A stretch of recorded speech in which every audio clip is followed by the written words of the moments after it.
Jeff Chandler was one of my favorite lower weight class fighters when I was a kid. He was a brilliant technician hiding in plain sight, a fighter who could hook off the jab like it was jazz, fluid, unpredictable, and improvised. He could jab, lead, or fake one to deliver the other. By the middle rounds, his opponents looked like men lost in a hall of mirrors, unsure of whether to move, defend, or pray. You want to see how a fighter controls range? Just pop in one of Chandler's old fights. You want to teach rhythm breaks or how to pivot off pressure without taking damage? Study how Chandler works on the inside. Back then, I wanted to see him fight Lupi Pintor to unify the bantamweight titles, maybe even move up and challenge Wilfredo Gomez at 122 pounds. But time, money, and politics got in the way. So instead, Chandler got Ihiro Murata. Murata never became champion. He was the third man in a two-man race, trailing just behind Pintor and Chandler in the bantamweight pecking order. No world title to his name, but he held his own. He fought Pintor to a draw. He fought Chandler twice, one draw and one late round TKO loss. On paper, he was the underdog. In reality, he was the wild card. Now, Murata was a tricky read, a deceptive posture, feints that masked ambushes. He came forward like he was aggressive, but only committed in spurts. That gave him a weird offbeat rhythm. He'd lull you, and then boom, there's the right hand, the one that buckled Chandler into the ropes in their first fight. He started fast in both that bout and the one against Pintor, leading on points early on. But Murata had another edge, aside from home country advantage. He was dirty, subtle dirty, not the kind who bites ears or swings low, but the kind who knew how to sneak in a headbutt while cutting off an angle. In this fight, he used his skull like a fifth limb, and his forehead was practically a jab of its own. You'll see Chandler complain, but it's ignored, especially in enemy territory, where the man with the whistle was Venezuela's Isidro Rodriguez, a referee who couldn't spot a foul if you handed him binoculars. So in this third fight between Chandler and Murata, this one is for the purists. The language is in Japanese, and so is the mood. Chandler wasn't just fighting Murata; he was fighting the crowd, the judging, the rules, the silence between rounds, and he still made it a fight worth watching.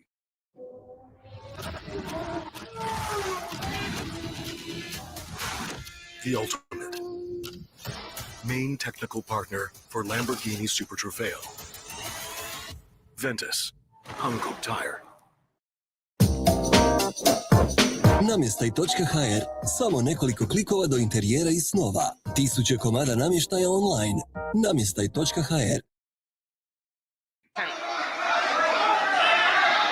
ようやくなりました。白いトランクスが挑戦者の村田英二郎、グレープっぽい青のトランクスがチャンピオンのジェフ・チャンドラー。具志堅さん、はい、挑戦者の村田は最初から出ていきますね。いいですね。作戦通りじゃないですかね。1ラウンドからよく動くということですね。今日の試合にもし負ければ明日から僕にボクシングはないと思いますとこう言っておりました。挑戦者の満を持した村田英二郎。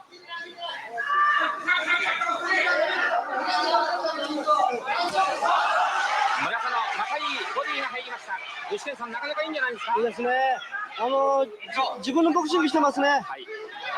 すでに東洋タイトルは12度防衛しています。挑戦者の村田。フラッときた。素早いチャンピオンの左ストレート。あれが怖いですね。左のストレートね、はい、あれから来る右のストレート、それからフックも怖いですよ。左のストレートをね、打たれちゃいけませんね。はい。いいスタートを切りましたね。とてもいいムードですね。はい。はい、どっちかと言いますとね、チャントラーはね、はい、スロースターターのとこあるんですね。そういう面でね、この1回目ね、攻めたことは良かったんじゃないですか。金子会長も、こう言ってたんですが、先ほどの第1ラウンドのカウンターなんかはそのいいですね。なかなかいいカウンターしましたよ。右を振るって飛び込む中、さっきも言いました。いやこれはいけませんね。右のストレートを先手に抜けた。早くも第2ラウンド開始早々、村田がダウンです。喜ぶのは婚約者のジュリー。村田立ち上がりました。具志堅さん、ダメージはないですね。今ちょっとカウンター組ですからね。はい、カウンターになったんですね。左のガードが下がってましたね。ちょっと村田の顔面が青くなっています。今ね、1回目褒めたところね、今度は右。また打たれましたね。体もっと動かすの。あんまり硬いですね、体が。ローリングしたいですね。ウィービングしたり、ローリングしてね、まっすぐ立っちゃいけないんですよ。第1ラウンドはいいボクシングに目指してもらった。第2ラウンドには反撃した。今度は左右です。場内が沸きます。だいぶ硬くなってますね、村田君は。さあ今のダウンをどう取り返すか。挑戦者の村田、白いトランクス、画面の左側。しかし最近はアメリカのバンタム級でも中南米でもこのジェフ・チャンドラーに挑戦者がいないということで1階級上のジュニアフェザーで試合を行っています。チャンピオンのジェフ・チャンドラー。チャンドラーはね、足使わないですね。使いませんね、今日はね。今日はもう強打でいこうって言うんですね。打ち合いに出ようというんでしょうかね。そんな感じですね。前の試合はね、足を軽く使ってたんですけどね。左、このジャブがもうほとんどストレート。左をずっと飛び込む村田。具志堅さん、この前半のボディ攻撃はどうですか。いいですね。これもダウンだ。また右のフックでしょうか。この試合2度目のダウンです。村田2度目のダウン。勝ちました。しかし第3ラウンドはまだ時間が相当ある。効いてますね。足がちょっと硬くなっています村田。あとはね、クリンチしたことですね。接近して。しかしボディを狙って掴む。今ちょっとクリンチしたわけですね。クリンチが逃げる。もう発戦したまです。今のストレートはちょっと効いてます。ね。第2ラウンド、第3ラウンドともに開始早々ダウンをしています村田。この危ない距離なんですよね。また右だ。しかしこれはかわした。左のダブル。これ離れちゃまずいですね。これはチャンピオンのチャンドラーの距離です。第3ラウンドも残り時間が1分30あります。体をもっと振った方がいいんですよね。さあ今度はチャンピオンちょっと姿勢に回った。でもね、村田はまだ元気ありますよ。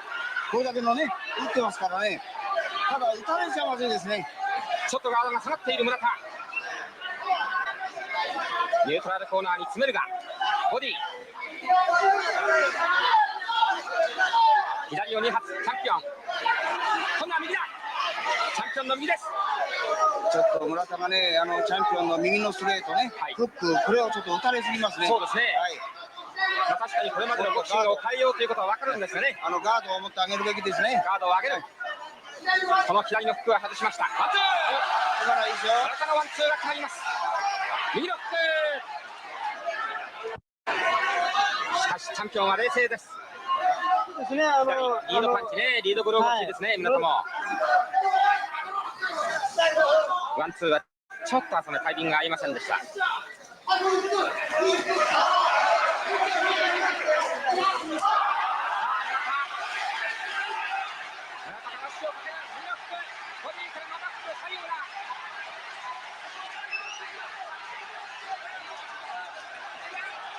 っとトリッキーなパンチ。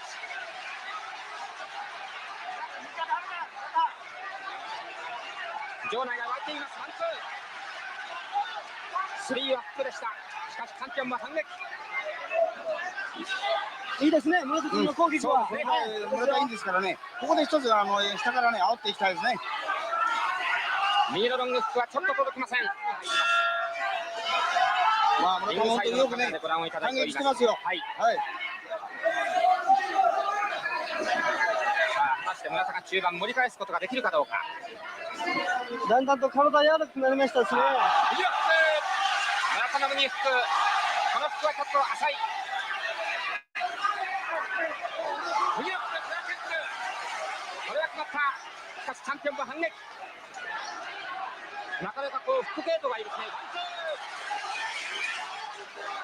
村田がようやくフル回転手数を出してまいりました。ご覧のようにボディを長い位置でがっちりガード。チャンピオンのジェフ・サンドラー。内側から攻めます。具志堅さん、この攻めはいいですね。いいですね。いいじゃないですかね。なんでね、攻撃しなきゃダメですよ。先手で。ちょっとチャンドラーもパンチが大きくなってきました。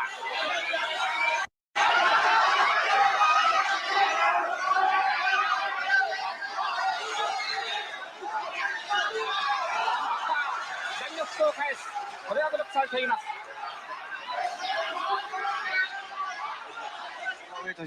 水を飲んだんでしょう。そうでしょうね。すごい汗ですね。画面でもお分かりいただけるでしょう。もうライトに光っています。あんまりね、こういう試合前に水飲むってことはいけないんですよ。スピード感なくなっちゃうんですよね。すごい汗ですよ。ボディと顔面の相打ち。左を振るいます。ワンツー。これは浅い。逆に村田。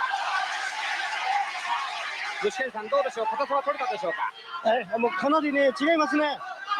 ダッキングが多くなりましたね。はいダッキングしてすぐ打つっていうのいいですね。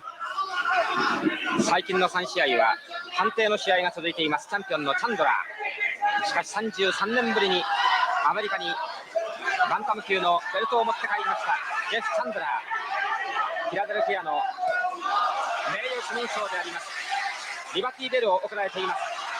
この辺りも左、この左パンチよ。右のアッパー。このアッパーが出ましたね。はい、ついに幻の右が出ました。これが怖いアッパーです。この試合初めて大きな幻の右アッパスピードが欲しいね、パンチに。ー。パンチにスピード、はいおっと左右を浴びた。アッパーが怖いね。しかし村田も右を返す。しかしね、よくね、村田も反撃してますね。さあ村田の反撃だ。ただ、打って気をつけないといけません。青村今のストレートは強いですよ。チャンドラの。ちょうど村田が出ていこうとするところ、しかし村田も反撃。ものすごい試合になりました。村田の小さなパンチだ。具志堅さん、ああいう小さなパンチはいいですね。そうですね、それ小さくしたり、もっと思いっきり打ったりするんですよね。この試合が橋田のタイトル防衛戦、チャンピオンのジェフ・チャンドラー、4度目の世界タイトル挑戦者の村田。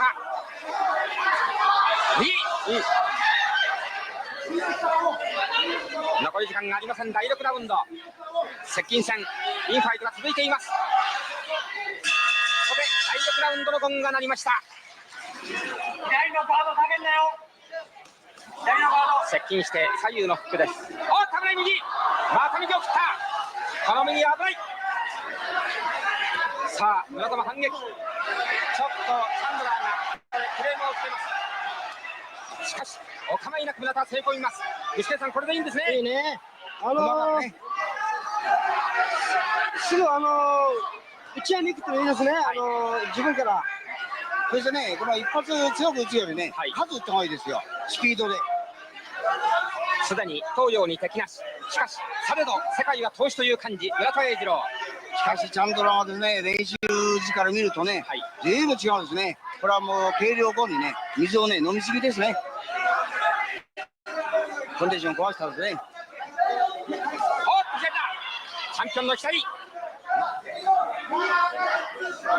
おー、危ない左の右。あの左フックは強いですよね。おっと左右だ。ちょっと危ない。ガードが下がっています。すぐ動く、動く。おっと左だ。危ない、危ない。走りに来てる、走りに来てる。ちょっと走りましたね。村田クリンチで逃れます。クリンチで逃れます。クリンチしとった方がいいんですよ。はいやっぱり効いてるパンチの時はクリンチした方がいいです。村田もちょっと疲れているようです。第5ラウンド、第6ラウンド、かなり打ちました。ダメですね。そうですね。はい、ちょっとぐらっときましたからね。おっと離れ際、お互い、これは相打ち。今のは具志堅さん、どっちが効いてますか。いや、エジロ君ちょっと足にね、ええちょっと来てるような感じしますね。なんとかクリンチで逃れて、それとまたさっき言ったようにね、ショートパンチね、連打、これで勝負に出た方がいいんじゃないですか。どうなんでしょう。具志堅さん、今日はチャンピオンコーナーから左のリードパンチが出ない、それから足を使っていないというお話がありますけれども、逆に村田の足を使ったらどうなんですか、これ。そうですね、またちょっとチャンドラーやりきそう。盛んにバッティングを。減量してますからね。はい。不満そうにアピールしています。しかしレフェリーのローリゲスはそれを取りません。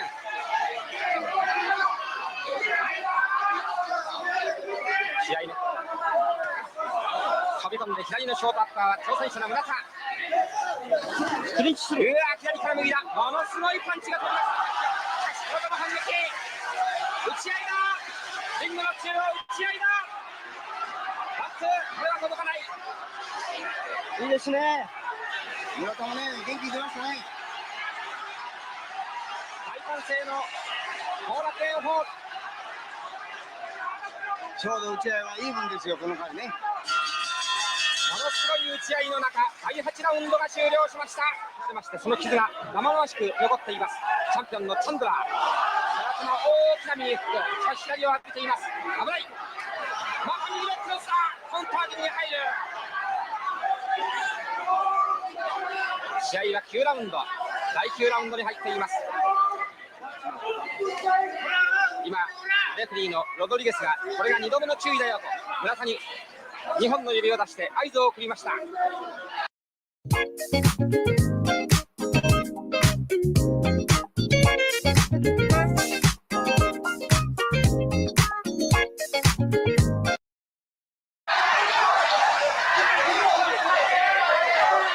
左のフックから右だ、幻の右が出た、出ましたね、また右だ、裏ってきました。第9ラウンド、村田またピンチ、またピンチ、幻の右が2発出ました。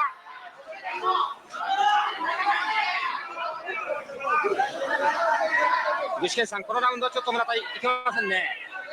そうですね、打たれたらパッと止まるんですよね、そのままシュッと左のフック、チャンドラーも返します。右のショートアッパー、高右のストレート、右のストレート、これは効いている、これは効いているぞ。はい、村田がどう持ちこたえるか。まだ20秒ある、また一発切った。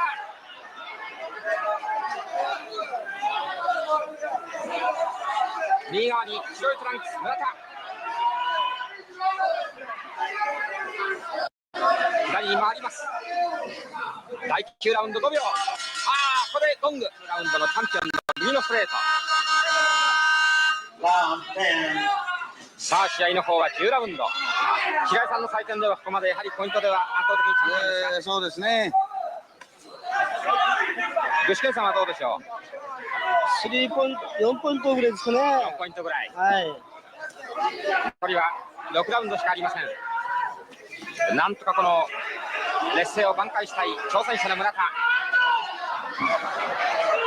それはないですよ。チャンピオンが反撃で移った。今の時代のチャンピオンが狙っている。そうですね。村田見てはいけない、止まってはいけない。右に発、テンプレに決まった、もう一発決まった、右のテンプレに決まった。村田勝てるか、首を振っている。この試合3度目のダウンです。勝った、どうか、どうか、目は大丈夫、足に来ている。もうクリンチしちゃったらいいんですよ。ここでね、時間稼いでね、しないといけませんね。さあ村田も最後の揺れを振り絞る。右のアッパー外す、右のストレート、アッパー左。さあ今度はどうだ、今度はどうだ、2度目のダウン、スリーナックダウン制です。もう1回倒れるとダメ。村田勘弁、まだ時間が十二分にあります。チャンピオン有利、村田頑張れるか、反撃をします。具志堅さん、徹底的にクリンチですか。もうずっともうクリンチしたわけですよ。また右を切った、ラッキングでかわす。村田危ない。もう1回戦ダウンされたらそう危ないですね。もう終わりですけどね。右だ、ダウンだ、ダウンだ、ナックアウト負け、ナックアウト負け。村田、無念にも4度目の世界挑戦になりませんでした。ご覧のように高々と両手を上げます。チャンピオン、婚約者の。 For Murata, this third bout with Chandler marked more than the end of a rivalry. It marked the end of a career. He never stepped into the ring again. And perhaps that's telling. In a sport known for its prolonged farewells and tragic encores, Japanese fighters have quietly written their own epilogues. They rarely linger past their prime. They don't chase checks or reappear under dimming lights for nostalgia's sake. Maybe it's cultural, maybe it's honor. Whatever the reason, Murata knew when to walk away. A four-time world title challenger, Murata found capturing the title to be elusive. He was a bantamweight version of Yaki Lopez, skilled, relentless, and unlucky enough to fight during an era dominated by two great champions. Against that backdrop, Murata remained a threat, a wild card, a name circled on every contender's list. Now, after retiring, Murata assumed the reins at the famed Eddie Townsend Gym, a name for the Japanese-American trainer who once guided him. Townsend, a revered figure in Japanese boxing history, helped mold numerous champions. Murata picked up the torch, training fighters of his own. He still lives in Japan with his wife and 2 children. No headlines, no spotlights, just a quiet life built on the foundation of a hard one. Meanwhile, if you haven't already watched the Jeff Chandler video, you'll find the link in the description box. Thanks for watching. Kako učiniti da vaš vrt bude 100% bez komaraca, bez toksičnih kemikalija? Ovaj jednostavan, ali briljantan trik koji možete napraviti večeras kako biste uklonili sve komarce oko vas osvaja Sjedinjene Američke Države. Genijalni student iz Teksasa poremeti milijardersku industriju suzbijanja štetočina u SAD-u s uređajem koji eliminira komarce iz bilo kojeg okruženja u rekordnom vremenu. Daniel, 24-godišnji student molekularne biologije i bioinženjeringa, dobio je neuobičajenu alergiju. Za većinu ljudi, u bodi komaraca uzrokuju svrbeće crvene izbočine na koži, ali za Daniela one rezultiraju ekstremno bolnim oticanjem koje traje danima. Liječnik mu je rekao da ne izlazi van noću ljeti. To je bilo vrlo bolno za Daniela čuti jer je cijelu godinu čekao ljeto.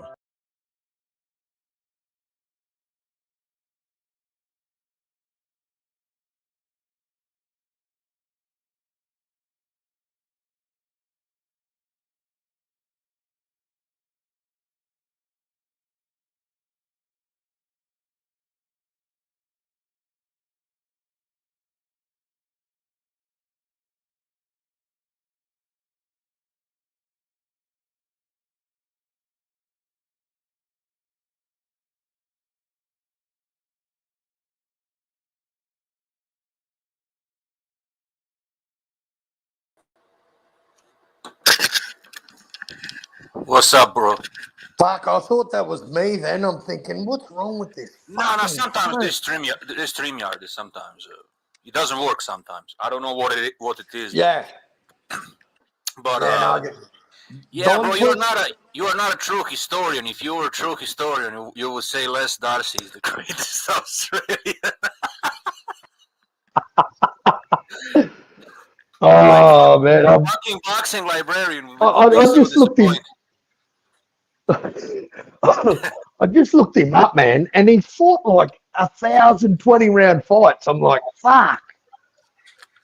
He has a respectable resume, but if you noticed, most of his fights were like domestic fights. He was actually never like a world champion.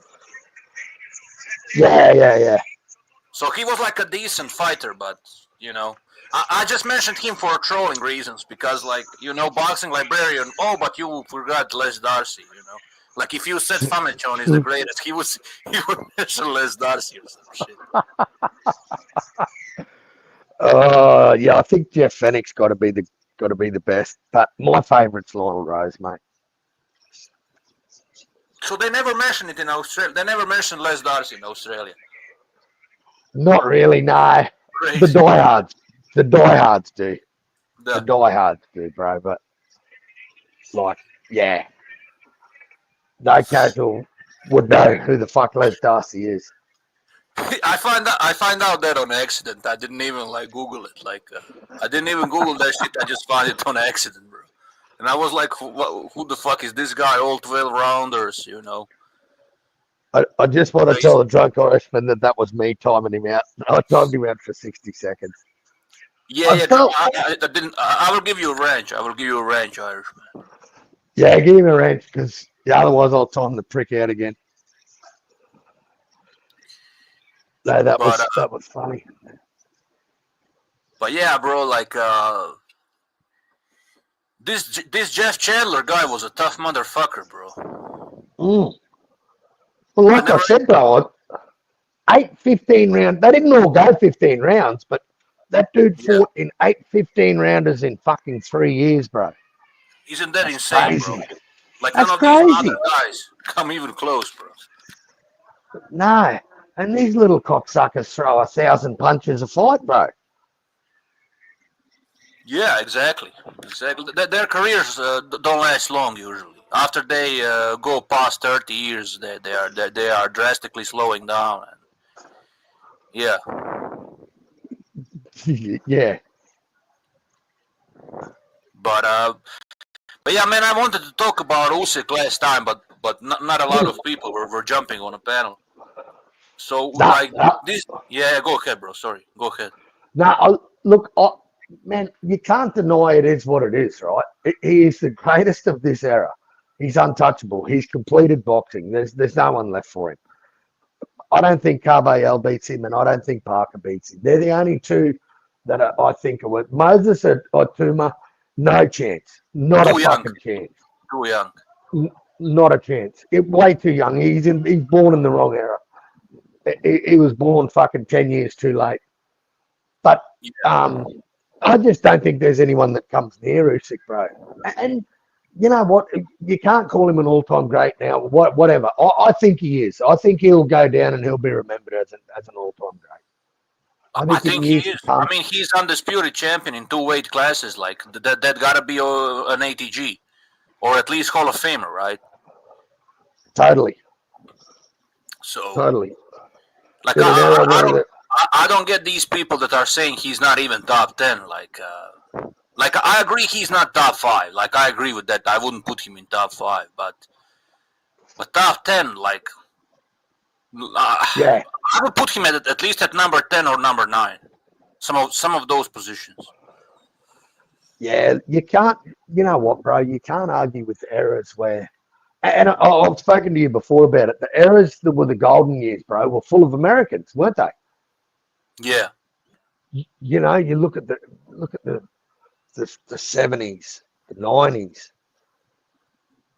Like those eras stand out for me. Like I don't know fuck all even from the 70s, bro, if I'm honest. Yeah. But you know, like the noughties, the Klitschko era, horrible era. Mike Tyson era. Even Mike Tyson's era was pretty ordinary.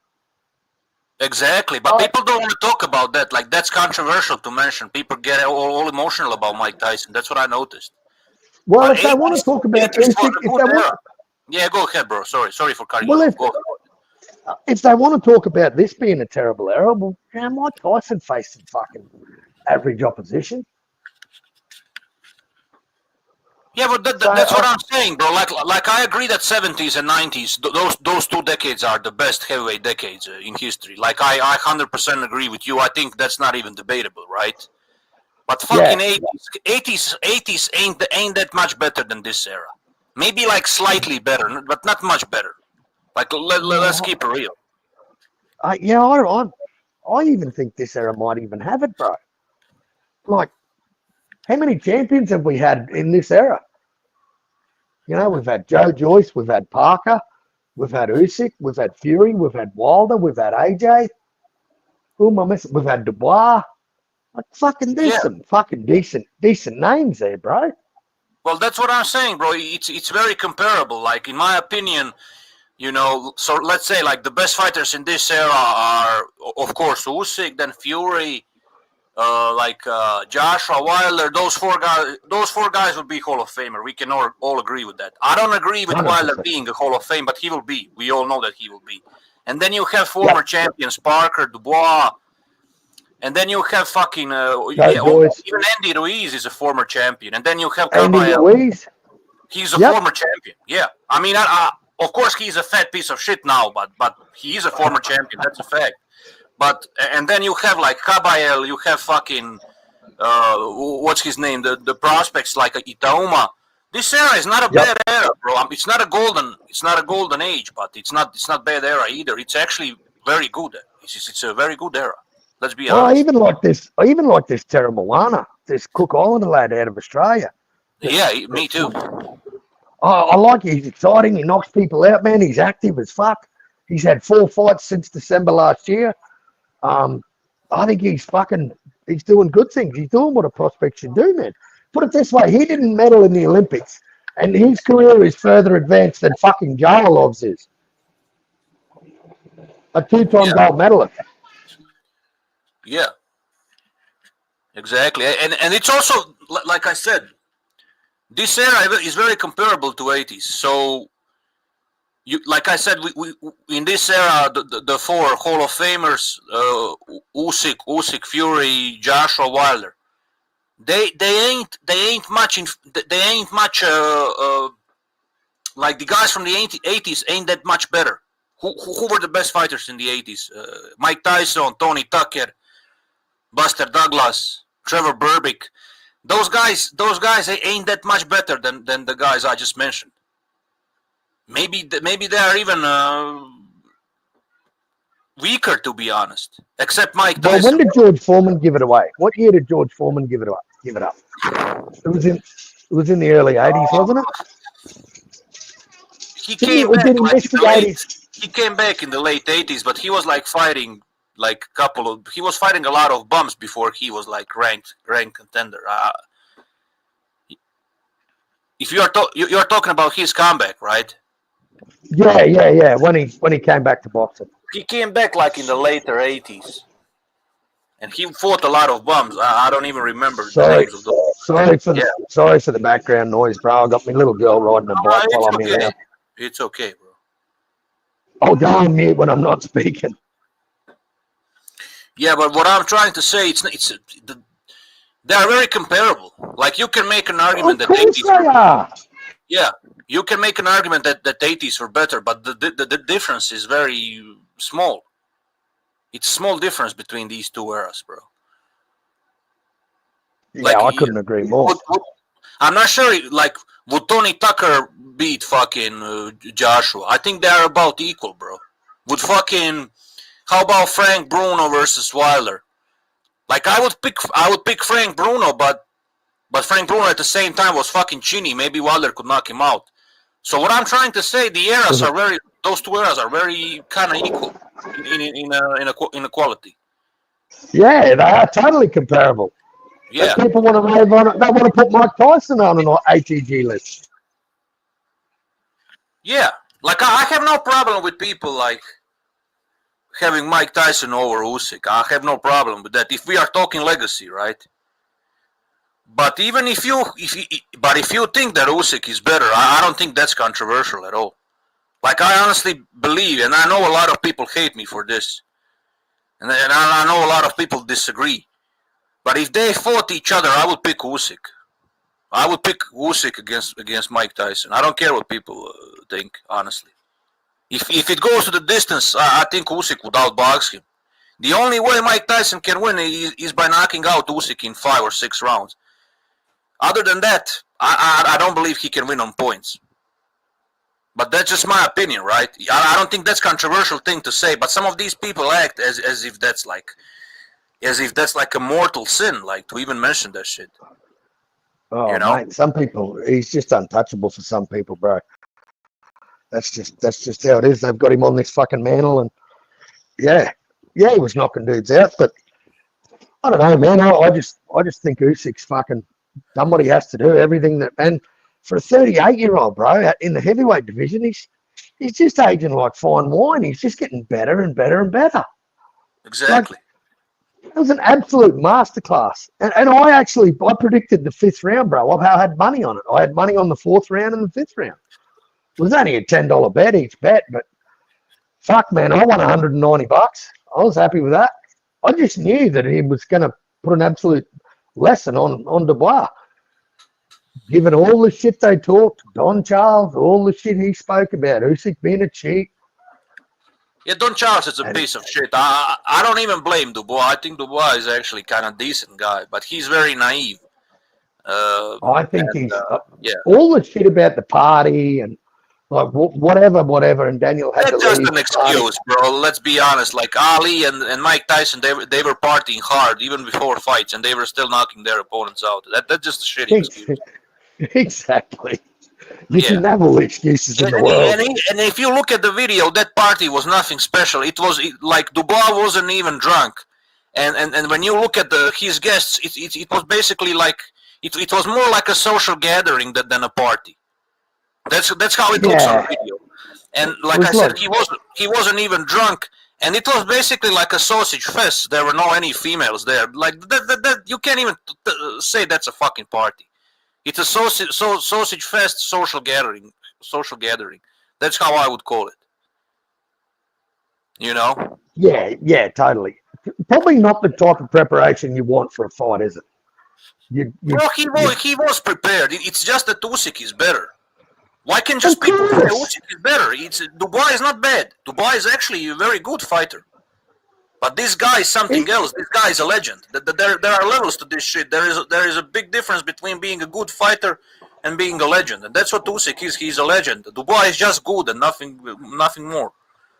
You know, nothing. Yep. Couldn't agree more. I think Parker gives Usyk a better fight than fucking Dubois ever could. Put it that way. Oh yeah, I think Parker will go to the distance. I think that fight will be like a chess match, and I think Usyk will win the majority of the rounds. That's how totally. I see that fight going. Totally. I actually think I see it the same. If anybody has the chance, and even then I would pick Usyk, but if anybody has a chance against Usyk, it's Kabayel. Nobody else, in my opinion, because Kabayel is an amazing body puncher, and we all know Usyk's body is a bit suspect. So I only give chances to him. I only give chances to him, but even then I would pick Usyk, honestly. Yeah, I just think he stands too front on when he gets, because his outputs. One thing I love about Kabayel is for a heavyweight, his outputs exceptional, bro. Yeah, it's exceptional. He throws punches in bunches. Yeah, but that's why I think he has the best chances. He's a great combination puncher, great, the best body puncher in the division, and he's not even. Yeah, go ahead, bro. Sorry. Sorry. First guy to stop Big Bang. First guy to stop him. Yeah, because I believe Kabayel is not gonna even try to outbox Usyk. He's gonna try to cut the ring off and you know and try to hurt him to the body. And that's the best recipe. That's the best strategy to beat Usyk. 100%. I think not only Usyk, bro, but when you want to talk pound for pound fighters and guys like Inoue, guys like Crawford, I think you got to smother them, bro. I think that's how you beat them. You smother them. Yeah. You don't give them a chance to breathe. I think that's because, if I'm honest, the only time I've seen Inoue is early. I've seen him get dropped. But then I've seen him just come back like a man possessed and just put on an absolute whooping. So, you gotta be able to back that style with a granite chin. Exactly. That's why I believe that only Kabayel can do it, because Kabayel fights that way. He's gonna try to smother him, like you said.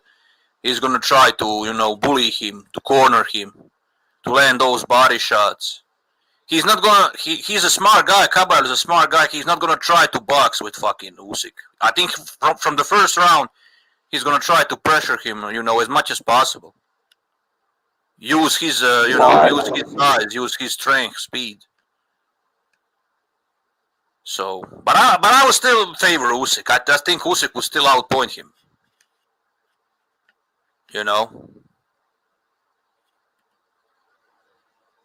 Yeah, I agree totally. I think he's got to smother him and get going from the first bell.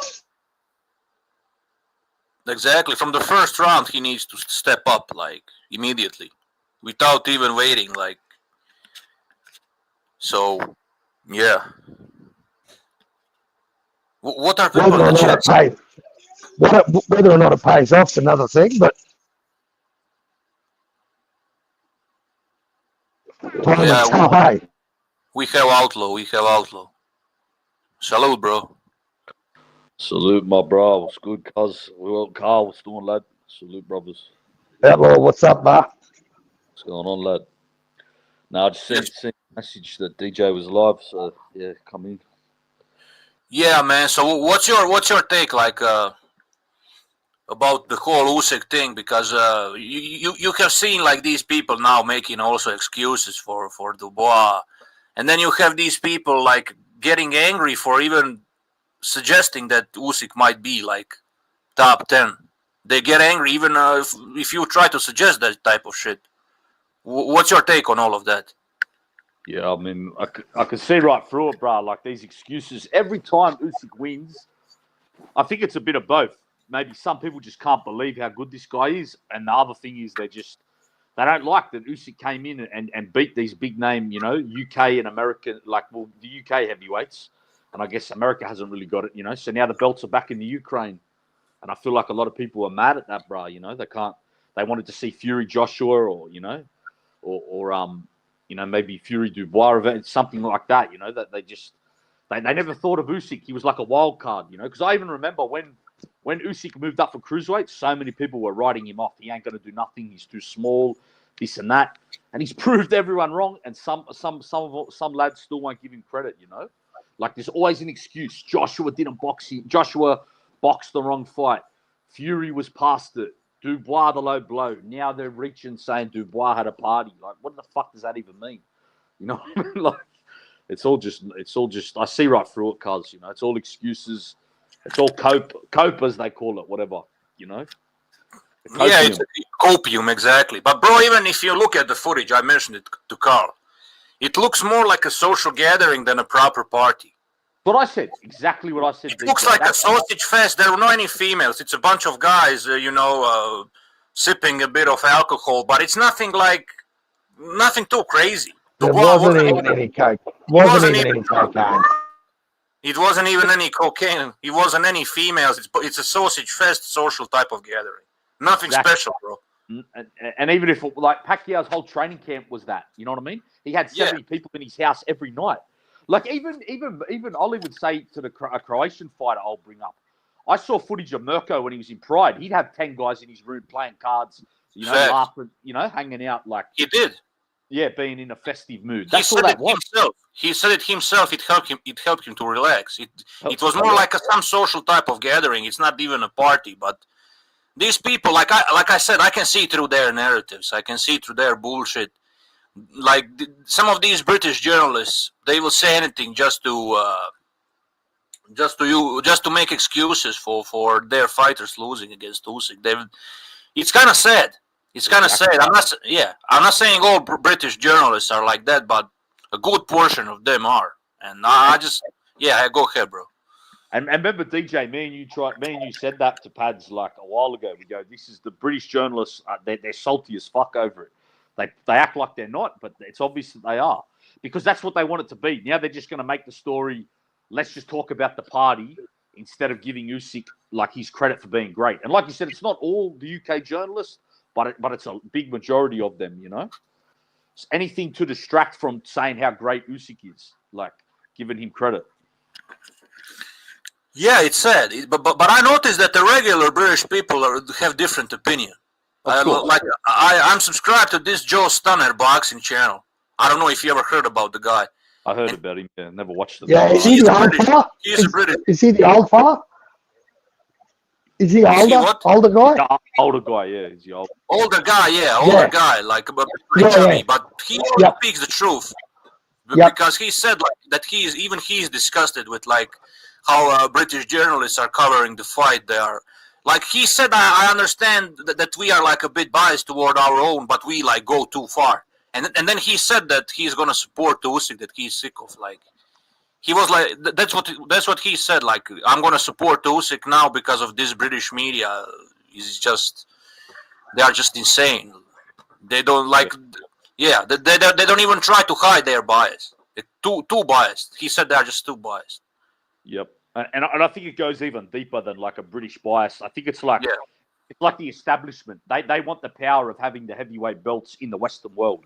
You know? Well, look at what the IBF's done to him, bro. Fuck. Yeah, well, I didn't even know about this, but see, makes sense. You know? Yeah. Yeah. So what have they done? I've even heard Mirage say that fucking Usyk's boring. I'm like, what? Usyk's boring? Fuck, man. I can't see that. I don't think Usyk is boring, bro. I don't think Usyk is boring. I agree with a lot of stuff Mirage says, but sometimes he's just fucking way left field, and I just think, man, sometimes I wonder if you know what you're looking at, because that motherfucker has got ring IQ up the wazoo. Fuck, that dude is clever.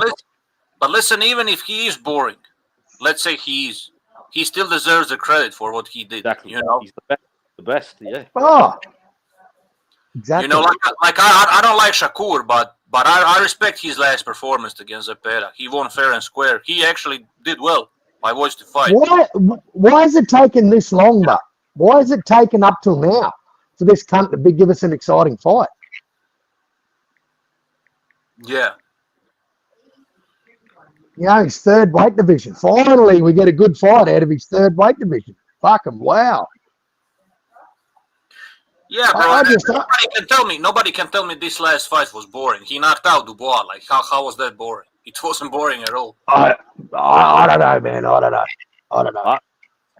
But I can't even remember like when I've ever thought Usyk really had a boring fight. Like, I'm thinking now. Like Brady's fight, like Chisora fight was exciting. Brady's fight was exciting. I think even I think that's the best. That's my favorite. That's my favorite Usyk victory. I think Bradis was his closest opponent he ever faced. That's his toughest I matchup. think that's Actually, the only boring fight I would say was the rematch versus Fury. That was kind of boring. But other than that, most Usyk fights are not boring at all. It's kind of shitty argument, honestly. Yeah, that's probably true. That's probably true, DJ. The second fight. The second fight at Fury was a bit boring. I gotta admit, it was a bit boring at the moments. Go ahead. Yeah, sorry. And the only other one I could think of would be maybe Glowacki won, but that was his first world title fight. He's like his 8th fight. He was winning the belt on the road. You know what I mean? So like he just had to get the win. And even that I wouldn't say was super boring. You know, it was still okay. But, yeah, it was still okay. It's not like exactly. I think people are just too critical toward Usyk.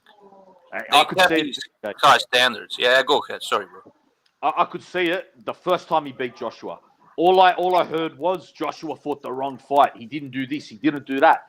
When I was like, what are they talking about? Joshua's a boxer puncher. Joshua always boxes. Joshua's not going to come forward. They're acting like Joshua used to fight like an 86 Tyson before he fought Usyk. No, he always did. Yeah. That's so true, but like. That's so true. Joshua was always a boxer up until he would sense blood. Yeah, exactly. I'm talking about prime version. Only when he senses blood, then he went like full-blown killer. Yep. But he was always a boxer. He was never like come forward, Mike Tyson, Joe Frazier. He was never that style. And what happened when he would sense blood? He'd become more vulnerable. That's when he got knocked out against Ruiz. Because he's open for counters and legs, head movement. Exactly. But his reign at the cruiserweight division for Usyk, bro. When he beat Gassiev and Bradis, he took their fucking O's off him, bro. They were tough motherfuckers. Amazing victories, I agree. Michael Hook was a good victory too. Come on, man. Usyk's a fraud, man. Usyk got, bro. That's some bullshit, man. Alexander Usyk is not as good as people say, man. You know what I'm saying? That fucking body shot, that was a body shot, bro.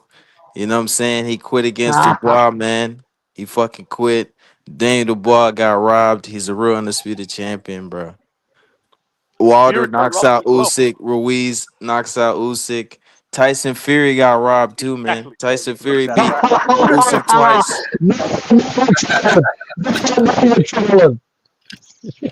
You forgot about that one, Fiddy. Fury got robbed twice, bro. Yeah, Fury got robbed twice, bro.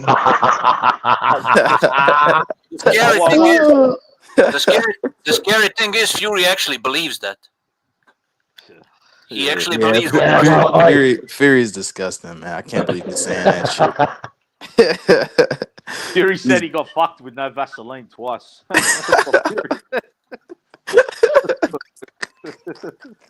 Oh, fuck. He can say what he wants. I think he wants that trilogy, eh? He wants that trilogy. Yeah, he wants that shit bad, man. Yeah, he's in the gym every day. He's talking his shit on social media. He thinks he's actually got a chance. But I think he wants to get paid. He wants more money. Yeah, me too. He wants more of that turkey money before he fights AJ. Yeah. Him and AJ will fight when they're fucking 40, I reckon. They'll fill Wembley and they'll be like Pac-Man and fucking and Barrios. They should fight though, man. They should fight. Yeah, the fans will love it, man. The Brits will fucking eat that shit up. They'll eat that shit up. Look what they did with Eubank Jr. and Conor Benn, bro. Like 750,000 pay-per-view for a fucking grudge match. You know, and UK fans support, man. They support. Oh, it's huge there, bro. And you know what? I'll tell you, but this is my opinion. I think when the British heavyweight division is thick and deep, I think heavyweight boxing is good. I really do. And I think the Brits have got some hell. You can say what you want about this era, but man, I'd still think that without the Brits, man, heavyweight boxing would fucking suck. No, you're right, Carl. That's why I don't understand. Like, I don't want to change the topic too much, but I gotta say this because Carl probably noticed it. Bro, why is Repstar cucking so much for Americans, bro? Like, England is literally going through like their own little golden age in heavyweight division. And instead of him being happy for British heavyweight boxing, which is doing very well, the only time they are not doing well is when they fight Usyk. But other than that, they are doing well, right? So why is he cucking for Americans, feeling sorry for them? Bro, be fucking proud of your heavyweights doing this well. They never did this well, like in this era. Did you notice that, Carl, too? Yeah, 100%. That's something you'd have to ask Rapstar, bro. I think he's got a bit of an allegiance with Bill Haney now. Yeah. Because I just noticed every live now it just goes to Devin Haney and Brian Norman Jr. Every live, and that fight's not until November, man. So yeah. I don't know why the fuck we need to talk about it every day. But and I like Webster, don't get me wrong, I like the guy, but I noticed like I'm feeling sorry for my American brothers. Bro, shut the fuck up. You should be fucking proud. Your heavyweights are doing good. Why are you feeling sorry for them? You're not American, right? He's not American. Well, why are you crying over them? You know. Yeah, salute to Rapstar. I think he knows how to play the game, bro. I think he's capable. Yeah, I think he does too. He caters to the American brothers a little bit, you know. I think he's laughing to himself, you know. He plays it not man. It gets some fucking names on his channel, bro. Exactly, bro. No, I like his channel. I like his channel, bro. Don't get me wrong. He had 2,500 people in the chat after the Manny Pacquiao fight, bro. Yep. 2,500. I'm thinking, where the fuck did all these? And I know where they came from because I couldn't understand a fucking word they were typing in the chat. Yeah, it was the Filipino fans, huh? Oh, 150, they show up. I remember Skywalker had Casemiro on his channel, bro. He was sort of aligning himself with Casemiro or Skywalker. And bro, he had 9,000 in his chat. He got like 4,000 subscribers in one live. Like just crazy. Bro. Those fans support like crazy, bro. And he started getting them in. What happened to Casemiro? I don't hear from him that much. Who knows, bro? Fucking who knows? I heard he nobody. Nah.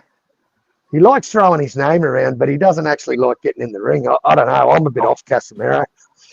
Do you remember people like some people were trying like to promote him fighting against Inoue and shit? Do you remember that? Yeah, I remember that. Yeah. And the Nito. Him and Donaire should have fought. They should have fought. Donaire was on some sim shit though, bro. Donaire, you knew what I was gonna say. Yeah, Donaire, that was a bullshit excuse, bro. Yeah. Donaire was like, I'm not gonna fight him because he talked about my wife or some dumb shit like that, you know? Yeah, like that should give you every example to fight him. Yeah. So I feel for him there, but he should have fought someone else. Like, fuck, Donaire, do you want to fight? Just fight some other lads. Exactly. Listen, I honestly kind of lost a bit of respect for Donaire. I used to like the guy, but after hearing his wife like making excuses for him losing against Inoue, like something about gloves, they basically tried to like make like a new glove gate affair, only like Donito Donaire version, you know. They always talk about Inoue's gloves, man. What the exactly? The Fulton did the same shit. Fulton did the same shit. Yeah, but you know what? 150. I think because in Japan they double stack wraps, bro. So they trying to say, oh yeah, that's some cheating shit. You know what I'm saying? But it's not. But they do the same in. They do the same in Nevada, don't they? The same wrap. I'm not sure. I just know in Japan they double stack wraps. I mean, they probably do in Nevada. I'm not sure though. Yeah, I'm sure Nevada is the same because I heard Inoue's team coming out and saying it's the exact same way as it's done in Nevada by the State Athletic Commission. And I think in you're not allowed to. That's why there was like Yeah. Trinidad. He couldn't do that for the Hopkins fight, if I remember. Something like. But you know what? If you're allowed to do it in that commission, that's all that matters. Whatever city or country in the world, if they allow it, then it's allowed. Simple as that. Yeah, and I think it's at the end of the day, I think it's sour grapes, bro. I mean, in a way, fucking Nito up. Yeah. Not once, but twice. Of course, Yeah, brother. he fucked them up. Yep. And I think having his wife in his corner is probably one of the worst moves he could have made. I think going away from his old man leaving him, and then that just all unraveled on Rap Stars, bro. I don't know if you. I remember that. I remember that. Damn, I forgot about that, bro. Damn. That's just yo, I forgot about that. Bro, even like that was one of the most watched Rapstar stream. I think. Like Rapstar's smarter than people think, bro. Rapstar ain't no dummy. Yeah, man. He's not smart stupid, guy. man. Yeah, smart guy. Hey, he averages 50 at his audience now, man. Like his channel's absolutely popping. His channel's growing, and man, he's over the years, man. Fucking hell. I've spoken with Benavides Senior. I've interviewed Jason Maloney. I've spoken with Bill Haney. Like I've got to talk to some pretty fucking big heads in boxing there, man. So I'm not gonna bash the guy. No, I like the guy, but like I said, sometimes he's a bit like. I think he's like what Outlaw says, bro. He caters to a wider audience, you know. Yeah, like, exactly. When I got on the panel after Tim Tszyu got knocked out, bro, he put this Tim Tszyu quits fucking banner up. And so, look, I hadn't even said a word, the cunt. I was backstage. He put me on the panel, and then straight away he brings up this Tim Tszyu, and he goes, "Hey, Carl, you cunt. What happened to fucking Tim Tszyu?" Yeah, Tim Tszyu quit, man. He definitely quit. Yeah, I was watching the fight. I was watching the fight because I was watching two fights at the same time. I was watching the Bam fight too. But I was watching that fight, and just before that round ended, Tim Tszyu was landing clean, like clean as clean can get, bro. He was landing clean hooks on Fedora, and he just quit. I was like, what the fuck? What the fuck happened? He told his corner he couldn't go no more. And I'm like, come on, Tim. I didn't expect that from him, bro. Like he went on his shit in the last fight, you know what I'm saying? And then now he just quits. Like that's crazy, man. Yeah, I don't think there's. I think Tim's style doesn't match his chin, bro. Facts. He's got it all. 100%. If he wants to just walk forward and try and throw big punches, man, and you got to be able to take one to give a couple, you know. And I just don't think he can do it anymore. And his defense. Stylistically is bad for him. Like this weight class is bad for him, bro. There's too many style nightmares for him at this weight. He don't have the power or the chin for his style. You know, he's fucked on both ends. No, he doesn't really have the power, man. He really doesn't.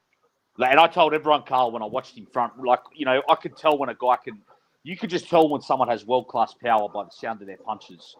And me watching that Brubaker lad, Brubaker's just domestic, tough lad, but domestic level. And Tim Tszyu hit him with shot after shot, and it just did not. I could tell then he didn't have power like that, you know. You got to hold the mitts for me, Outlaw, when I come down, bro. It'd be like a fucking stock whip bar. Yeah, that'll be world-class power. We'll have to video it. We'll have to video it. Yeah, that's world-class. That's what I'm talking about. Zero skill, but if I land one, you're going to fucking night-night. The Queensland Andy Ruiz when I hold the pads for you. The punches. The Townsville Terrier. The Townsville Terrier. Thrown in combination, world-class power. Fuck yeah. Yep. 30-second rounds, 5-minute intervals. Fucking, yeah. Start our own league, bro. I'm still shocked about Pacquiao pulling out that performance, man. That shit wasn't supposed to happen, bro. It's just funny. 150. Because that wasn't the expectation during the fight, bro. We was thinking Pacquiao was gonna get beat the fuck up. He's old as shit. You know what I'm saying? And he fucking really, in my opinion, he beat that fucking Barrios kid, man. He beat him, bro. 150. You know what I'm But saying? be honest with me. Did that feel like a world title fight, bro? Did that Nah, have that the was like a pace? sparring match. It was, That was like a man. sparring match. And I know Barrios ain't no fucking killer, man, but he's quicker than that, bro. See, that's the thing, bro. People, that's the thing, Carl. Honestly, bro, I really think he was scared of Pacquiao's power. I really think he Really? was like, because some people say that he held back. I don't think he held back, man. Like that dude's not. He's just not that good, bro. Like I've seen him have draws with mediocre fighters. I've seen him get beat up by old Thurman. That's another old ass fighter. And Thurman was out the ring for years too when he beat up Barrios. He was out the ring for years. He beat him up, and then he got beat up by Tank Davis. I mean, Tank Davis drained him, but still, man, like he's a mid-level. He's mid-level, bro. He's the worst champion by far. You know what I'm saying? Worse than Rolly? Rolly's going to be elevated. I mean, Rolly's going to be elevated. Rolly's not that much better. He's not that much better. Oh, that's a good question, actually. Oh, man. This guy might be worse. Rolly? Power. At least that Rolly kid's got some power. Barrios, he's got no power, no speed, no skill. He's got nothing, bro. He's just a tough guy. Tall, tough guy, nothing else. And nothing else. Tough. He's tough. That's it. Tough, tall guy. Yeah, that's all I can say. But they want to shit on the heavyweight division. Have a look at 147. That's so true, bro. Fuck. Like me watching that fight, Carl, I could tell Barrios was confused. I could tell. I could tell right away. He did not understand what Pacquiao was doing. Did you guys notice how they are not that critical toward welterweight division like they are critical toward heavyweight division, and welterweight division is way weaker. It's actually one of the weakest divisions in boxing currently. Exactly, cause it is. People are not critical enough. I barely hear any criticism of that division. Barely. Yep. No, that's true, DJ. But you know why? You know why? Because at the time, like before that, like a lot of people had a high expectation for welterweight. And also, I think because of Pacquiao and fucking Mayweather fiasco shit, then that's why people were just kind of like dick riding the division, you know what I'm saying? Because of that time. That's really what it is, though, bro. You know what I'm saying? Because before that, look at the heavyweight division, man. That shit was garbage, man. You know, it's Klitschko era and a lot of these other guys, man. You know, that shit was boring, even man.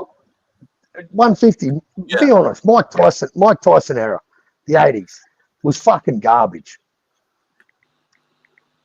What, the Mike Tyson era? Yeah.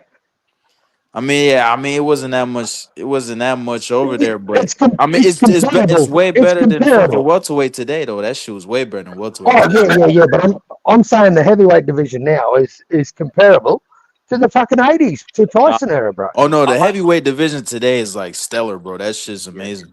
I think the heavyweight division today better than the 80s. It's more deeper, you know. Yeah, and there's more guys coming through, bro. Yep. There's a hell of a lot more guys coming through. Honestly, I think this division would just be set. The last 10 years, I'd only have two eras ahead of it: the 70s and the 90s. Like that's what me and DJ said. Yeah, I agree. I think 80s and this era, they are very comparable, bro. You can even make like an argument for this era being better. I think it's one deeper, DJ. Like the 80s had about 5-10 good fighters. This got like 20-30 good heavyweights the last 10 years to me. You know what I mean?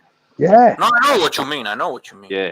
Like I can name just off the top of my head, like Usyk, Fury, Dubois, Joshua, Caballero, Parker, Pulev, Povetkin, Wilder, you know, Luis Ortiz, Ruiz. Like they're just some off the top of my head. Like Joe Joyce. Yeah, bro, and like when you really think about it, like is Tony Tucker that much better than Daniel Dubois? Well, I'd maybe pick Dubois to win that fight, honestly. Well, that's what I'm saying. That's it's very comparable. Like if you pick Tony Tucker, I wouldn't say anything. But what I'm trying to say, it's very actually comparable. Yeah, it is comparable, man. But yeah, I got to agree, man. And look at the likes of Jai Opetaia. He's going to go to heavyweight. Or how about Andy Ruiz versus Greg Page? Very comparable, right? Both are fat fuckers. Both are undisciplined. It would actually be a good fight of two fat fuckers. Yeah, honestly. You know, it can go either way. Both have fast hands. You know, both are fat. Yeah, sorry for cutting you off. Even Ruiz versus Michael Dokes, that'd be a good fight. You know, similar guys. Or even Tony Tubbs, Andy Ruiz. Yeah. Frank Bruno and Derek Chisora. Yeah, that'd be a good fight. It would be. Yeah, I would favor Frank Bruno, but it would still be a good fight. Yep, I would too. But at the same time, I think Joshua's a better version of Frank Bruno, so I'd pick Joshua to beat Frank Bruno. I agree. Yeah. Well, he is a big mate. He's got the bodybuilder frame, hasn't he? You know, like similar frame, similar physique. Definitely, yeah. Frank Bruno was But yeah, I think AJ's a better boxer than Bruno was. I do too. Yeah, more weapons. AJ will knock out Bruno. Frank Bruno. Sorry. Yeah, that too, bro. Yeah. The only thing I think Frank Bruno's got a better jab, but I think Joshua's got a better right hand, better other variety of punches, a bit more faster, a bit more powerful. You know. Yep. Yeah, that would actually be a nice fight. And both of them are kind of chinny, so anybody can get knocked out. Yeah, that's true. But now you're right, DJ, man. You know what I'm saying? They don't criticize welterweight enough. That shit's a fucking wasteland. No way a 40-year-old man should be competing with a fucking champion at that weight class, fucking 16 years younger. There's no way, bro. A fucking dude that's been retired for 4 years, 46, should be competing at that level. There's no way. Yeah. That's how you know that division's trash. Like, it's not even about Barrios. The division as a whole is trash. There's no way Pacquiao should have done that. I would say this is the weakest era of welterweight division in a while, bro. Maybe even in history. I'm not. I got to agree. I got to agree, bro. And to be honest, bro, 160 might be better than welterweight. That's just trash too. And that's weight too. Yeah, that's just trash as fuck as well. So I mean, 160 might be better, bro. Shit. Why the fuck hasn't Lara and Janibek fought, bro? Why haven't Lara and Janibek fought? Them cocksuckers have had belts there for 2 years each. Yeah, they need to fight. I agree. Yeah, it's hard to fight. Or even Adames, Janibek. I would like to see that one too. Yeah, that's a good fight. I heard that was gonna happen, but I don't know about. Well, Adames backed out. Adames was robbed, bro. Adames was robbed against Hamza. But what does that say about Adames, bro? How good's Adames? I don't know. Adames got robbery decisions before. I think Derevyanchenko beat Adames too. I think yeah. Do that. Yeah, that's a good point. Yeah, I think that guy needs a bit of respect on his name after. I mean, Hamza did beat fucking Belanga. Let's not get too excited, but at least he did. At least he did what Canelo fucking couldn't do. Yeah, exactly. And Carl, you know what? I rewatched that fight. Belanga actually looked better against Shiraz than he did Canelo. Like he was actually doing stuff I hadn't seen him do before. You know what I mean? So Shiraz beat stopped a better version than Canelo as well, in my opinion. Yep. And he's got a new trainer, Andy Lee, man. Yeah, but that's also further proof that Canelo is washed up. Definitely, you know, because old Canelo would never go to distance with a bum like this. Nah, hell no. Nah, no way. No way. Yeah, no, I agree with that. I think a couple years back, I even think 2021 Canelo would have stopped Berlanga. Of course. But this version, he's even older. Yeah, hell no. Canelo is a terrible finisher, though. I've always thought that. But he probably still would stop Berlanga. Yeah, Berlanga's trash. He's trash. He's trash. Yeah. Yeah, that's true. Other guys, though, like Munguia and shit, I don't think he would have stopped that guy either way. Bro, Munguia is maybe even worse, bro. Munguia got knocked out by a French fucking taxi driver. Pastry chef. Bruno Sorachi. Yeah, and then he had to get on the you're right, DJ. But I think any version of Canelo wouldn't knock out Munguia. And then Munguia had to get on the juice for the rematch, man. What? Munguia popped dirty. Let's not forget that. Yeah, he did. Well, that might have been the fight he got knocked out. That might have been the only fight he wasn't really. He might not have been juicing. You know what I mean? Maybe that's why he got knocked out. I don't think he took him too serious, DJ. I think he looked at his name, Bruno Sorachi, and his moustache, and went, "I'm going to beat the dog shit out of this."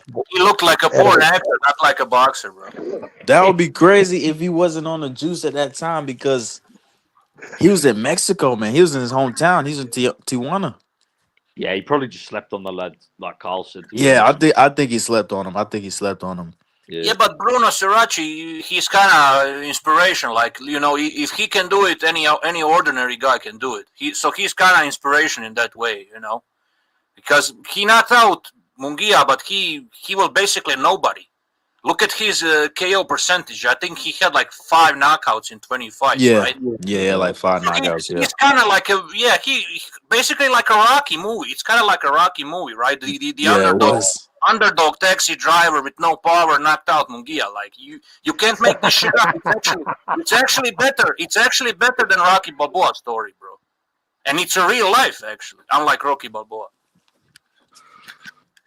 It's funny Munguia didn't stop him either when they fought again. It's so funny that he went 12 rounds with that dude, bro. Do you lads remember that trash, troll? man. He's trash. You know that troll Mexican boxing #1? I remember when Munguia got knocked out, and I asked him, I went to Rapstars and I asked him, I said, what the fuck happened to Munguia? What happened there? What happened to that Aztec warrior? Shout out to Bruno Sirachi. He got exposed. Fucking exposed, Munguia. Yeah, man. Oh, did y'all see Bam Rodriguez? Oh yeah, he looked good in my opinion, bro. He looked good. Yeah, Bam Rodriguez is like the best young fighter, I think. He's only 25, 2-division champion, been unified twice in both weight classes. Yeah, bro. He's the best. I saw the highlights 150 and then I went and watched it, bro. Yeah. And man, that Bam is just an action-packed little destroying machine. That 11th round, bro, he wanted to kill that dude. Yeah, 100%. Yeah, he's and he'd never been stopped. That dude had never been stopped before. Yeah, Kafu. Yeah, he's never been stopped. I was telling y'all boys, I didn't think he was gonna stop him, and that's what it looked like. It was looking like it wasn't gonna happen, but he got stopped, bro. Like Bam's power is real, bro. Like it's precise. But now I think too, like in the beginning, because he was kind of frustrated. I think he just wanted to really stop the guy because the guy was taking a lot of punishment, Kafu. But then I think after a while, Bam just started like relaxing more. He stopped throwing every shot hard. And he waited for it to come to him, and he knocked him out. You know what I'm saying? So, I mean, that was a good performance, man. Like, you know what them little fellas, what them little fellas need, man, I think to go a long way in the sport is you've got to have that one punch, that equalizer. see, and another thing too, like, Bam Rodriguez, man, like, bro, to me, he's a complete fighter. He is. That's what because he could fight both ways. Like people forget too in that Rungasai fight, he was boxing on the back foot. He wasn't coming forward like how he does now. You know what I'm saying? He can fight both ways, bro.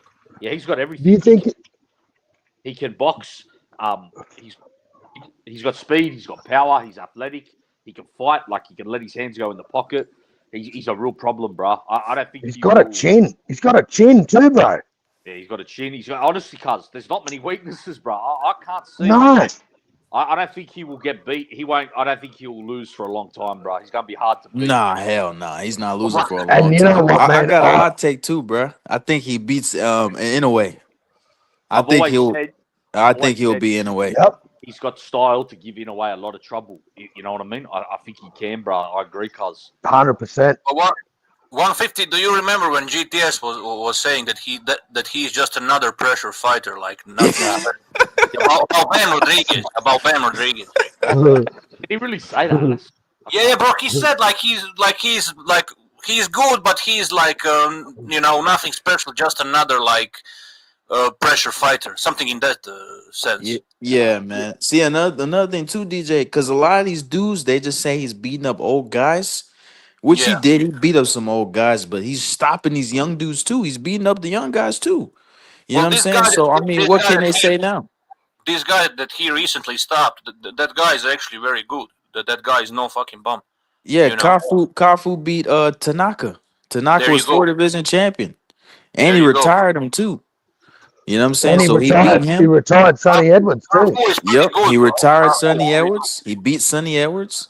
He Yeah. beat Israel Gonzalez. I mean, he's a young guy. I mean, he didn't never been champion, but he fought Chocolatito. He beat Jonathan Gonzalez. That was for a belt. He beat him too. That was another young guy. Ju- I mean, Just what another more pressure can they fight. say, bro? Just another Just pressure another- fight. He's gonna beat that Puma too. He's gonna beat Puma. Just That's another another young guy. That guy Just can't beat another him. flat-footed pressure fighter.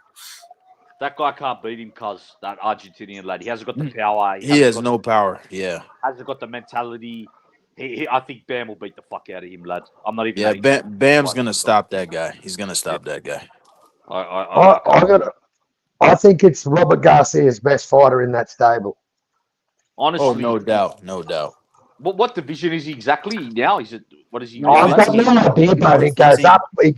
He goes up and gets that belt, comes back down and unifies, and that little motherfucker's everywhere, man. He's the best. He's probably the best American I can think of at them weights for a long time. Like, yeah, I'd have to go. I think he could be the face of. I think he could be the face of boxing, man. I really think that Bam could be the face of boxing. Man, how old is he? 23, 24? He's 25. 25. Yeah. 25. It's just a shame they always neglect those lighter weights, you know. But I Yeah, mean, nah. He Yeah. he won't get that far, Carl, just because he's a small dude, man. People don't care about those weight classes. I'd have to think about it. I think he's the best American at them weights since like Mark Johnson, Johnny Tapia, Carbajal, like since them fighters, you know. That's how good I think. And Yeah, that's a while, 100%. bro. That's like early 90s. Yeah, I'm going back that fucking far. That's why Yeah, bro. I had to think. Yeah. Like, I can't even remember an American this good at them weights. So I had to go way back. You know, Exactly. credible talent. Yeah, he's going to have a long career at the top, man. Another thing I too, just- I like about him, bro. He just stays composed when he gets hit. Like you don't see a lot of young fighters do that. When they get hit, they kind of panic a bit. He does not panic at all, Yeah, man. that's true. He's just calm every time, bro. Just He's got old head. composed. He's got an old head on them shoulders, bro, hasn't he? Yeah, for sure. Yeah, he was schooled well. He was taught well. I could tell. Like I knew he was real special. To me, it's still his best performance. The way he took apart Rungvisai, like that was just. Yeah, I knew this guy's incredible, bro. I knew he was good, Outlaw, when he fought the fight before that. When he fought Quadras, because I didn't know who he was. And I was picking Quadras to win.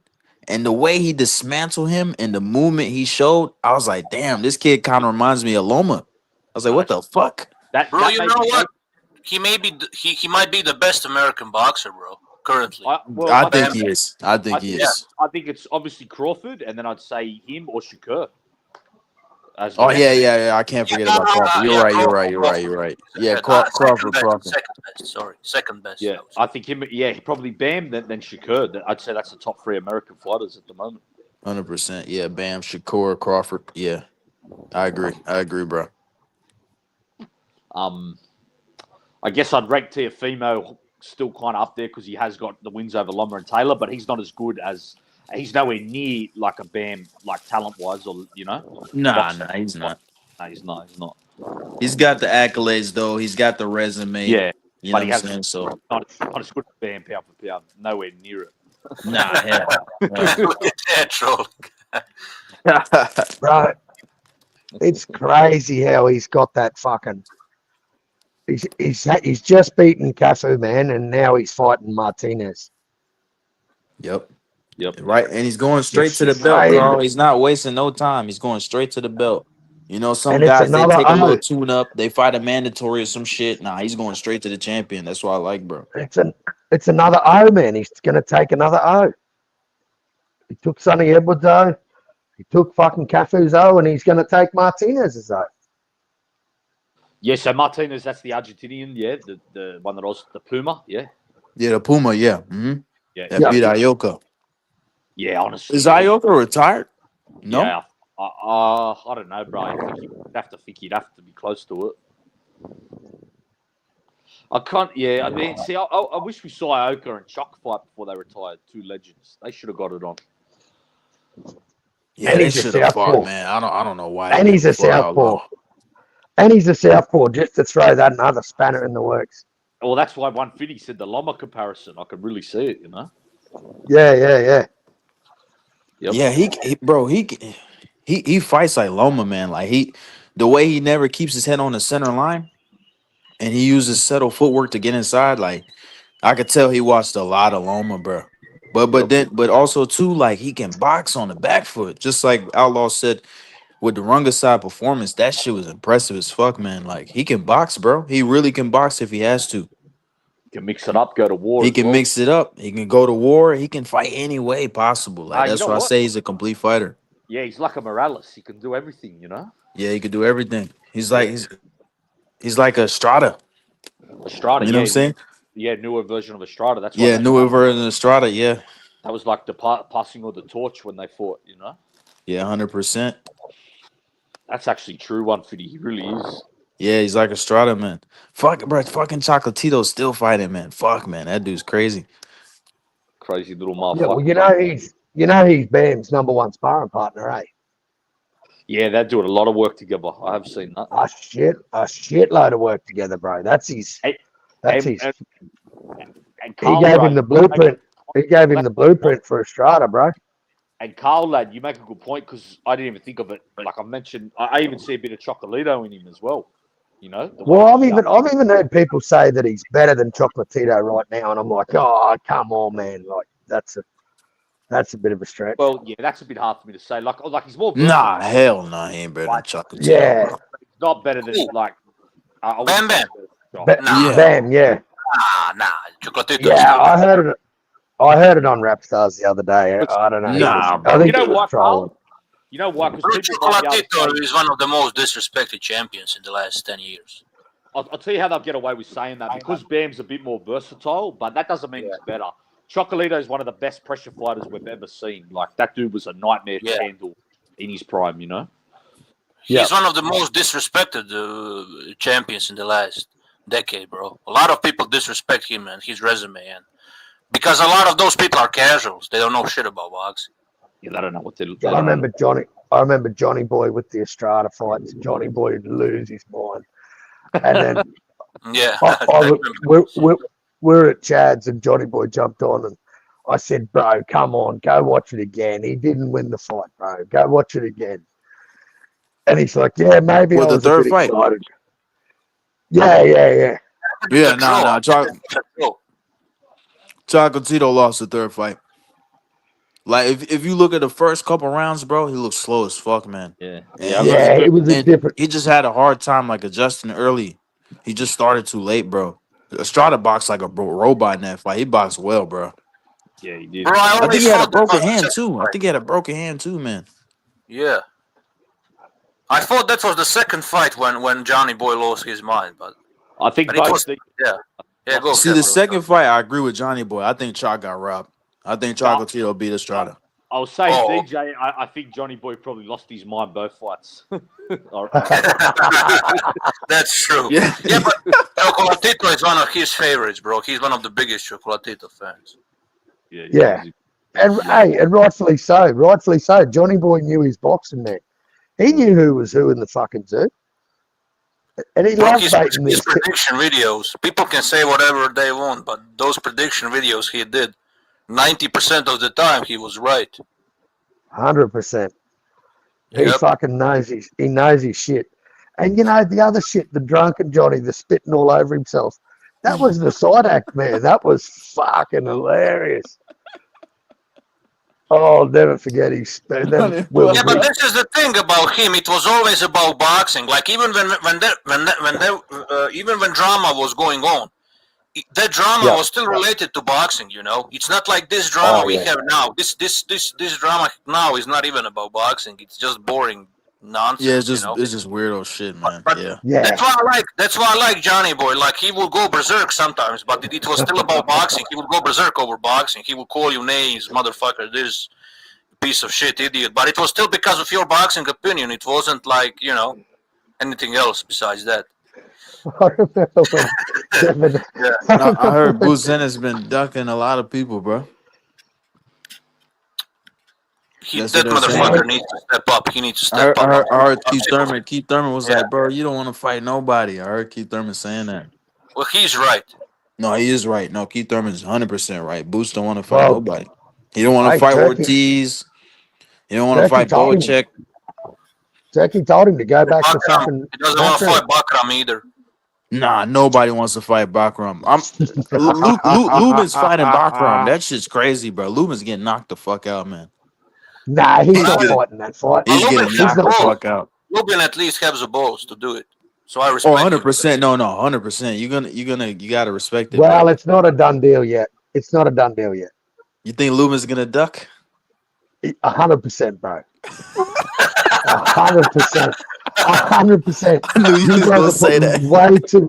You guys put way too much respect on that dude's name because he wanted 10 million to fight little Tim Tszyu, bro. No, that fight's not. You named. might be right, Carl. You might be right. Nah, you was right though. He didn't want to fight Tim. He definitely didn't want to fight Tim. I remember. He did not want to fight He was Tim. offered the fight like 3 times, bro. Yeah, he did not want to fight. That's true, yeah. We forgot about that, but yeah. But at When least he Jamal- fought Fundora and he fought Fundora and Charlo, and he fought some champions Yeah. in that division. Yeah, he did. I think Fundora's getting better, man. I think he's a bit of a dark He learned horse how to now use too, bro. jab. He learned how to use a jab and measure the distance. Yeah, he's learning. Yeah, He is learning some more. I see. Yep. I think Virgil Ortiz knocks his ass out though. Yeah, me I too. do too. Yeah, Virgil is more Me complete, too. more versatile. Yeah, Virgil has the perfect style to beat Fundora. I think He Virgil has needs the to use perfect his style to movement beat. more. He needs to use his After what I movement. saw, yeah, he does get hit a lot. No, I agree. I agree, DJ, and he can. I've seen him move. He has footwork. Exactly. That's what I'm saying. Because when he was actually moving, using his movement and using his jab against Bohachuk, he was winning those rounds. But for some reason, he gave up on that, and he just went like exchanging punches with the bigger, stronger Yeah, man. he neglects his footwork. He does neglect that shit. Yeah, but Yeah, no, he but has see, that- footwork. That's why See, I that think he fight- beats that- Bohachuk. that That's fight why. had- Yeah, go ahead. Sorry. Go ahead, bro. I was just going to say that, but like a lot of people don't read into these, like into gym fights. Like Outlaw, you'd know this yourself, bro. When there's two guys that are sparring partners for a long time and they fight together, when they get in because Bohachuk used to be Virgil's sparring partner, bro. They had spent a lot of time together, hell of a lot of time together. Same as fucking Jaya Patai and David Noika. That's why when Jaya Patai got in there with Noika, he just wanted to bang because there was a history in the gym with him talking about this guy knew this guy's game plan. At the end of the day, them two motherfuckers want to get in and knock the other dude out. And it's the strongest man survives. So I kind of got that with the Virgil Ortiz and the Bohachuk fight. He kind of went away from his game plan, bro. He went away from what he did best was, Virgil does have a good ring IQ, bro. And I tell you what, it was on display in that fucking Madrimov fight because I was watching him fainting and slipping punches, bro, and landing 3 in a row on Madrimov. And Madrimov's trying to get the fuck out of dodge, and Virgil's just cutting that ring off, man, and just. No, he boxed jab, beautifully. jab. His man. boxing was beautiful against Madrimov. He needs to do the same shit against Bohachuk. If the rematch ever happens, he needs to use his movement in a rematch and his jab, and he's gonna beat Bohachuk comfortably then. Unless he goes full-blown retard mode and goes exchanging punches, then it's gonna be the same story as in first fight. Yeah. Yep. But I would He pick. should I would pick rematch Bohachuk. He should. He should, and I pick Virgil in a rematch, but he needs to have that game Yeah, I plan. think Ortiz wins the rematch too. Yeah, he needs to use movement and jab, and then he's gonna win. But that first fight, I don't think he won that shit. No, I had Bohachuk winning, but barely. I don't think it's a robbery, but I had. No, him winning. it was a super close fight. Close fight. You know what I knew at the end, because do you remember it was the 4th round or the 3rd round where the referee stopped the fight and he called the knockdown in the 1st round? Yeah. And they ruled that as a knockdown when they ruled it as a slip live, and then they went back and they ruled it as a knockdown, so he had that 10-8 against him. Bro, all of them scorecards, because at the end of the fight you see a photo of all the scorecards there and they're all written in biro and got the fucking dude's name at the bottom, what have you. None of them motherfuckers had a line through their card, bro. I'm telling you, they fill these cards out at the end of the fucking fight, eh? Because they'd already scored that round. That So round was you're already saying scored. they didn't count the knockdown? No, they did count the knockdown, but there was no scribbling out of anything because they get one card, man. And if any errors, you got to write the error over the top. You don't get 2 cards to fill out. Yeah. Yeah, so You they put it kind in of an- fucked them you put over it a in an bit. envelope and you hand it to the referee. That's how it works. And yeah, that's why I just fucking none of them motherfuckers had lines, any errors on them cards, man. I'm thinking, what the fuck? That was Yeah. round 3. They pulled that up and went back and ruled round 1 a knockdown. And not one of them motherfuckers. You can go back and look at it, man. I'm not lying. There's other No, I errors on the believe you. I card. believe you, bro. Bro, we There's need a other tournament. errors. We need a tournament in that division, bro. 154 needs a tournament. Good morning, guys. DJ, Good morning. Salute, Hey, Chad. Chad. Salute. Hey, what's shaking? What's shaking? Hope everybody's all right. No, I was just thinking, right? I'm thinking, honestly, bad taste in my mouth. Right? I believed in Dubois. I thought he got past his quitting. I believed in Tim Tszyu, talking about, I thought if anybody threw in the towel after him almost bleeding to death, that, he was that type of fighter to go out on his shield. Boo Boo versus Benavidez quit. Stanionis, another fighter I believed in. I thought Stanionis was one of those hardcore Eastern European dudes. He mean mugs boots, and then he goes sits on his stool and quits. I can't recall in the history of boxing where people refuse to keep fighting and try to change the outcome of the fight. Like what was Usyk supposed to do after the 6th round versus Fury? Quit? No, he sucked it in. He said a prayer and he said, fuck this, I'm going to turn this fight around. That's what champions do. I can't recall in the history of fighters just sitting on the stool. Bro, Chad, like I said, man, I was shocked Tim Tszyu did that shit. Because the fight before, not the Spencer fight, the Bachram fight, he got knocked the fuck out. He went on his shield. And like you said, bro, that fucking first fight with Pandora was an absolute bloodbath, bro. I was shocked when he fucking quit on the stool. And like I said, before that round, you guys can go back and watch it. He was landing at will on Fandora. He was wailing hooks clean. And he just quit. I'm like, bro, come on, man. You could have literally changed the fight and you just fucking quit. That shit was disgraceful, man. But Stanionis, I thought, yes, Boots was beating him up, but when all of a sudden the fight was just stopped. I'm like, what happened? Just lost the will to fight and will to win, Yeah, bro. Stanionis, I think he had no hope. He had no hope, But he Chad. quit though. But was Usyk supposed to have no hope versus fucking Fury after the 6th round? I'm just saying. It was, you know what I mean? Like, you What have about to. Barancek? But Usyk has different DNA, Chad. He's got the clutch Right. gene. I can't You know what I'm remember though saying? in the history outlaw big say so, you guys, that boxers just refuse to fucking try to change the outcome. I mean, at halftime of a football game, if you're down, you just say, no, we're not coming out for the second half. We're losing by 3 touchdowns. Fuck it, I'm just saying, no, you try to change the game plan up and you fucking dig deep and you try to fucking compete and win. You don't fucking quit. A quitter never wins and a winner never quits. 100%, Chad. Facts. Yeah, that's right. And we're seeing it at an unprecedented fucking clip here, honestly, fellas. And that's why I say too, Chad. If they're not Another quitting, they're thing. fucking running. Another thing But, too, Chad. I also think that like today boxing, like they stop fights too early, man. Like I'm not saying like let the fight keep going till the fighter's brain dead and shit. But sometimes, bro, you never know. If a fighter gets back down in the corner, you don't know what they're gonna do. You know what I'm saying? Right. Like you never know if Don't we're gonna back a see rat in the corner. Don't back a rat in the corner. you never know if we're gonna see a Corrales versus Castillo type of fight. You know what I'm saying? You never know. The fights get stopped too early to see shit like It that. ain't over You know what till I'm it's saying? over. It ain't over till it's over. You fight until the last fucking whistle. You fight until the buzzer. You don't, if there's still time left in a competition, you don't fucking give up. I've never seen it at this clip and it's fucking disgusting. You know what it is, Chad? I'll tell you, like, these guys today that say they need tune-up fights, I think that's what a lot of the shit, man, is fucking tune-up fights, mate. Like, Guys taking tune-up after tune-up after tune-up and then stepping up.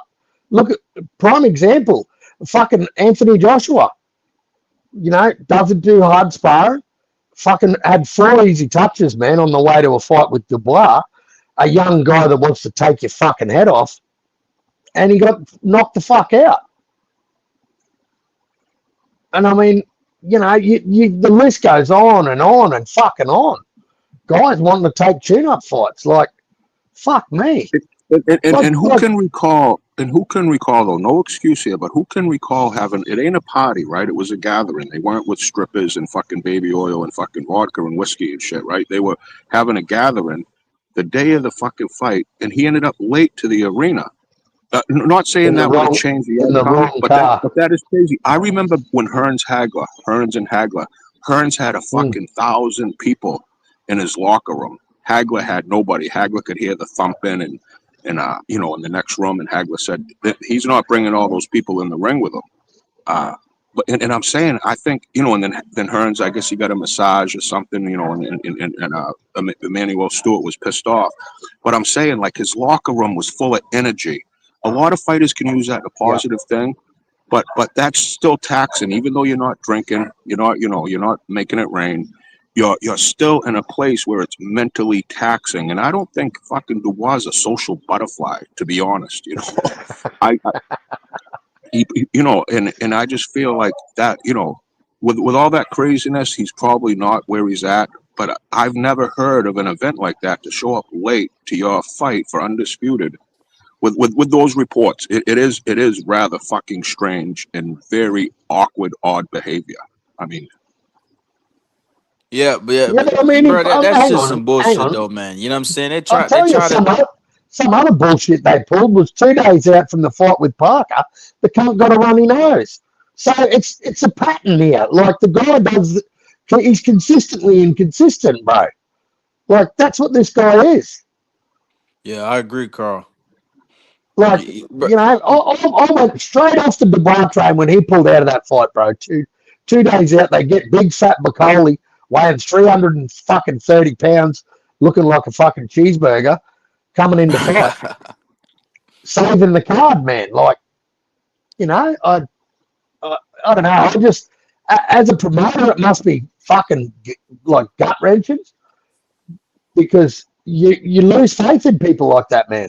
Keyshawn Davis coming in overweight and blowing the belt, and then fucking headbutting a dude for beating his brother like totally fumbled the fucking bag. Who's going to want to deal with that cocksucker now? Yeah, that's some dumb shit, man. I still can't believe he did that shit. But Chad, another thing too, man, like you said, bro, it was just a fucking gathering.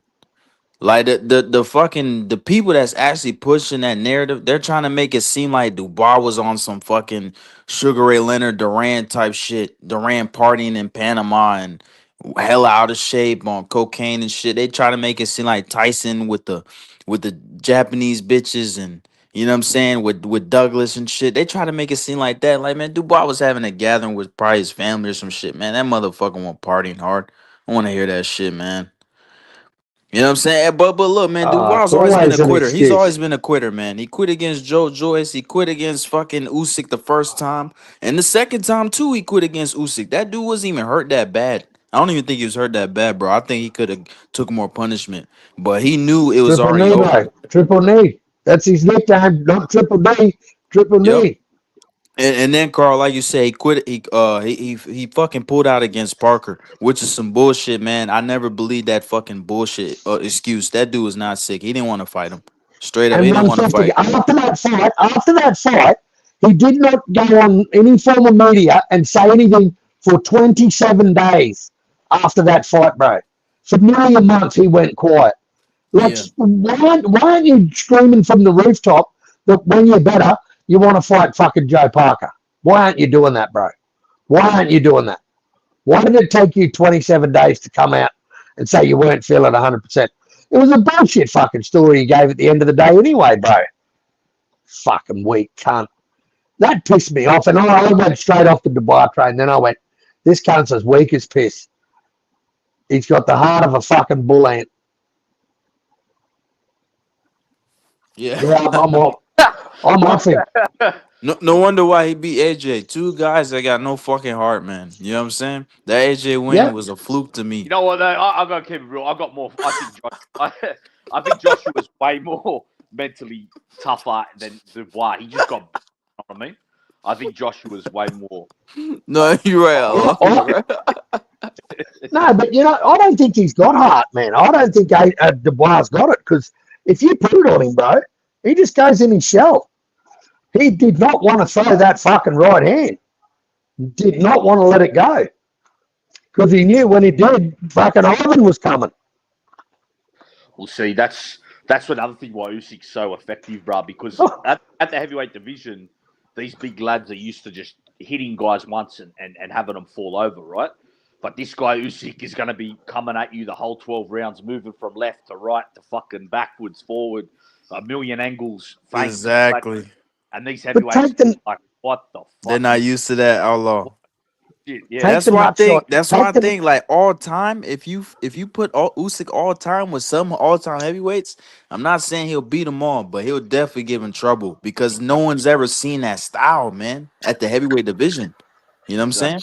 He would beat some, he would lose against some. It's simple. Yeah, as he will lose against some. Some have his number. Like there's some that have perfect style to beat him, but there's some that he would beat too.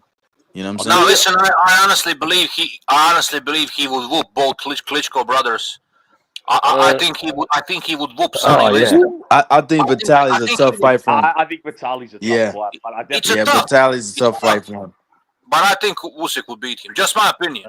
I think quality is 50-50. Go ahead, bro. Sorry. I think his toughest style matches to me are guys who are long that can really box on the outside with power, jabs. So I think like Ali and Holmes. Yeah. Even Lennox, Larry, and Vitali. They're his three toughest fights to me because of how long them guys are and the power they have. They got iron chins too. They got stamina. You know, that's a good point. But I don't think Vitali has like the footwork like the guys you mentioned previously. Ali, Holmes. I kind of agree, DJ, but I think Vitali had great footwork with he'd always take a step back or a step. He always took his footwork was so economically on point. He'd always be a step or two he'd take back. He'd always be in range. He'd always master the range. I'm not saying his footwork is shit. I'm not saying that. Actually, his footwork is very educated footwork. But exactly. I don't think his feet is fast enough to keep Usyk away. You know, that's what I meant. I'm not saying his footwork is trash. His footwork is actually good, but it's more technical. Yeah. Go ahead. Go ahead, 150. No. I was just gonna say I think Vitali is a tough style for Usyk, man. I think he is. I think they're both tough for each other, to be honest. I agree. You're right, DJ. Yeah. You're right. You're right. But I think Ali's tough too.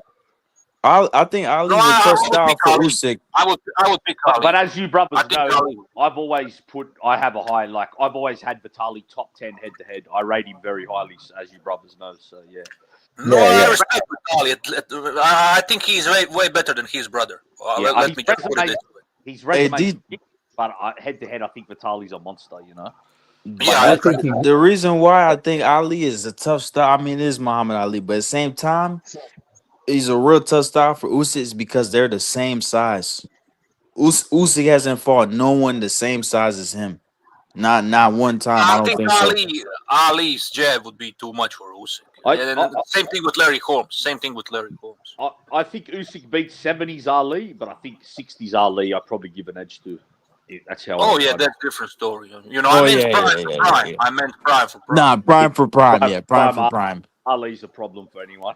Well, what is Usyk's prime, bro? Because he just made that IBF champion look like he didn't deserve to be in there with him. Well, yeah, that's a good question. And he's 38. So what is Usyk's prime? Is it about 45? Well, I'll tell you what, Carl. This is why it's hard to gauge a fighter like Usyk, and I've seen these fighters before because they're so great. They learn more about boxing as they go on. So I'd say, if you look at Usyk in the amateurs, I think physically that's when he's in his prime. He's moving faster and better than ever. But I think mentally now he's in his prime because he's learning more and more experience. So it's kind of hard to really gauge what his prime is. I think he's better mentally now, but I think he was better physically in the amateurs, if that makes sense. Hey, he Yeah, said 100%. himself, Carl. I think he already answered your question. He already said it after he knocked out the bar. He said, "Guys, 38 is a young guy." He said it starts here. But the best That Usyk, shit was funny, bro. if I could put physical and mental together, it might be Joshua 1. I think that might be the best Usyk. Oh, 100%. That's the Yeah. best Usyk I've ever seen versus Because- AJ the first time. He was sharp as a nail, Because man. he still had that youthful. I don't think he moves quite as quick as now as he did back then. No, he didn't, bro. And he was still though, but he still had so much pro experience in that first Joshua fight. From fighting all the cruiserweights over 12 rounds. So I think that might be the best Usyk I've seen. Because in the Fury fight, Outlaw, I noticed that he kind of slowed down a bit. Yeah. But also too, I think the style he chose to fight Fury is a bit different. Like he kind of just bit down and went at Fury. With AJ, he was way more technical. You know what I'm saying? Like with Fury, he just said, "I'm going for the fucking fire." You know what I'm saying? I'm going straight in. You know what I'm saying? Which you kind of had to as well. Yeah, he kind of had to because Fury's big as fuck. You know what I'm saying? So Yeah, but I was thinking about Vitaly. Like, Vitaly. You remember how Vitaly, although he was winning that fight on points, but he had some issues when he was punching down against Chris Bird. Definitely and Usyk is also shorter. He's not short as Chris Bird, but he's still shorter than Vitaly. So I think Vitaly would have his hands full, punching down. And this guy's angles are even way better than Bird's angles, and he punches harder than Bird. I don't know, bro. I would favor Usyk, but like I said, it's all fantasy anyway. It's just, But I would favor Usyk Usyk boxes the shit out of against Klitschko. Yeah, I think he would outpoint. Vitaly. He would knock out Vladimir, to be honest. Yeah, he knocks The out thing Vladimir. about Usyk, yeah, he's knocking the out thing about Vlad. Usyk is that Usyk is still growing. He's 6'4.5" now. His head size has grown 2 cap sizes. I mean, this dude is transforming. You look at his body standing with the Klitschko brothers back in the day. He's in between both of them. He looks like a middleweight. I mean, this fucking dude, I don't know what the human growth hormones they have going on over there, but this motherfucker, I'm telling it, I keep using the example, Barry Bonds with the Pittsburgh Pirates. He was great. He was a Hall of Fame fighter. Barry Bonds with the San Francisco Giants, he turned into fucking Godzilla. I mean, and all I'm saying is Usyk's never tested positive, but we all know it's corrupt as shit. Snack is the only snack. Thank God we got Snack because we wouldn't be able to compete against these Eastern Europeans. And that's the facts. I mean, this is the most corrupt sport in the world. And I would almost be willing to bet my life this fucking Usyk is juiced to the fucking gills. That's just my take on it. I could be way wrong. No, you're right. They're all juiced. All fighters are juiced. They're all.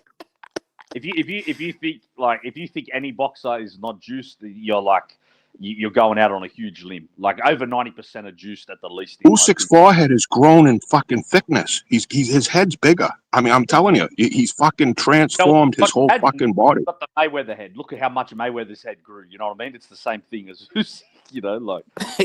Same thing. I know exactly what you're saying. Yeah, they got the juice. Man, they all juicing, Chad. All these motherfuckers, man.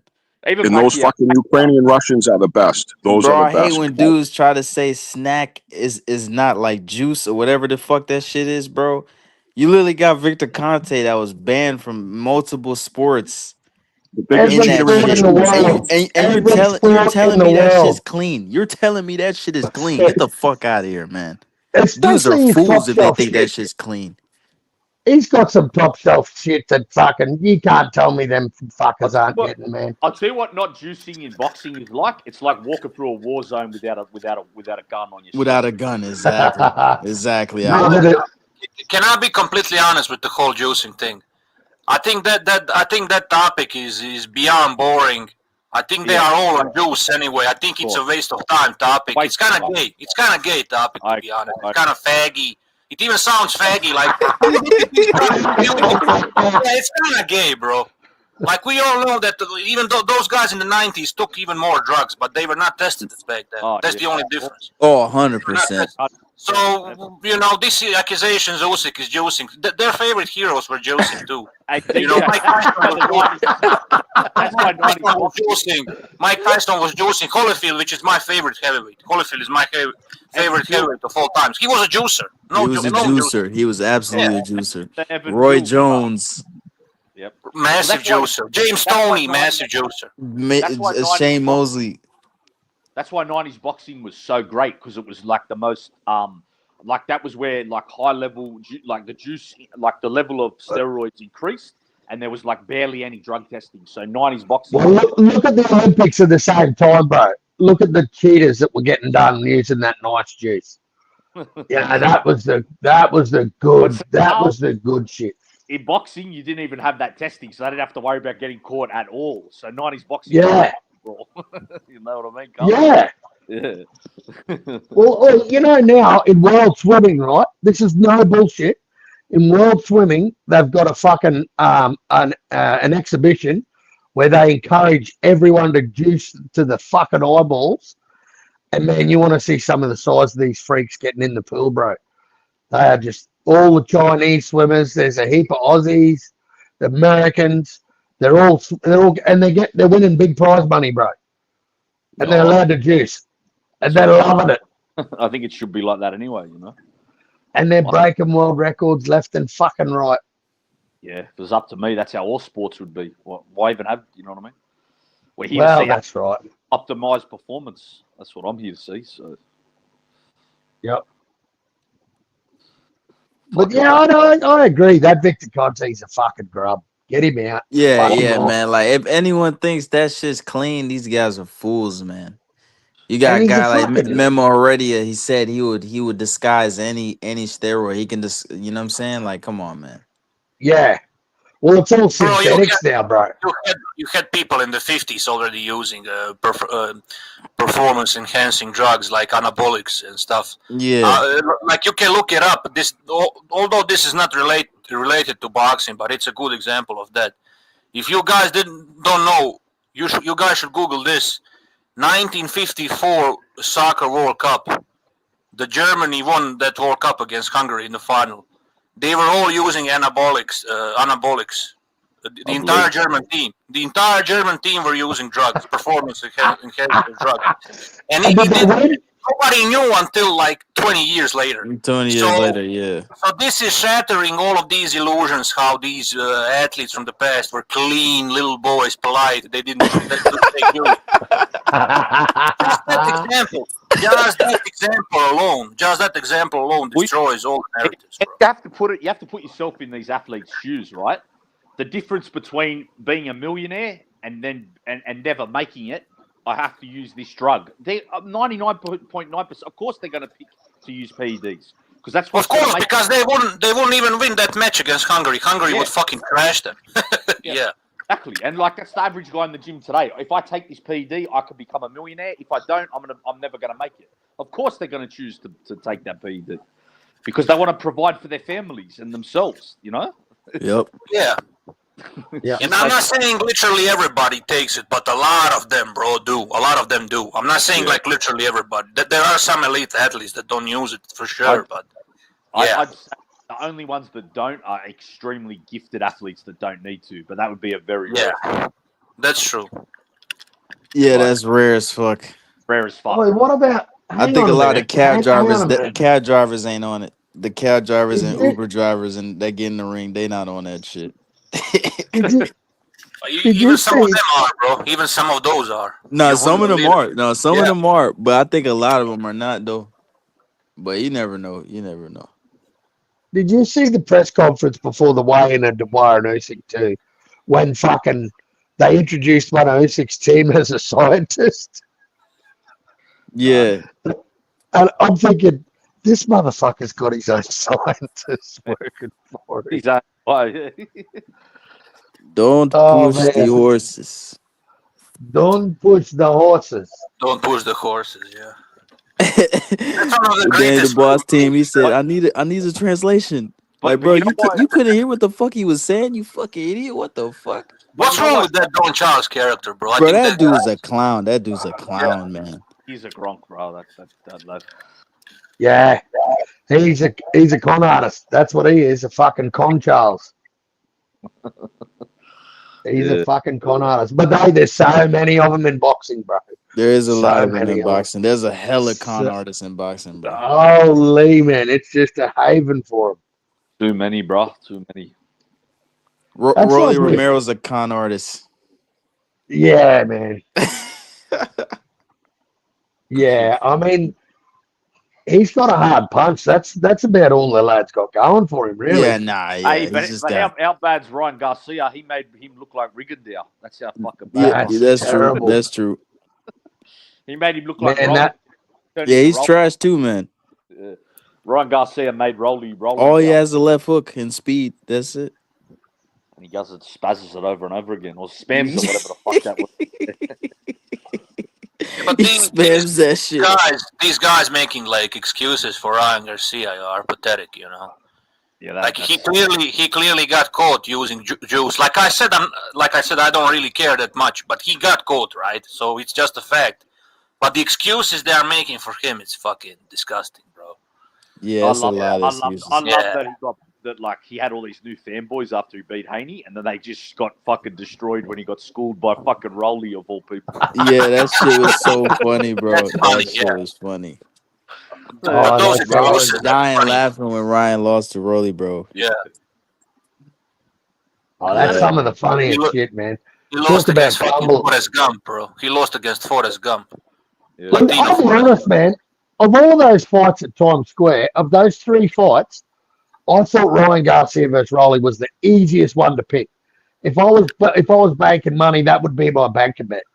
I'm like, yep, because there's no way in the world Rolly's beating Ryan. Yeah, I agree. I was surprised because I'm like, you're like, well, look, this lad got destroyed by Pitbull Cruz, you know, like Ryan. But even Pitbull Cruz he's better technically than Ryan. I mean, he kind of is. You know? He is. He dismantled Rolly, bro. That shit was crazy, man. He fucked Rolly. He fucked him up, bro.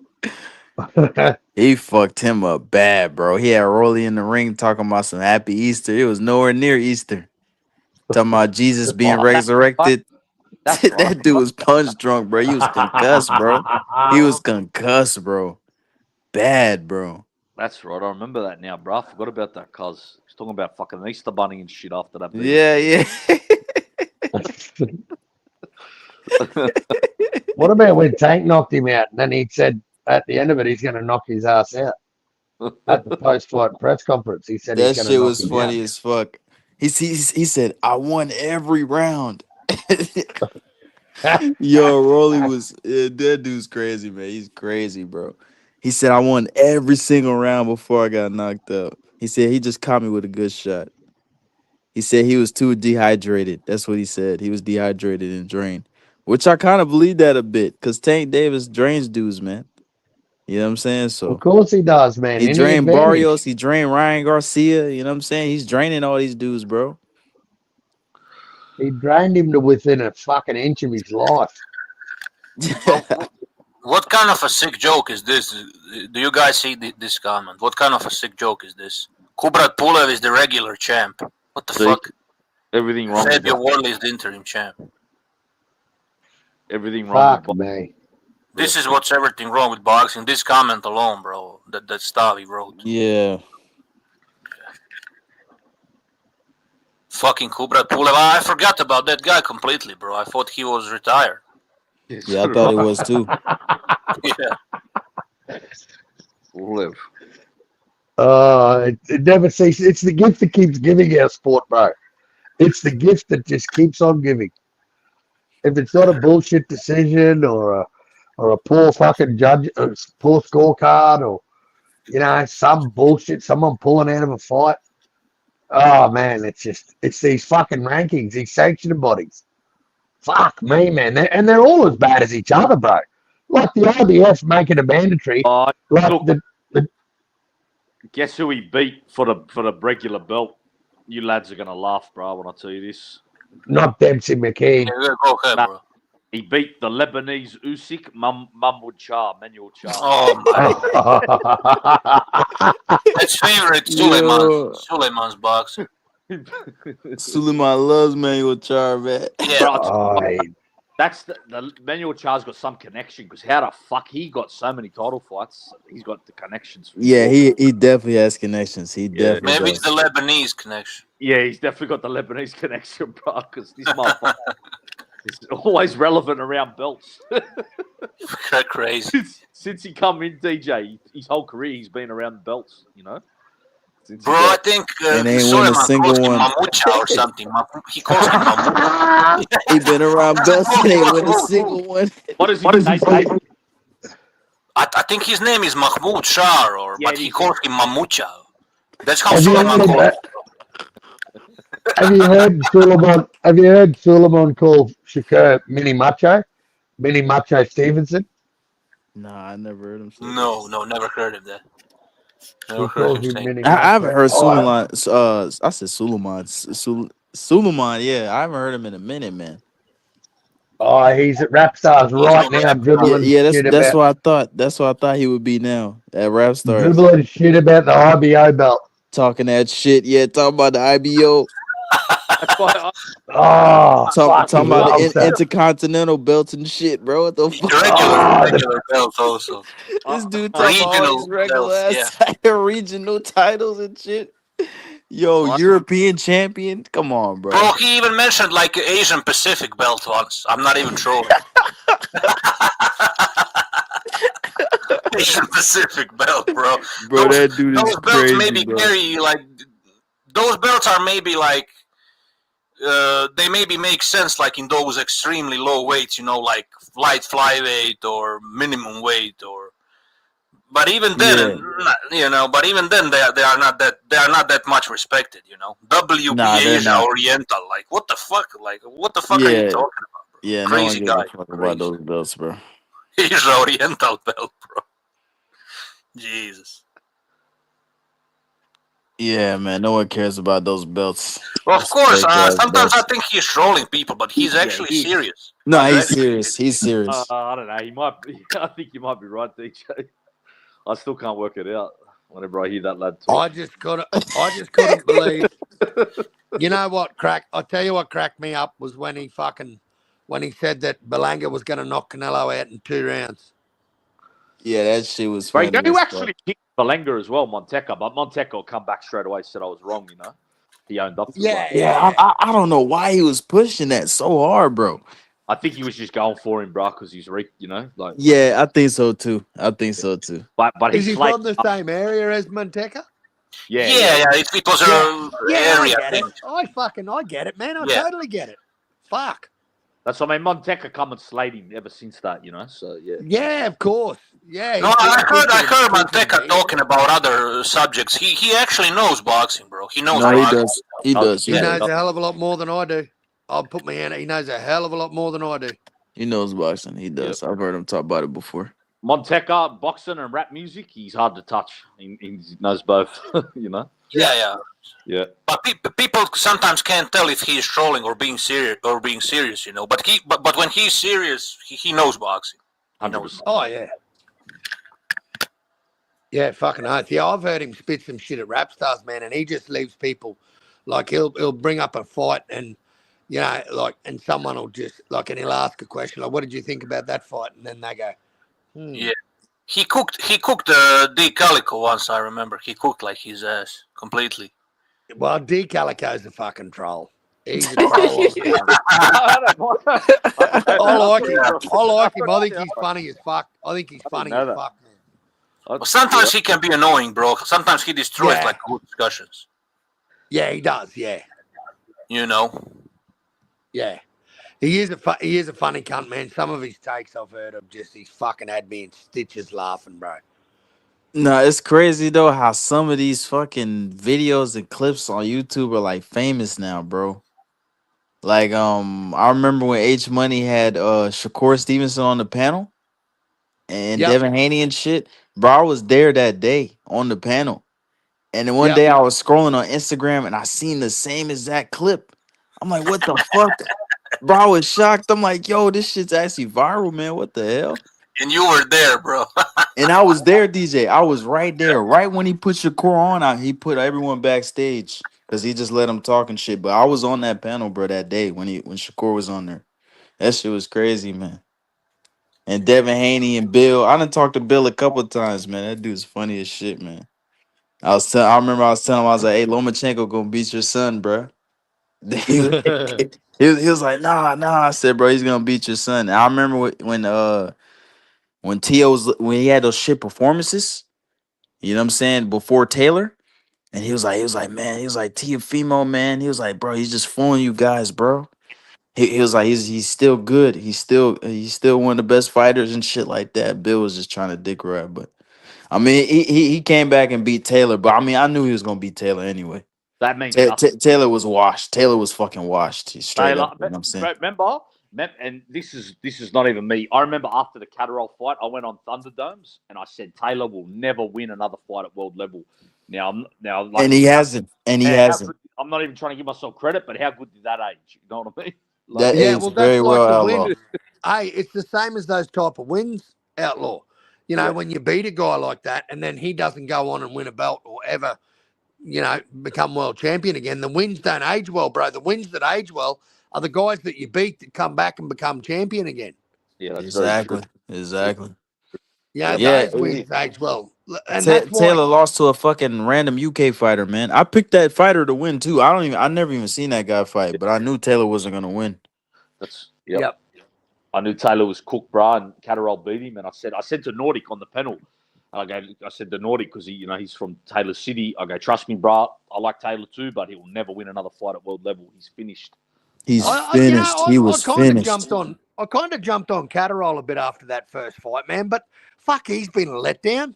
Nah, but that's how I knew That's how I knew Taylor was cooked. That he really to a domestic fighter. You know, that's what Catterall is. Bro. Exactly, outlaw. Catterall he's a real good sparring partner because I heard how he used to spar Floyd and Canelo. He's a good sparring partner, but not a good world class fighter. You know? No, he's not. He's not.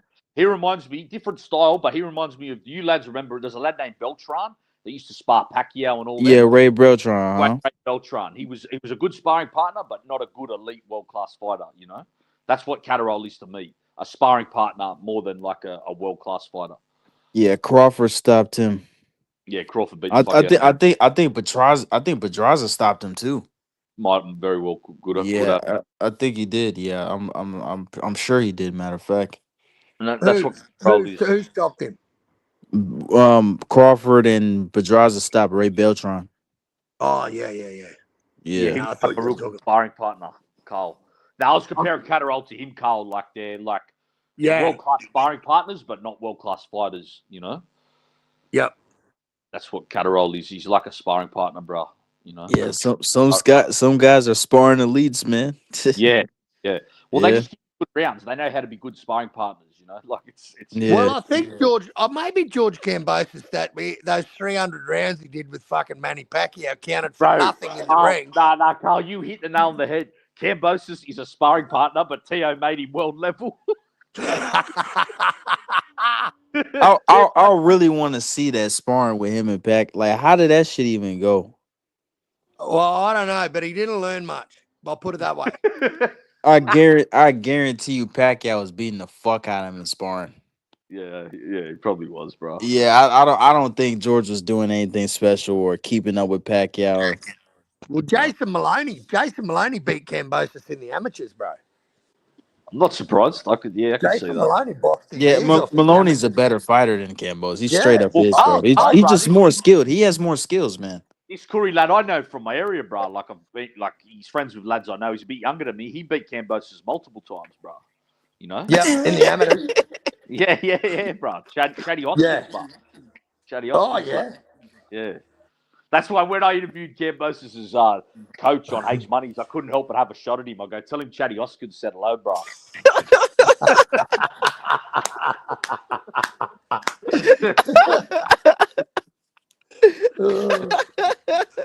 I love you, funny motherfucker. Yeah, coach took it serious. He goes, "Oh, what was his name, bro?" Like a Cuban guy. I go, Chatty Oscar, bro. Tell him he says hello, lad.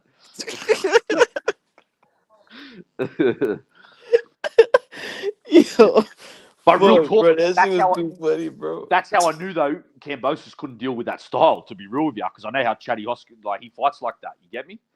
Like he's like that's how I knew he could have beat Haney and Hitchinson and all them lads. Fuck, man, that was too funny, man. Fuck. That shit made my stomach hurt, bro. Yo.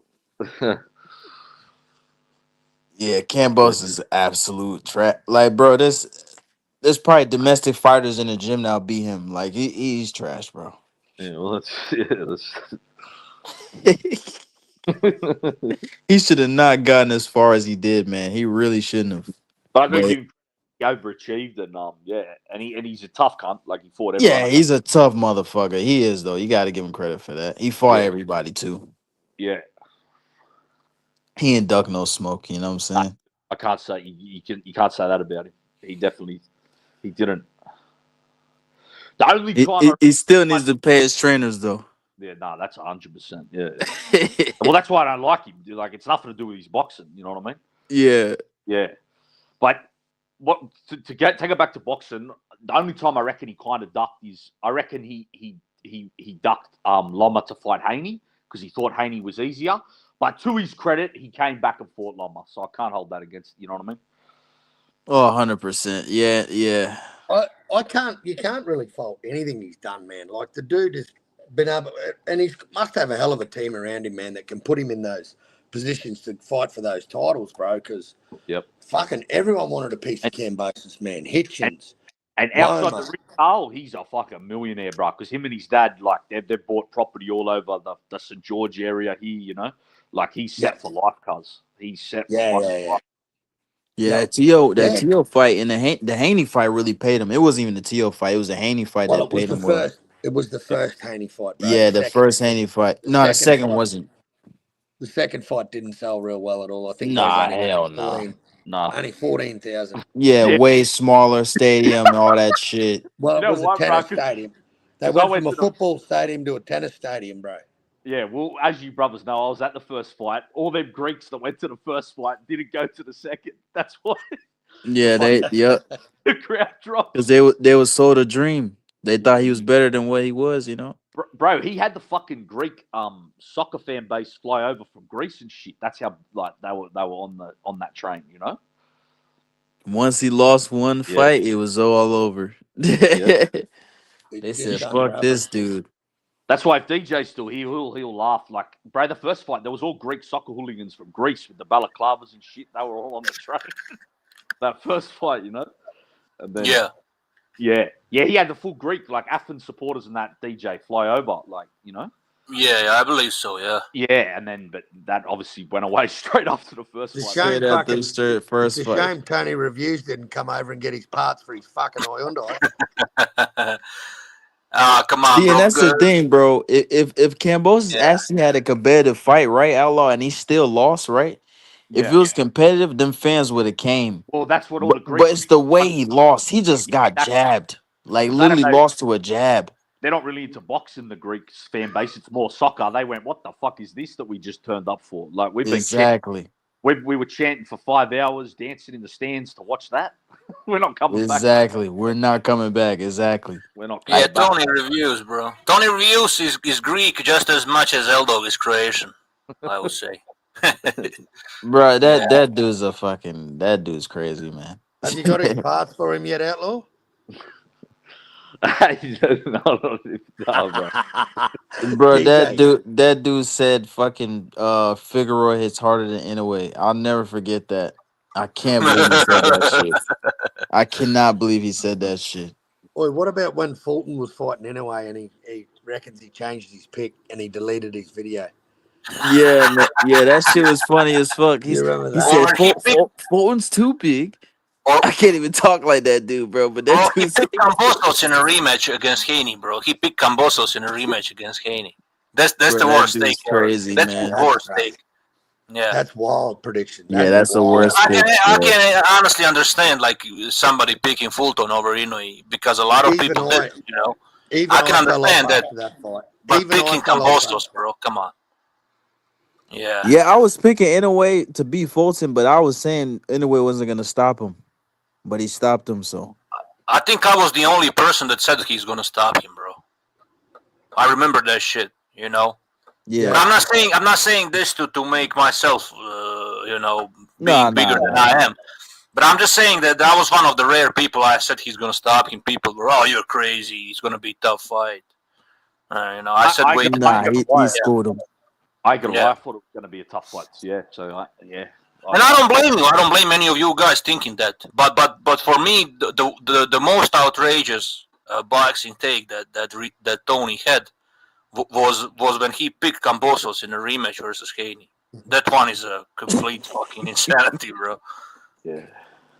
I can't believe he thought that in his mind. Like, bro, you literally seen a dude get his face jabbed off for 12 Exactly. rounds. You Like, you really clearly think he's saw gonna that. win? And he's not a count forward guy. He's a counter puncher. He's a counter Exactly. puncher that can't cut the ring off. Like you immediately know. Terrible pressure fighter. Yeah. He cannot apply pressure at all. Like that's why he can't beat guys like that. That box. Like being there live, like because I was pretty close to the ring. I'd never seen two guys not want to fight on the inside as much. Like as soon as they got near each other, they both went. It would have been a kind of a fight to see live. Oh, it was terrible, bro. Oh, it was bad. But to be fair, I think Teofimo would whoop him in a rematch. Honestly, if that rematch ever happened. Yeah. I don't know why he hasn't done it already. Yeah. Now he will because he's taking so much damage now, bro. Like his confidence is shot down. Like I think he's a one-hit wonder, bro. I think if it's if it was immediate rematch, like let's say Tio rematched him immediately after he lost, I think Kambosos would have won still. Yeah, I think he still could have won because I ain't gonna lie, he has got a difficult style for Tio. Yeah, he has the style to beat Tio. Yeah, he does. Because Tio just doesn't know how to really fight counter punches or cut the, Yeah. Yeah, but I never saw worse performance. I'm not I'm not saying Teofimo obviously has his limitations. We all know that, but I think that was the worst fight. Like his game plan was fucking horrible against Kambosos. He just tried to knock out guy. He didn't even try to box. He just tried to, He thought he's gonna finish him in 3 rounds. That's the way he kind of fought. And I'm not making any excuses. I'm just saying what I saw in the ring. I definitely agree, but I still think as the fight went on, it showed how limited Tio was, that he couldn't adjust and work out a way to beat Kambosos' style. Yeah, I agree. No, I see what you're saying, yeah. But Teofimo is good against one type of style, but then he's terrible against other styles. Like that's why he's limited. Like, bro, I'm about to say he's had multiple shit performances, man. Like, you know what I'm saying? Yeah. Like when he fought Nakatani back in the day, that was terrible performance, bro. Like I remember after the fight, he was literally saying, "Yeah, we ain't gonna fight tall guys no more" and shit like that. Like he was saying stupid shit like that, bro. You know what I'm saying? Bro, And he's he always fought terrible Jermaine against outside Ortiz. boxers. Jermaine He's always- Ortiz, yeah. terrible fight. Sandor Yeah, Martin, terrible fight. He looked terrible, man. Like And he just limited. what did you notice about all of these fights? All of those guys you just mentioned, they were all outside boxers, right? Yep, they all box at Teofimo range. They're all Teofimo linked. struggles with that shit all the time. Teofimo always struggles with that type of boxing. That's almost why he all- didn't want to fight Haney. That's why he didn't want to fight. Exactly, yeah. He never wanted to fight Haney. He could have fought Haney when he fought Kambosos, but he thought Kambosos was gonna be a cake and cakewalk, and he fucking lost, man. Exactly. You know what? You know what I'm saying? He had his head so far up his own ass after beating Loma that it didn't matter who the fuck was in front of him. He just thought his shit didn't stink, and he thought he was going to dog walk fucking Kambosos. And yeah, Tio's hot and cold, man. And Tio's another one of these guys that takes these motherfucking tune-ups, man. Yeah, he Just takes a doesn't- shitloads of tune-ups, bro. Like, Oh man, he's just as boring as Tyson fucking Fury is. Yeah, that's why he's similar to Fury. I feel he takes these tune-ups because I think he hates having to fight a style he doesn't like. He's worried about certain style matchups, that's why it's time for Tio to fight like a Hitchison or something. We need to see him overcome. Fucking the unify, style. you cocksucker. Matthias. Unify. Yeah, see, Matthias, that's not a bad style for him, so he might take that, Hitchinson. yeah, Matthias was fucking bitching him the other day, bro. And at the fight, he slapped his glasses down and shit, bro. Like they need to fight, man. They need to fight. Hitchison's need to fight. Matthias is too slow-footed for him. I agree with DJ. No. Yeah. Tio will beat him. Tio will beat him. Yeah, I think Tio would beat him. That's a perfect style for him, DJ. That's why I'd rather just Exactly, yeah. or something. But that's why I'm surprised though, DJ, why he hasn't fought him yet. That is probably the easiest style for him at 140. Who the Like fuck knows? out of all Bro? the champions, out of all the Who the champions. who the fuck knows? Like, I think Teofimo is a mess. Like, his head is a mess, bro. He's messed up in the head. Honestly. You know, one thing Yeah. thing I've never seen with Tio, man, I've never seen him hurt. I've never seen him hurt. He's got never saw him hurt. he's got a good chin. He's got a good chin. His chin is good. Yeah. I'd say, yeah, that's a good point. Maybe Loma late in the fight, but he wasn't that hurt. Yeah, Kambosos dropped him, but he recovered. Yeah, That was a flash knockdown. Like, he's been dropped, but the flash knockdowns, man, like. Yeah, they were flash. Not he was. Yeah, a lot of people disagree with me, but I think his father is a big obstacle in his life. Yeah, in his boxing career. I mean, not in life in general. Oh yeah, his father's What about destroying his career. What about Daniel Dubois' father? Same thing, bro. Same thing. Most fathers are look destroying at their Kid fucking Austin. kid's career. Look at Kid Austin's father, man. Devin Haney, Cancer, another cancer. Bill Haney. Same thing. Although Bill Haney is kind of the best out of those we mentioned, but even I think even if he was, I think he is. Yeah, I think he is. Yeah. Well, at the end of the day, he's promoting his son. He's more of a promoter than any of these fathers are. Well, that's why I'm saying he's kind of the least evil out of the people we mentioned. What The lesser evil. What about Angel Garcia with Denny? He did all right. Another nut job. Another nut job, bro. He's a nut Yeah, that guy's crazy, man. Because you can't mix emotions with job, bro, and it's normal for a father to be biased toward his own kid. That's why those father-son relationships in boxing mostly don't work. Yeah. There's a young Aussie fella here, Jalen Tate, DJ. He's from where I'm from, and his old man's been his trainer his whole career, and he just announced on social media that he's moving to Brisbane, and he's fighting out of Smithy's gym in Brisbane, and he wants to get on the world level, and his old man knew he could only take him so far, so they announced the split, and Jalen's moved to Brisbane, man, to try and. Is he a Murray Ladbar? I think you told me about him before. Yeah, his nickname's the Wolf. He's been beaten twice, man. But yeah, he gets a bit too flashy in the ring. Like, he tries bouncing around, wasting fucking energy. And if he cuts that bullshit out of his game and gets back to boxing, he'll be a good boxer, mate. What's Liam Paro doing, Carl? What's his next fight? Is he planning anything, or? He's licking it, mate. I think he's trying for anything he can get. Oh, yeah. I think it might be a fucking Kambosos Paro fight.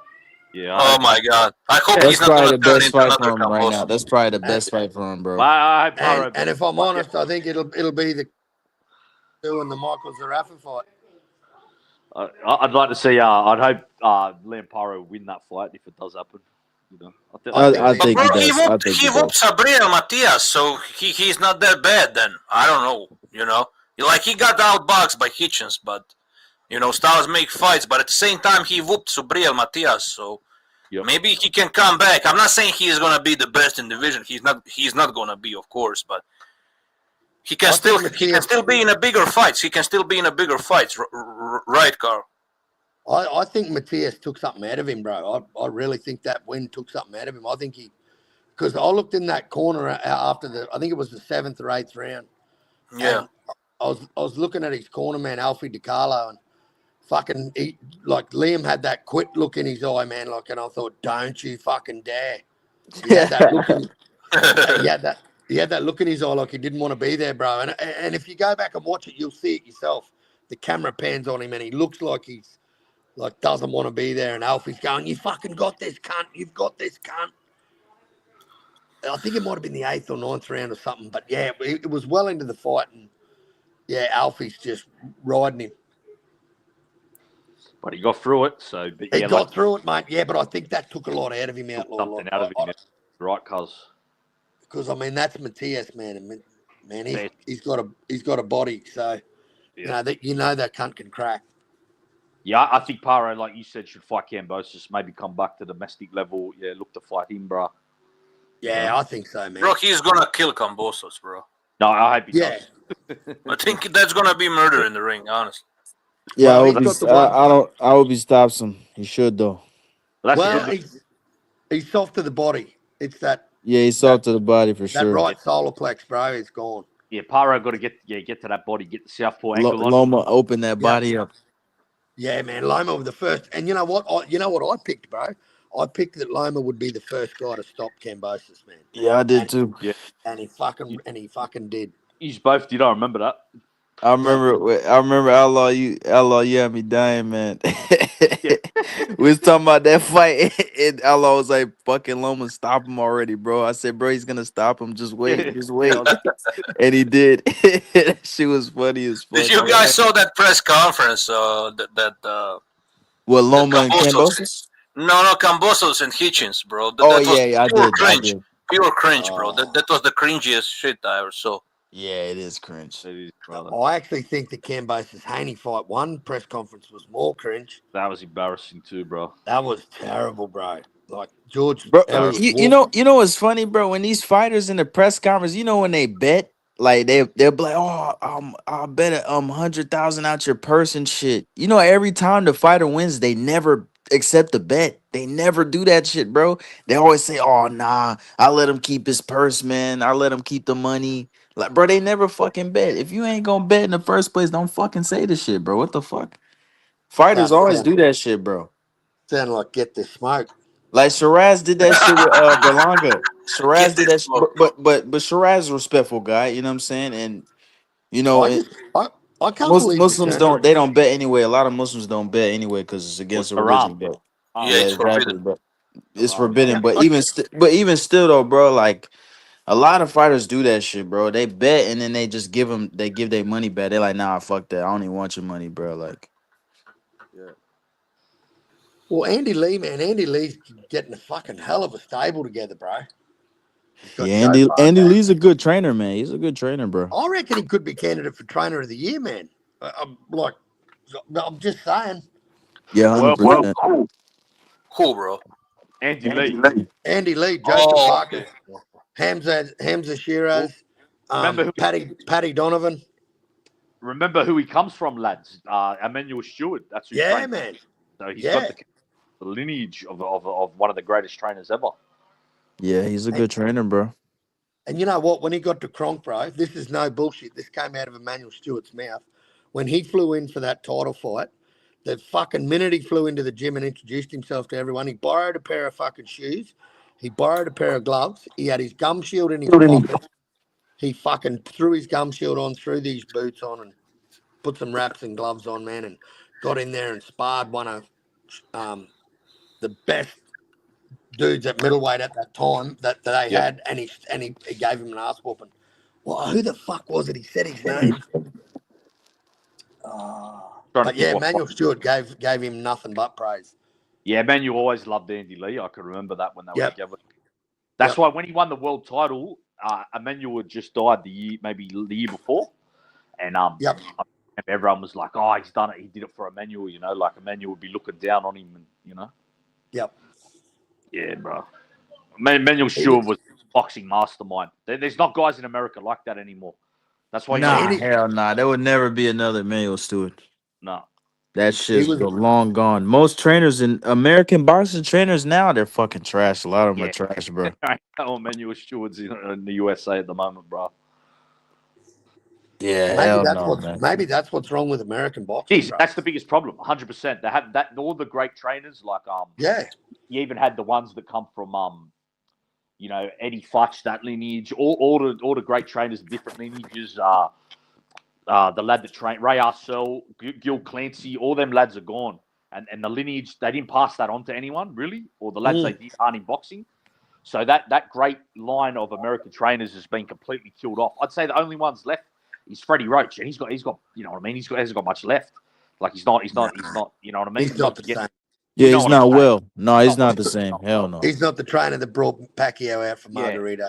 So now you just got a bunch of new jacks in America, and all they care about is, this guy's fast, this guy's athletic. That's the main thing they focus on. Or let's just watch Mayweather and mold our style after that. Like that's pretty much Yeah, that's true. That's so true. That is very true. They just try to copy Mayweather. Yeah. The Mayweather effect. But they don't realize, bro, fucking Mayweather literally was training with that style since he was like 5 years old. Like, come on, man. Like, exactly. and they're not studying old fighters. That's Yeah. I remember James Toney had a great trainer. What was it? I can't remember his name, bro. Something maybe Miller. He'd make James Toney every day after training sit down and watch tapes of Ezra Charles, and and study all these great old fighters and stuff like that. Same as Customato would make Mike do that. Study all the great. Yep. Tyson was an encyclopedia on old fights, bro. Oh yeah, he was. He really was. He had a crazy knowledge. I remember when Roy Jones Jr. was interviewed by someone, and he said, "You would never have heard of this guy, but there was a guy named Salvador Sanchez around." And he said he was one of the most beautiful fighters to watch. And this commentator's like, I've never heard of Salvador Sanchez. Yeah, I've seen that, Carl. Larry David, bro. That's who said it. Was it Larry David? Yeah. Yeah. And, Roy Jones is just taking him to school on these types of fighters. Yeah, Roy Jones knows the sport. He knows the sport. Well, his old man was a famous cockfighter in the States, man. Tony Boswell knows his dad. Oh, really? Roy Jones Sr.? Yeah. Tony Boswell goes to cockfights in Texas. It's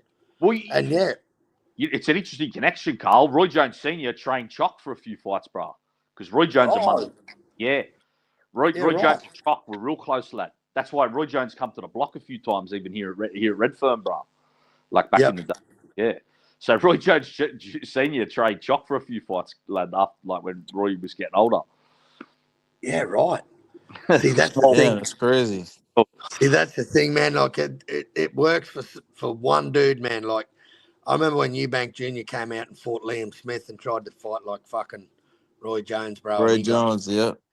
And he got fucking annihilated. No good. That shit was funny as hell, bro.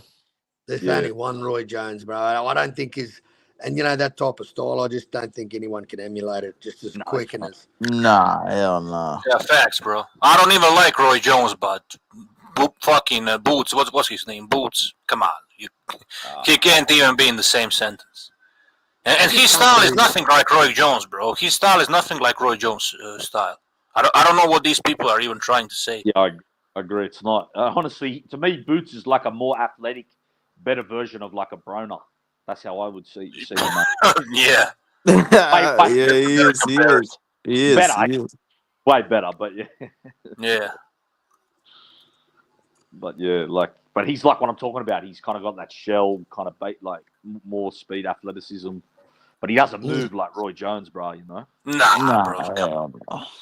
Fuck Roy Jones. Roy Jones was scary how good he was in the 90s.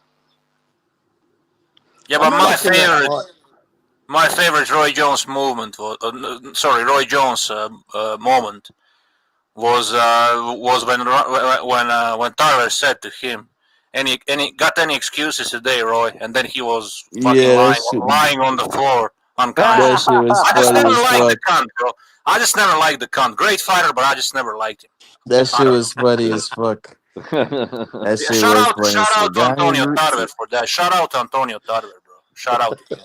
Yeah, shout out Tarver for that. You know what? Tarver always knew he could beat Roy at light heavyweight too, because they had history in the amateurs. I think Tarver, I don't know if Tarver beat him in the amateurs or they had a close fight, but they're both from Florida, and Tarver always knew I could beat this guy, and he fucking did it, Yeah, he did it. Yeah. You know who also beat Roy Jones in the amateurs? Gerald McClellan. He beat Roy in the amateurs. Damn. That's why I think that would have been interesting. He might have been the one guy that could have got to Roy at middleweight, maybe, because of how fucking scary his power was, and the fact he could box, he was fast too, and he had history with Roy.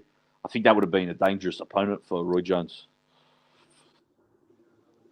Yeah, man. Roy Jones, one of them ones, bro. I forgot you don't like Roy Jones, DJ. I forgot. I remember I heard you talk about Roy Jones before. Yeah, but at least he's giving him credit as a fighter. That's all that matters. He just Yeah. He's definitely getting him his credit. I'll tell you, a fight blew my father away because my father used to spar Virgil Hill, and when my dad seen how Roy Jones did Virgil Hill, he was like, "Wow, this guy's amazing." You know what I mean? He couldn't believe that someone could make Virgil Hill look so bad that could just handle him like that. Yeah. Your dad was shocked, huh? Wasn't Virgil a bit past his best, to be fair? How old was Virgil? But see, DJ, he was a little bit, but he was only one fight removed from being a champion. And like, Oh, okay, okay, and fair enough. and, Fair and enough. my dad had still seen him in the gym. My dad had still seen him in the gym like recently, so he knew he still had like what level he was still at. You know what I mean? Like he was still outboxing most people he would spar with easily. So Oh yeah, like, Virgil was a great boxer, bro. He was and Olympian. also, Yeah. and also to prove the point that he still had something left, he went on to be a cruiserweight champion after that. He knocked out, like, so he's still definitely, like, you know. Didn't he beat Fabrice Tiozzo Yeah, at cruiserweight? exactly. And Yeah, Tiozzo was a very good fighter, kind of underrated. exactly. Yeah, he done that like a year or two after the Roy Jones fight. So that shows that he still was elite, you know, even if a bit past it. He still had a lot left. Yeah. Yeah, there's a lot of underrated fighters at those weights, like cruiserweight and fucking 175. Even the one that Roy Jones they wanted to fight, he was a beast to me. Well, Holding Mikocheski. bro, he was a beast. He was like Yeah, Darius Mikocheski. he was like a European style Chavez. Like obviously not as like well rounded as Chavez, but he was tough as fuck, strong. Like he was a handful, bro. It's crazy he gets no like credit though. Yeah, do you remember him, DJ? Do you see much of him, Mikucheski? Yeah, I remember him, but the only thing I didn't like about him is that he always fought in Germany, and he never really stepped out. He never really stepped out of that country. So yeah, that's the thing I hated about him. But other than that, he was a good boxer. He was a good boxer. He was. But what I liked about him, other than that, like a lot of them other German fighters would get gifts, he would actually knock out the lads. So like he would legitimately. Yeah, he would legitimately beat him. Yeah. Well, he's the one who beat Virgil Hill. That's who took Virgil Hill's belts off him, Mikucheski. Yeah, he beat Virgil Hill. Mm-hmm. That's why Mikucheski was lineal the whole time, bro, because he was the first one to beat Virgil Hill. You know? He beat that Gonzalez guy too.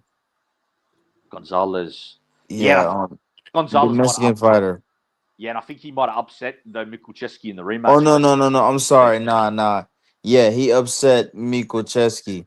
I'm thinking about the hungry boxer Zold Erde. Yeah, he beat. Yeah, he beat Gonzalez. That's what I was thinking about. Yeah. He was a good boxer too. Shame that he didn't. That dude's underrated as fuck, bro. Like no one talks about that guy either. He kind of went under the radar, man.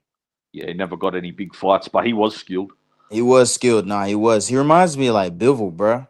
Like he fights like Bivol. That's what he reminds me of. Yeah. Obviously, I'd say it was like better, but yeah, Bivol's better. Bivol's better. But he has like similarities though. I see like Bivol's style in him. Yeah, Bivol's way better. Bivol's way better. Fuck Bivol. He's ducking the rematch. He's ducking the trilogy. He's trying to age out the poor old Beterbiev. He did age out. That is true. Yeah, he's still doing it. He's still doing it. Now they're trying to fight in Russia, Carl. Yeah, but he pulled out. They were supposed to fight this year. Yeah, but they want to do it next year. Yeah, they're gonna do it next year. See, I don't blame them for that, Carl, because the reason why I say that because they both fought each other pretty fast. Like they had quick turnarounds. You know what I'm saying? They fought in October, and when they fought again in December, right? Was it December? So did AJ and Usyk and Tyson Fury and Usyk, bro. They both fought within 12 months. Yeah, exactly. That's because of Turkey, man. You know what I'm saying? Yeah. Turkey's making these dudes fight quick as fuck. He's not wasting no time. On Turkey, bro. You know what I'm saying? So he's not wasting no time. So I you know what I'm saying? I think they need a break. You know what I'm saying? They need a little break. You know what I'm saying? They could have fought this year though. And also too, I think they deserve to fight in Russia, man. It makes sense. Why not? You know what I'm saying? It makes sense that they both fight in Russia. They're both Russians, so you know what I'm saying? Might as well. What a fucking Bivol's gonna win anyway. I think Bivol wins again anyway. So well, are the Saudis up the Russians' ass? You see all the Saudis up the Russians? Like, can Turkey put a fight on over there? Yeah, I think he can. Or are they going to need the Jew? Will they need the Jew over there, the little Bob Arum? Nah. Bob Arum, he was trying to shoot the fight down, man. Fuck that dude. He was trying to shoot the fight down. He was, man. He was. He literally was. Right after fucking Bivol beat Canelo, then he wanted to say, "Oh yeah, we can make the fight. We can make the fight." Yeah, because Bivol beat someone that's lucrative. So now you want to make the fight because you see dollar signs, man. You fucking scumbag, man. Bob Aaron's a bitch, man. Fuck that dude, bro. He's old. Yeah, but then He's Mauricio outdated. Sulaiman. Turkey's taking over, man. Shout out Turkey, bro. But even Mauricio Sulaiman from the WBC said no Russians can fight for a belt while there's conflict going. Yeah, because they was trying to protect Canelo. You know what I'm saying? They wanted Canelo to get that 175 fight, but you know damn well Canelo wasn't gonna fucking go up there again. You know Canelo wasn't gonna fight him again, bro. Fuck that shit, bro. Yeah, they bring in that bullshit rule because fucking Canelo. Like you could see. Yeah. Like, bro, people was literally talking about Canelo moving up, fighting Callum Smith again for WBC, but he had to beat Baturia, and that didn't happen. Wasn't he talking about Usyk at one point? Yeah, he was. He was talking about Usyk. He was talking about Usyk. That's some of the funniest shit I've ever heard, bro. And that's the thing too. I sent a short in the chat, in our chat, and it's Usyk. They're talking about like the fighters and shit. And someone brought up Canelo's name to Usyk. Usyk said he's a terrible guy. That's what he said. Really? Yeah, Usyk said he's a terrible guy. Yeah, that's what he said. He said that about a Canelo. Canelo had $500,000 on Usyk to beat Dubois. Yeah, I seen that. See, I think Canelo, he's just trying to copy Mayweather, bro. Yeah, I think that's what Mayweather does. Mayweather puts bets on fights too. That's all he does. I call him Money Canelo. He's at that point in his career where he is Money Canelo, bro. And his resume says it all. Yeah, because fucking Mayweather, I think he put like 100,000 on Bivol. I mean, what was his last great fight he was in, bro? What was his last great fight? Was it Triple G?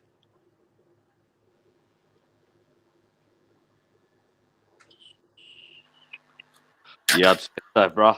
Probably Triple G2, man. Who are you talking about, Carl? Canelo. What's Canelo's best fight, best win? Oh, you mean best win on his life? Triple G2. Triple G2. Yeah, I mean, no doubt. That run he went on in 2020, that was some good wins. Not great, but good wins. Like there was good wins. Yeah. Callum Smith, Billy Joe, but yeah, nothing close to Triple G. Yeah, nothing close to Triple G. Triple G. I would say Triple G. Nothing close to Triple H. Yeah, I agree, DJ. Those 3 wins are his best, in my opinion. Kovalev win is a decent, but Kovalev was a bit past his prime. Nah, Kovalev was past his prime. It's a decent victory, but yeah. And as past his prime as he was, maybe Cotto, just because it's another Hall of Famer that had a belt. You know? No, and don't get me wrong, I give Canelo some credit for that because he moved up, fought a bigger man. Like I said, it's a decent win, but Kovalev was a bit past his prime. You can see it; he looks slower than usual. You know, Cotto, same thing. So I give Canelo the credit for both of those wins, but we can't deny they were past their primes. If we I honestly think as much damage as Cotto took, I think Cotto might have had more left than Kovalev. 100% he did. You're maybe right. Yeah. If you look how Cotto's moving in that fight, he still looks like a good world-class boxer. Whereas Kovalev, man, he looks like an old man in that fight. He just was winning by his experience and reach. But as soon as Canelo got close to him, game over. Bro, I've never seen fucking Kovalev pitter-pat like that in that fight against Canelo. Like, bro, his jab, like the stiff, powerful jab was just gone, bro. The stiff, powerful 1-2 was gone. Because he knew how vulnerable he was. So he's like, I just got to score points and get the fuck away.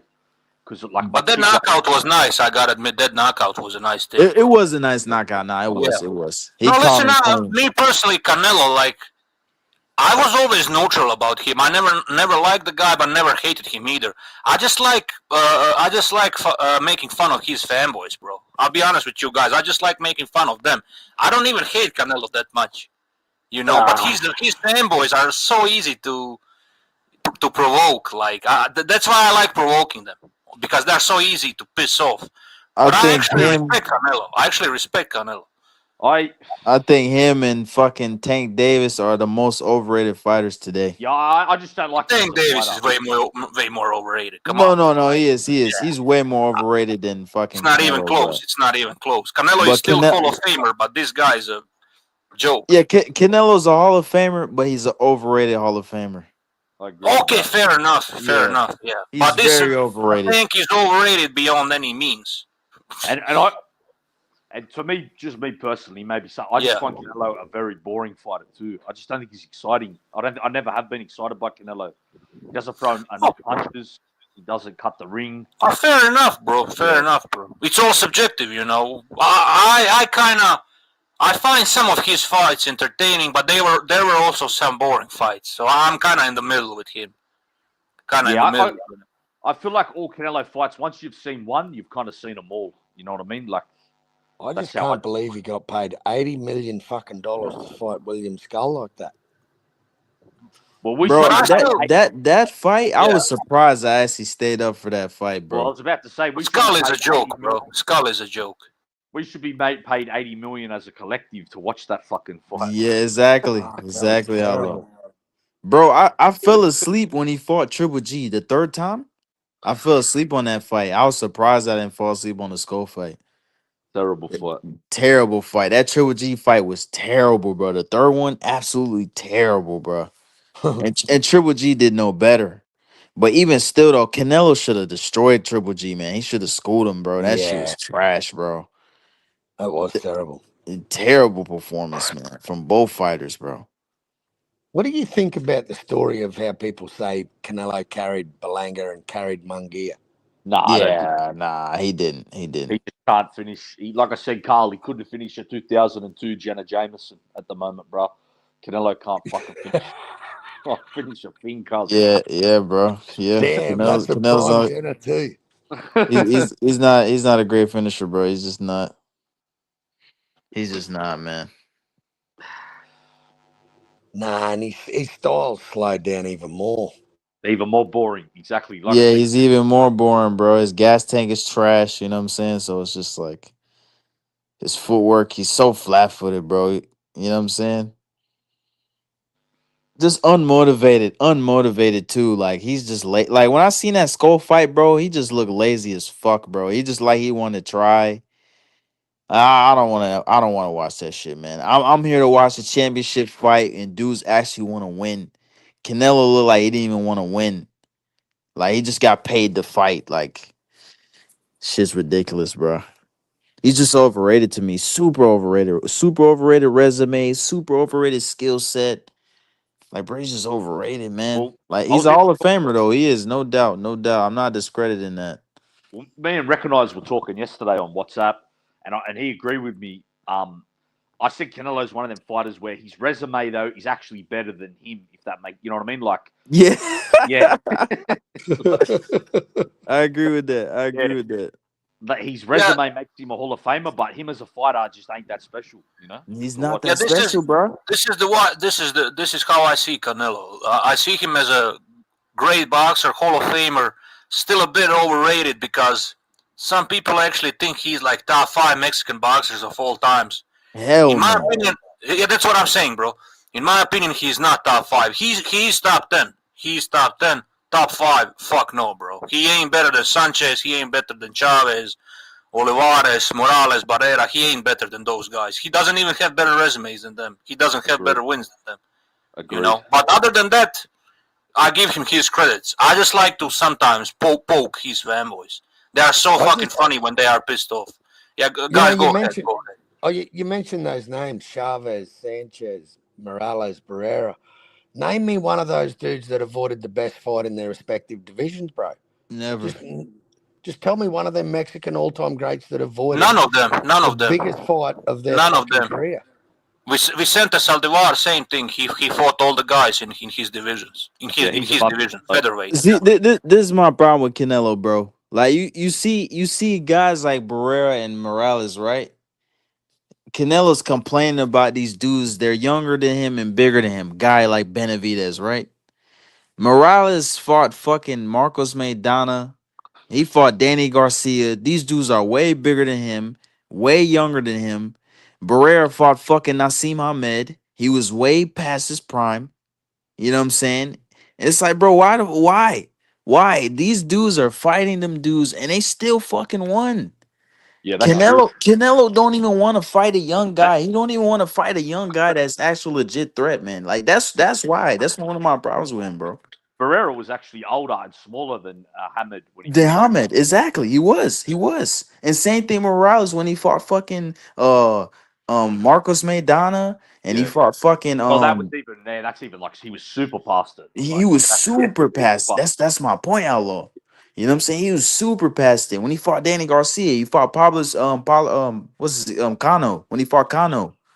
Yeah. You know what I'm saying? Like, bro, he was way past his prime against these dudes. They were way bigger than him. He's way out the weight class. So what's the excuse for Canelo? He can't do the same? Like, come on, bro.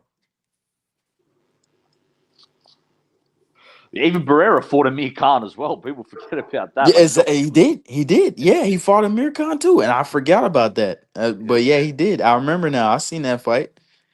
Yep. That's what I'm saying, bro. He fought the great Robbie Peden. Yeah, I remember that fight. Yeah, he did too, Carl. Yeah, the unification.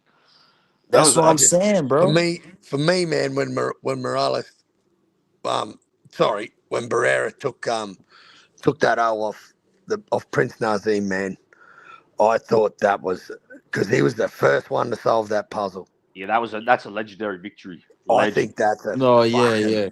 I think that's better than anything on Canelo's resume. It is. I agree, 100%. Agree. That shit destroyed Hamed's career. No doubt. Totally. Hamed was top five pound for pound, and I don't care what anyone says. Hamed is one of the biggest punchers this sport has ever seen, pound for pound. Like a monster puncher. Speed, athleticism in his prime, 27 years old, top 5 pound for pound. Barrera moved up and schooled him. Incredible victory. Incredible victory. Box his socks off. And that's what I'm saying. Canelo can't do the same, bro. Even Barrera fought Marquez. He was past his prime then too. And he arguably won. Yeah, he arguably won that fight. Yeah, exactly, bro. That's what I'm saying. Like Canelo has no balls. There's no heart in Canelo, man. Yeah, he I think he's gone.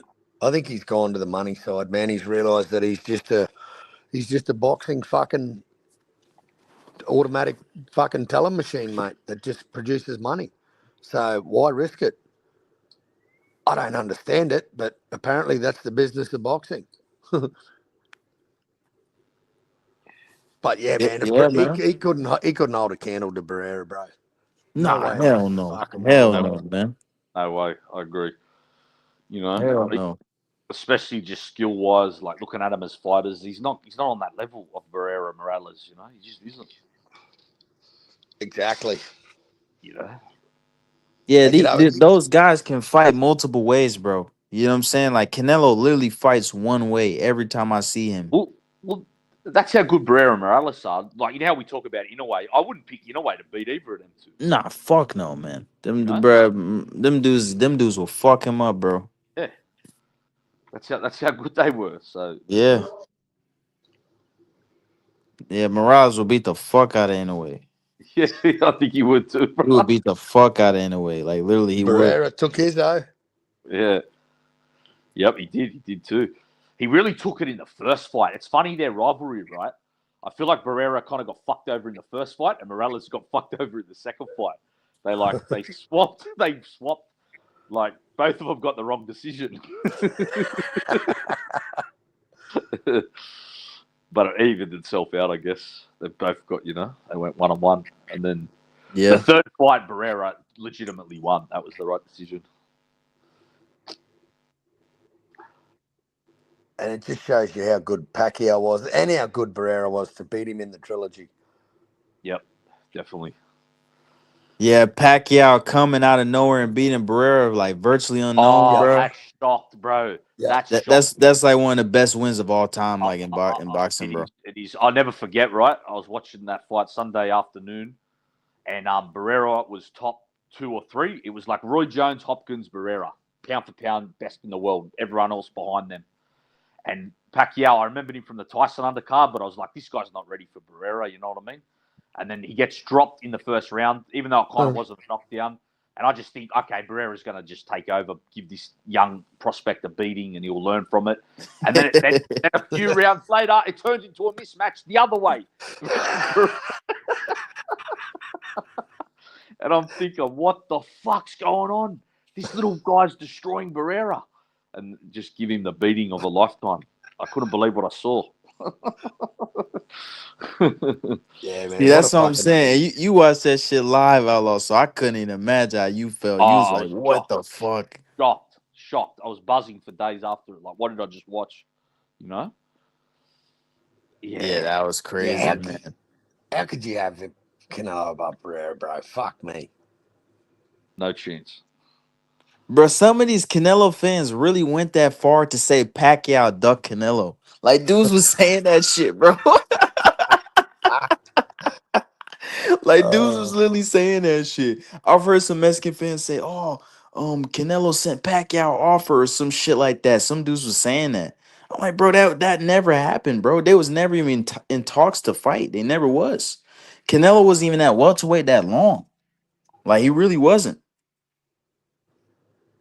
You know what I'm saying? Like, people forget fucking Canelo and fucking Floyd, they fought at middleweight. They didn't fight at fucking welterweight. And Pacquiao only fought at middleweight one time. And it was a catch weight. You know what I'm saying? So Yeah.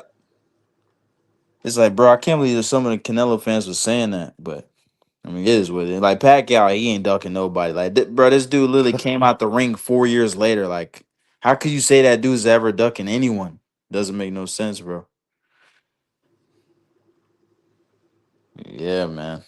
Shout out Pacquiao though, man. Even his win over what's the name, Lil Duaba. Like that win when he beat that South African guy for the title. Like no one knew who the fuck he was, bro. The pronouncers couldn't even pronounce his name right. They was calling him Pacquiao on the broadcast. Like, bro, they didn't know who the fuck this guy was, bro. And he came out and just knocked out the champion. You know what I'm saying? Like, bro, and he accepted the fight in like 2 weeks' notice. Pacquiao said he came to Vegas just for vacation. They didn't even come to fight. But then his name was in the conversation to for the replacement because he was ranked in the IBF. And then they was like, "Yeah, man, do you want to fight this champion?" They was like, "Hell yeah, let's do it." And he beat the champion. You know what I'm saying? So it's like, come on, bro. Pacquiao's like one of the greatest, man. Like, no doubt. Oh, his resume's fucking off its head. Yeah, like resume. If we're speaking resume, Pacquiao easily has like a top 5 resume in my opinion, bro. Yeah. Like we're speaking resume. Like I'm not talking about his skills or anything. Just resume, just straight up resume, not the accolades. Yeah, he has like a top 5 resume, bro. Top 10 maybe. You know what I'm saying? Well, you can't argue with it, man. Fuck, he's got some fucking names on there, bro. Fuck. How many fights has he had? 70? I don't even know. Yeah, altogether he has like 73 bouts. Fucking crazy. Yeah, bro.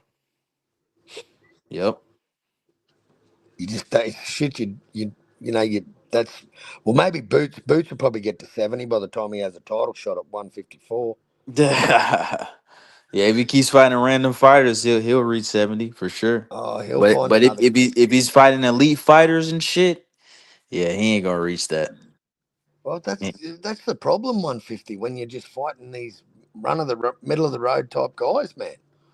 Like he made look, and now you notice all the this goes for every fighter. You notice whenever their fighter beats someone, they'll talk up the opponent, like how good they are. Like, oh, Karen's a fucking great fighter. And I'm like, well, motherfucker, you didn't know the cunt's name before he fought Boots. So now all of a sudden you're an expert on Karen Chesneskian. And Karen's a fucking great fighter. But I'll put the house and the kids on it that fucking you didn't know the cunt's name before they signed the fight. And when they signed it, you went, huh? He's fighting Karen? Yep. Yeah, Not once, but 100%, twice. bro. They definitely thought this guy was some random ass dude, random ass. What did he even have the title at that time when he fought the first time? I don't think he had Yeah. the title. Yeah, he did, right? Yeah, he Yeah, did. yeah, He yeah. did. He did. Yeah. So yeah, they was just looking at it like, man, this some random ass fucking mandatory. We're gonna destroy him in the round or some shit. You know what I'm saying? And then he had trouble with this guy. Like, And bro, then they they made they him. they, they weren't looking at this guy like he was some all time great or some shit, man. Now he's a great fighter because you had a tough fight with him. Get the fuck out of here, man. And man, I remember the first Karen fight, bro. His balance was off. He was fucking tripping over himself. Like I just didn't see any Roy Jones that night. Yeah, Zero. bro, Carl. Like me, I was never sold on Boots. You know what I'm saying? Like even before that, like when I seen him fight Lipinets, like yeah, he knocked him out and shit, but still like Lipinets was landing clean. You know what I'm saying? And I remember too when he fought this other guy named Uabov. Yep. Like he beat him up too, but bro, that dude was catching him clean. And this dude is small as fuck, like super small, bro, compared to Boots. And he was catching him clean, bro. Like, you know what I'm saying? That's when I knew Boots wasn't that good. Like when people were saying, you know. And then when he fought Karen, it proved my point even more, bro. You know what I'm saying? You know how he's the IBF champion, right? How he's the IBF champ at 147. He could just jump straight to 54 and become Bakram Murtazaliev mandatory. Well, it's kind of hard to know how good he is when his competition is beyond mediocre, bro. You can't say that about very weak, mediocre competition, bro. You can't. You know what's his biggest win? Lipinets, right? Wow. Lipinets, yeah. Yeah, so that tells you everything. Like it's hard even to judge him. Like as a, you can't even know how good he is because he never even tested himself. He never stepped up. You know. Yeah, but that's the thing though. That was defense is weak. Go ahead, bro. Sorry. That was a past his prime Lipinets, and Lipinets, I know. He's not even a 147 fighter. Like he's not at all. He's too small. He's way too small for that weight. And that's his best victory, bro. That tells you everything, right? Like we can't even know how good he is because he's fighting all of these either past their primes or either boxers that are too small or complete bums, you know. I'll tell you who's blasted at 54, man, is Virgil. Like that fight with Madrimov, man, that cemented him.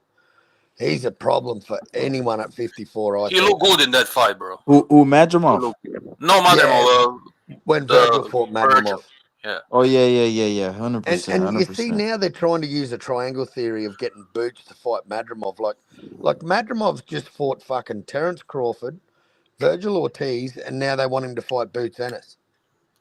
They still didn't learn the triangle theories that don't work. Styles make fights. They need to learn that concept. It's very simple. I think Madrimov would give Boots all the problem in the world, bro, with his feints. Oh yeah. That's Boots is not gonna look good in that fight. Hell no. No way, man. He's gonna be swinging at midair. Yeah, that's a tough style matchup. He's probably gonna win. He's probably gonna get like a shaky ass robbery decision or some shit like that. Yep. You know what I'm saying? Like if you know, but he's not gonna look good doing it. Hell no, bro. That's a terrible style for him. He's gonna give him problems for the first few rounds. Well, later on, I think Boots will probably stop him or something, but he will give him problems in the first few rounds. He's not stopping him. He's not. You don't think he's gonna stop Madrimov? 100%. He's not stopping I don't think he Madrimov. will either, bro. If Ortiz didn't stop him or Crawford, no way Boots stops him. No, you have a point there. Yeah, not to use a triangle theory, but guys that hit like Crawford and fucking Virgil Ortiz, that dude can take a fucking shot, man. I think he'd take. Yeah, that's true. You have a point there. Yeah, I forgot about that. He actually has a good chin, the Madrimov guy. Definitely, man, and he's famous. He is arguably one of the best feinters in the fucking sport today, bro. The Bud Crawford fight sold it for me, man. I had that fight tied up after 10 rounds. Yeah, well, this is the thing about Boots. I don't even dislike the guy.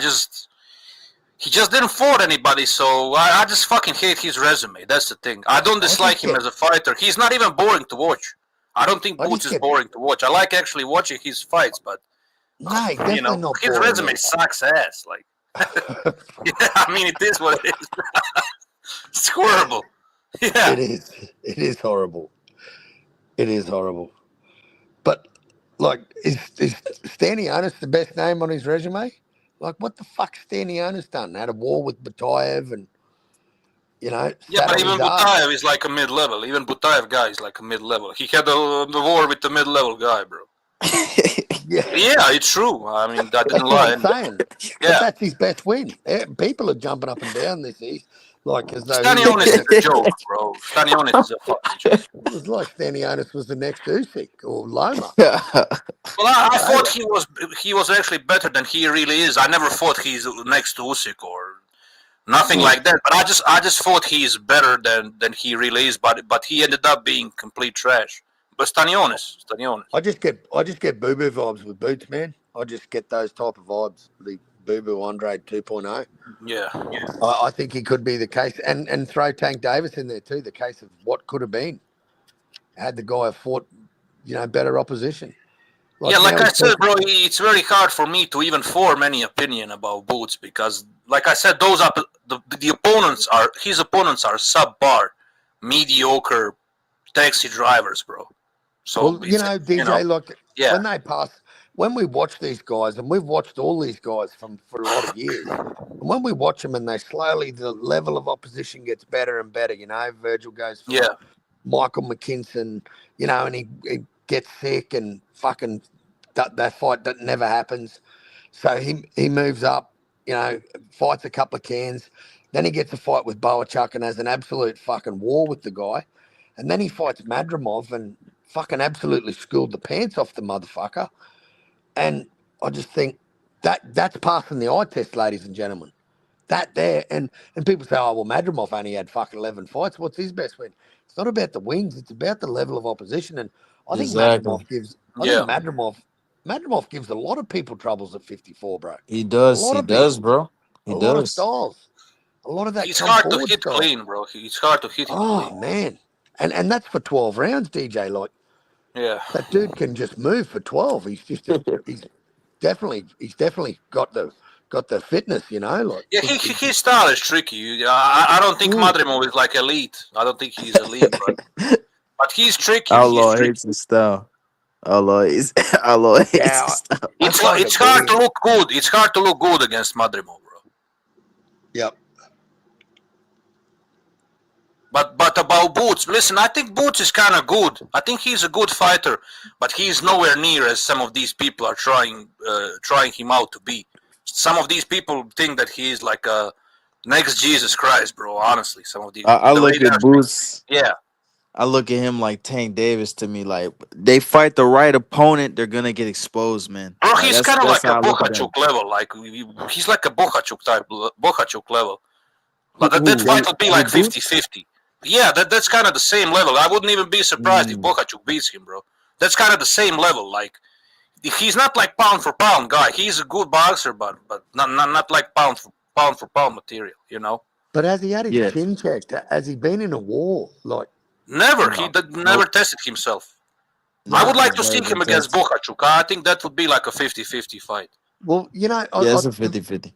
Yeah. Can I just give you a quick little rundown on the last 6 months of fucking Boots Ennis, right? So Boots Ennis wins the belts and becomes unified at 47. And then Turkey offers him the fight at fucking 54 with Virgil. He knocks that back, saying, no, I don't want to go to 54 yet. I want to stay at 47 and unify the belts and become undisputed. I thought, okay, I can respect that. And in my mind, I thought, I do not know how the fuck that guy, because let's face it, if he wanted to get all the belts, man, it's going to take him 1.5 years, 2 years to get those other 2 belts. So for him to stay at that 47 for another 1.5, 2 years, bro, how the fuck would he ever make 47 in 2 years' time? The guy is a monster.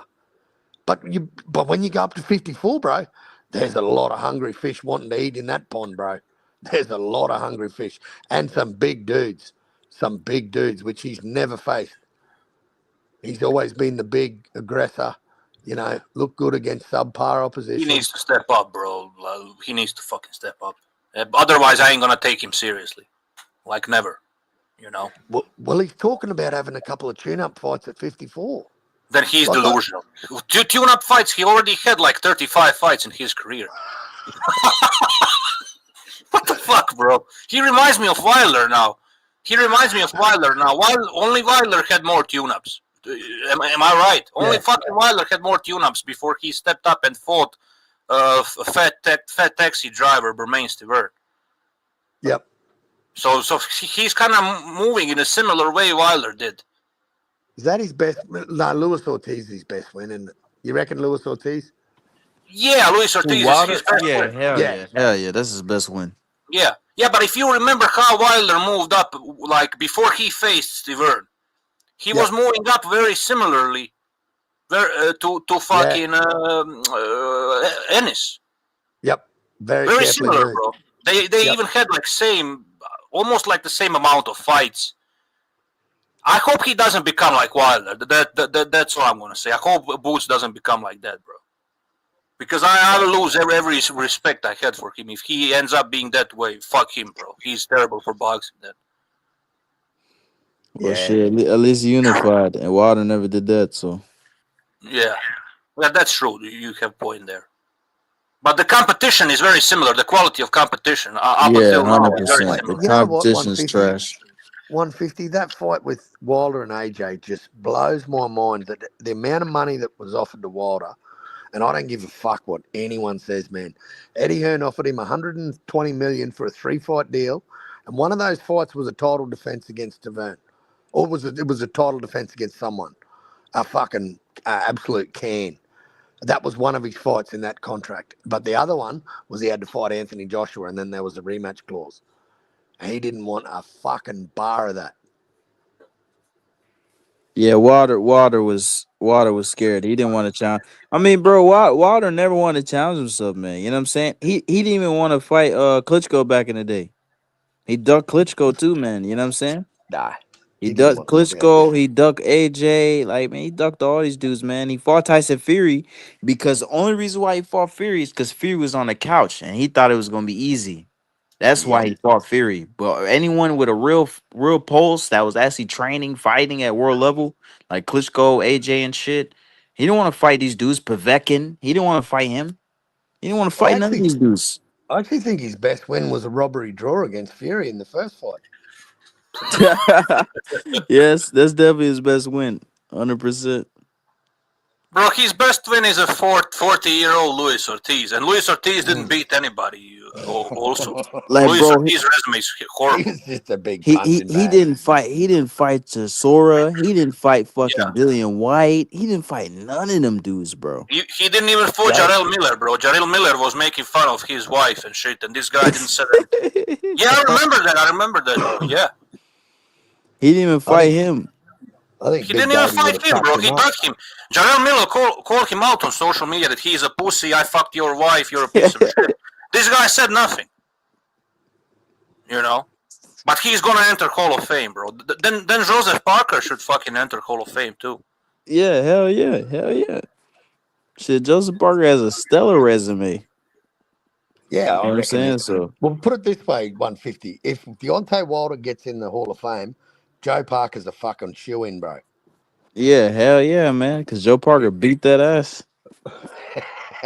Yeah, bro. Zank knocked his ass out too, man. So Yeah. you know what I'm saying? Yeah, Yep. man. Yeah, I Bro, think Parker's resume is kind of underrated, bro. Yeah, Parker's resume is stellar, is. man. Like I say, it's a It very is. good resume.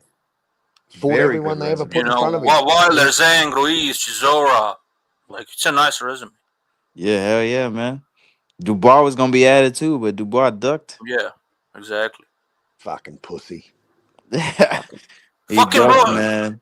Fuck it, bro. I gotta say this. Even Dillian White had better resume than Wilder. I'm not saying he would beat Wilder, but he had better resume. 100%. Yeah, 100% he did, bro. you know. Shit, prime for prime, Dillian White might beat him. Shit. I think No, Derek like we Chisora. will never know because he never wanted to fight White. Yeah, He never exactly. ducked him. Yeah. I think Derek Chisora's fucking 17 losses are better than any win that fucking Wilder's got. Bro, Yeah. Chisora has wins over Joyce, I think. Joyce is his biggest win. It's better than Ortiz, in my opinion. I think Joyce is better than Ortiz. Joyce is a better boxer than Ortiz, bro. Joyce was a successful Olympian. He was winning medals on Olympic competitions, World Cup competitions, European amateur competitions. Ortiz did nothing in his amateur career. So I would say that Chisora's biggest win is better than Wilder's biggest win. Yeah, Chisora I know I'm beat right. Joyce. Yeah. Exactly. Yeah. Joyce is a Chisora- better win than Luis Ortiz. Chisora beat Caballero too. No. Oh no, he I'm lost. sorry. Caballero decision. beat him. I'm sorry. Split decision. Caballero. Yeah, It was a Caballero. close one, but Cabal won. I think it was Yeah, like split decision. Yeah. No, I'm sorry. Yeah. Caballero took his O, I think. I think it's going to be Caballero and Parker. But I think that's the next you know, heavyweight fight. Chisora beat Parker the first time. They robbed him. That was a robbery. I remember that fight. Outlaw remembers too. He was here. He watched that fight. Yeah, Chisora won the first fight. I've heard him talking about it, even Yeah, talking about it. When Chisora won that Joe first laughs. fight. That was a robbery, 100%. He beat him. Yeah, Joe laughs about that. I think Yeah. Chisora's underrated as a heavyweight, man. I think he's problems for anyone. He gave Usyk all he could give. Yeah. But that's the thing about Chisora. He gave problems to everybody, bro. Well, If you look at his resume, nobody beat him easily. Well, you look at Usyk versus Dubois. Like Usyk worked him out in 2 rounds. Had his number in 2 rounds. You look when he fought Chisora, it took him like to the mid rounds, man, until he started working Chisora out and outboxing him and moving. And the reason Chisora lost a lot of his fights is his shitty stamina. Like a lot of his fights, if you remember, I watched a lot of his fights. For first 6 rounds, he would lead on points comfortably. He was even outboxing his opponents, and then he always gets tired in the second half of the fight. Like always. Like he's like a Chisora is like a poor man's version of Joe Frazier. That's how I would describe him. That's a good analogy. He is. The only difference is he lacks stamina that Joe Frazier had, and he lacks punching power that Joe Frazier had. Yep. But if he had a stamina, a lot of those fights he lost, he would probably win. Yep. That's just how I see it. I know what I'm talking about. I watched a lot of his fights. His cardio has always been an issue for him. Yeah. He never fixed it. He never fixed that shit. No, that's true, DJ. Facts. Maybe he needed to find better conditioning coach, or I don't know. And plus, he's reckless as fuck, man. You know what I'm saying? Like, he leaves himself open, you know? Yeah, but he usually does that in the second half of the fight. Like in the first half of the fight, he's kind of disciplined, landing punches, landing body punches, you know.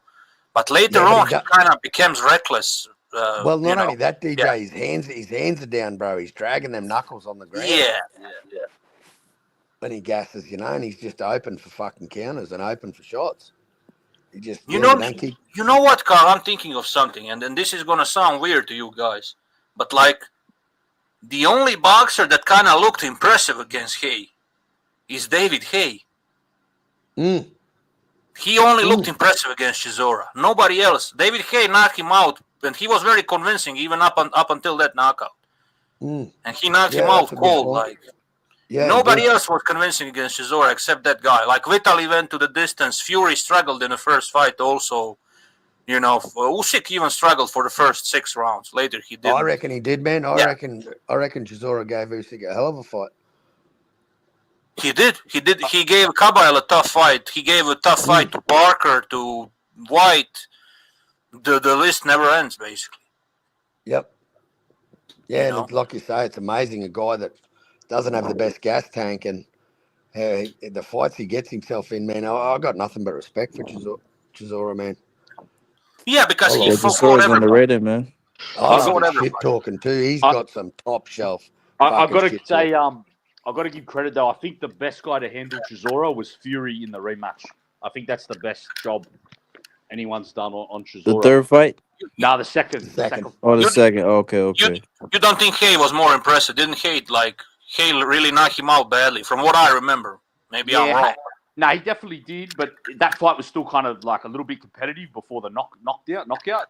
Yeah. Like, whereas Fury really outboxed Chisora in the second fight. Like, I haven't seen really anyone do that, you know. But it's definitely, I'd say, between Hay and Fury in the second fight. Oh, okay, fair enough. Yeah, and Fury made Chisora kind of quit in that second fight. Chisora, or the corner waved the towel in. Sorry, the corner waved the towel in. Yeah. That was like Fury, the best run of Fury's career. He beat Chisora, then he beat Vlad, you know, a year later, and then Yeah, I remember he gave up. I think some of his. I think his corner threw like a. They threw the towel in. Yeah. And then what the fuck did Fury do after that? What the fuck did Fury do after that? He fucked off after the best run of his career, the spastic. He fucking. But I was heard on drugs. I've always said Chisora is super underrated. Always has been. Like, I rate him, man. I like him, man.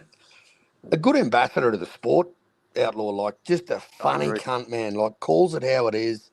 And he'll fight any motherfucker. He's a G. Chisora's a G. I like him, man. But do you guys remember? That's why they wanted to make Hay versus Fury, because both of those guys have beaten Chisora. So they wanted to make that fight, but Hay ducked. In my opinion, he ducked Tyson Fury. He ducked 100%. You know what's funny as well, lads? You know, David Hay. Fury would have dominated him. Well, that's what's funny. Yeah, but the shit they spoke to each other, and then it just all goes to nothing. Well, that's what's But funny. Hay actually won. Not Hay, sorry. Fury actually won the trash talk battle. He did. Yeah. But what's funny is David Hay was actually a huge favorite for that fight as well. Like he was, a lot of people thought he was going to knock Fury out. It shows how like time changes. Yeah. I remember that. Yeah. They were like, Fury's a hype job. He's nowhere near ready for someone like David Hay. He's going to get knocked out, but yeah. I think David Hay was a good fighter though, bro. He just had too many injuries that ruined his He prime. was a good fighter. No, he was. He another case of what could have been. Yeah, I agree, bro. I mean, I guess he went undisputed at cruiserweight, so he always has that. But But I kind of wish we saw that fight, Hay versus Fury. Although I think Fury would whoop him, but it would still be nice to see it. Yeah, it would have been a good fight. Yeah. Good fight to watch. I'll tell you a funny one I seen today was Mick Francis from Tasman Fighters was interviewed about Zerto, because Zerto's just gone in for full shoulder reconstruction, so he's out for the rest of the year. He's out till like mid next year. So now they're talking about Jai going like there's nothing. He's not going to get the Zerto fight. Zerto don't want to fight him. That's why he's had this fucking operation. So they're talking about Jai going to heavyweight, having one tune-up fight soon at heavyweight, and then they're talking Usyk. And Turkey's talking about one of the only matchups that he thinks would give Usyk problems would be Jai Opetaia. I mean, yeah, I ain't gonna lie. I would probably like to see that fight before Usyk retires. Like if he does stick around, just because I think it would be a great style matchup. But I'd like to see. Obviously, though, I'd like to see Jai get a good win at heavyweight before that. Just to make it. Make it. I want to see. I think Josh should stay at cruiserweight, man. But see, well, he can't get Badu Jack and he can't get Zerto, bro. And it just seems like he doesn't want to sit around and wait. He can't sit around and wait. Yeah, no, he can't. He can't wait. He can't wait. You're right. He's already done that, man. The poor cunt. Look at all the fucking toxic IBF mandatories he's had. Yeah, you're right. You're right, bro. He's in his 32 now. He's 30 years old now. I just saw that the other day. I think he might need to make a move now, bro. I reckon. And then they got they fucked him over with that IBF title. Oh man, they they took stripped it off him. Yeah, and then they made Bradis the mandatory for it again. And then Bradis got injured twice, bro. They made the fight twice, and Bradis got injured, and that's why that rematch took so fucking long. It wasn't Opetaia. He had the broken jaw. He came back Sorry, bro. Go. No, he come back from the broken jaw and he's like, let's fucking fight. Let's get it back on. Let's get it on. I'm fine. That's when I knew that cunt was a tough cunt. Maybe Carl, like I said, I think I was saying this in the voice message, like maybe just try and have another run at Badu Jack, see if they can somehow get him in the ring. That's the only thing I could think of, Get another belt at cruiserweight, because, otherwise, I don't know, bro. Man, he's tried that Badu Jack route about 1 million fucking times. They've tried to wrap that fucking belt up. He don't want to fight him. They can't get that cunt off the couch. He's too busy. Who the fuck did he just fight? Yeah, he fought the lad that we're talking about that beat Bradis but got robbed. So he fought recently. That's what I mean. Badu Jack did just have a fight recently. Maybe they should reach out to him, try and get him. I don't know, brother. They're just because, like you said, otherwise I think they might have to move up. Well, Mick Francis, hearing his manager talking about that they're not going to sit around and wait, man, that tells me one thing, bro. They got their eyes up heavyweight. Yeah, they're going to move up. And Badu Jack, that's another name at heavyweight, man. That's going to fucking take some scalps, I reckon. I think they're gonna have to throw a lot of money for Badu Jack to get in the ring. I agree. Yeah, because I know what Badu Jack's thinking. He's probably thinking like, this kid's young as fuck. He's gonna beat me up, so I gotta get some money if I want to fight this kid. You know what I'm saying? I think that's why he don't want to fight him. Well, Turkey's got to make that shit happen, man. Come on, Turkey. That's what Come I'm on, going to Uncle say Turkey. about Don Turkey. Don Turkey should Yeah. get the bank book out and get behind because he's got a guy at cruiserweight that wants to unify that's doing good by the sport. So get the bank book out, Turkey, And you know what, man, Jai? Every time Ooh. Turkey said jump, fucking Jai said how high, and Jai's faced every motherfucker they put in front of him. Yeah. Pad says breaking news. He says as pre 2 minutes ago, WBO has ordered Parker versus Usyk. Yeah, AJ just sent me that as well. I was just saying that, cuz. Good. That's the fight to make. Usyk That will should have been the vacate fight it. anyway. That should have been him and fucking Parker and Usyk. Those are the two that should have fought the other day instead of fucking Dubois. But I understand, Usyk wanted to kill the narrative of that bullshit. You know what I'm saying? So Yeah, I'm glad it happened though like that because Usyk needed to get Dubois in the ring and shut them motherfuckers up, you know? yeah, that's true. No, that's true. You're right, Allah. It's just that Parker deserves a shot, man. No, I agree. Definitely. Fucking Dubois ducked. No one's done more, man. Fuck me, every time. Yeah, he's another dude, man, that just fights any cunt. He deserves his ass whooping. I'm not saying he's gonna come anywhere near. I wonder how Usyk, that but fight's gonna go. I think it'll go the distance, man. I think. Oh yeah, it's gonna go the distance. Yeah, it's definitely going the distance. I just think Usyk will work him out, man. Usyk will work him out. Usyk outboxes him. Who knows how long it takes him, but he'll work But him out. Parker can box too, though. That's what I'm saying. I want to see what style Parker's gonna bring to that fight. Will he pressure Usyk or will he box with him? I think it's gonna be like a boxing match, bro, and that's why I think Usyk is gonna win, by decision. Yeah, Usyk's gonna win by decision. If Parker boxes with him, bro, he's gonna lose. He's just gonna lose. You know what? He's gonna box him, I think. Go ahead, bro. I think Parker don't know what he's going to do. He's going to be confused and not know what to do. That's know what to do. Yeah. He'll be like everyone else. Yeah, I don't see Parker giving him too much trouble. I wonder if Usyk fights Parker, wins, and fucks off, or he fights Parker and fights Caballero. I don't know what he's gonna do. Listen, no one beats the Joseph Parker drum more than I do, bro. But I know my limits, all right. I know my limits. I've been beating the Joseph Parker drum for a fucking long time now, and saying he's earned a shot. And I think Caballero is the only one that has some chances. But even then, I favor Usyk. But I think Caballero is the only one that has some chance to upset him. I just don't think he's got the experience. Bro. Like, he's got some good wins under his belt, and he's a fucking tremendous puncher. Volume. But Usyk needs to be careful about those body shots. This guy is the best body puncher in the division. Yeah, that's facts. Yeah. Well, he's the first one to stop Zhang. He needs to avoid that shit. Every time this guy comes close, he needs to take a step back every time, because if he keeps landing those body punches over and over again, it's not gonna be nice. You know. That's why I think he's more dangerous than Parker. You know. Facts. Yeah, he's definitely dangerous. He is dangerous, and that's one good thing. You got to be in the heavyweights, don't you? You got to be dangerous, man. You got to have that one punch that it's not just one punch with him, man. His output for a heavyweight is just off the charts. Yeah, and I like how versatile he is. He can box on the back foot. He makes adaptations. He's a smart boxer. He knows how to set up shots. He knows how to pin the opponents on the ropes by maneuver. Like he's a very good fighter, bro. He doesn't play with his food, man. Like he smells blood. He's in there, and he knows how to finish. He's a good finisher. Yeah, he is, man. He is. I think he's definitely the future of the division, no doubt. I think 100%. a lot of people are going to have to go through Caballero, bro.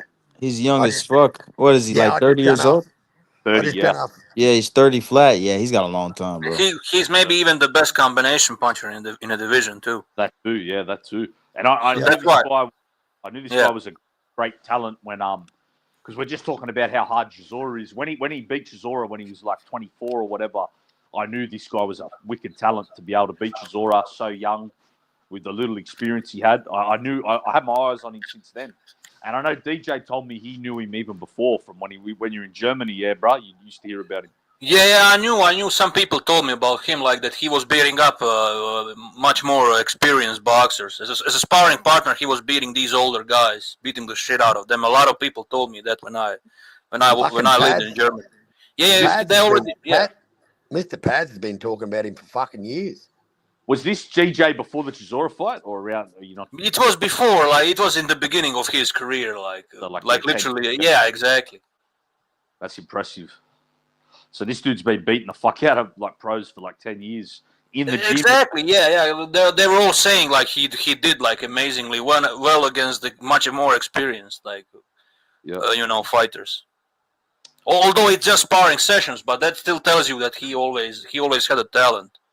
Yeah, and he's been able to transfer it into the ring in a real fight. So he's done it in the gym and in the ring, like for real. So he has the mentality too, because you can see he improved a lot since then. But even then, he shows signs of what he could potentially end up being. Yep. And Usyk needs to avoid exchanges with him too. He should never exchange punches with Kabayel. This guy has fast hands, and he's stronger than Usyk. Like I said, I still favor Usyk, but he needs to be careful in that fight. Very, very careful.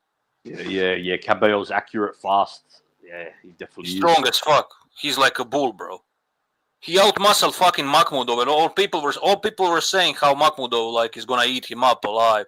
I was laughing at people. I said, don't judge the guy based on his looks, because Kabayel looked like a bit chubby and stuff like that.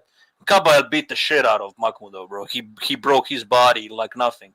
Yeah, he fucked him up. He destroyed his career after that completely. Yeah, his career is over with, damn near. Yeah. For sure. I was even impressed with the Frank Sanchez. He took his soul, bro. He took Makhmudov's soul. He did. And Frank Sanchez too, who was actually a good boxer at heavyweight. Frank Sanchez, Yeah, he fucked up his career too. Frank Sanchez wasn't exciting, but he was very tricky. Like this guy looked like a difficult opponent for people. Frank Sanchez, and Kabayel just ran through. Yeah.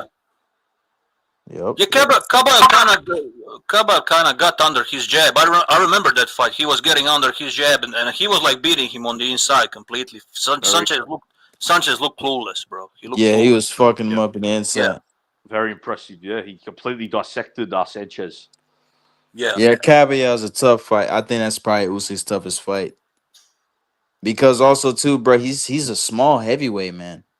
You know what I'm saying? Like Usyk's been fighting all these heavyweights that's bigger than him, so it's gonna be different fighting a guy that's about the same size or smaller. It's gonna be harder, bro. Although I would say shorter heavyweight. He's more like short than small. But if you look the way he's built, he is a natural heavyweight. The Kabayel guy, Yeah. But shorter, you are right about that. He's shorter than almost all opponents Usyk had. Yeah, so bro. that's gonna be interesting to see how Usyk is gonna react, fighting against that type of guy. Bro, in fighting and combat sports in general, it's always harder to fight a guy the same size as you. It's always hard. Exactly. Yeah.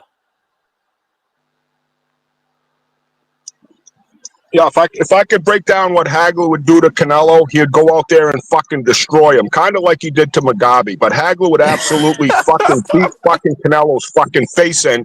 Hey, drunk Irishman, you could drop my mom's channel. You want to dox my mom? Hey, drunk Irishman, drop my mom's channel. People here on scum buckets like you fat fucking hippo friend.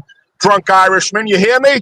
You hear me, you fucking dumb Googling motherfucker? Hit the fucking link. You like fucking put my mom's name out there? You fucking scuzz bucket, drunk Irishman. You fucking deluded fucking weirdo, bro. And the only person that could beat Usyk right now, if you could just, pound for pound, is Bivol. I'm not saying Bivol would beat Usyk, but Bivol would be Usyk's toughest nut to crack. If Bivol was a heavyweight, that style that Bivol has would give Usyk problems. Salute the Chad, man. Yeah, salute. I kind of agree as well, because remember I was saying that earlier, heavyweight, with power both hands, control range, that would be. Yeah, that would be. Yeah. Also, I agree, man. Canelo ain't even. Yeah, Hagler would stop Canelo. Hagler cooks Canelo, man. You know what I'm saying? That's not even But worth this mentioning. fucking goofy motherfucker that thinks Canelo's from fucking Dublin. No, he's from Mexico, drunk Irishman, you fucking retarded Googling fucking inbred. I'll break the fight down. The bell rings and Hagler goes out there and destroys your fucking faggot fucking favorite fighter, Canelo, drunk Irishman, you stupid Googling fucking doxing fucking cocksucker. You fucking coward. Hit the link. Oh, yeah, he can't talk. He can't talk because he's a fucking inbred with a 5th grade education. He's a fucking retarded scumbag. Fucking Canelo beats Hagler. Shut the fuck up, drunk Irishman, you fucking retarded scumbucket.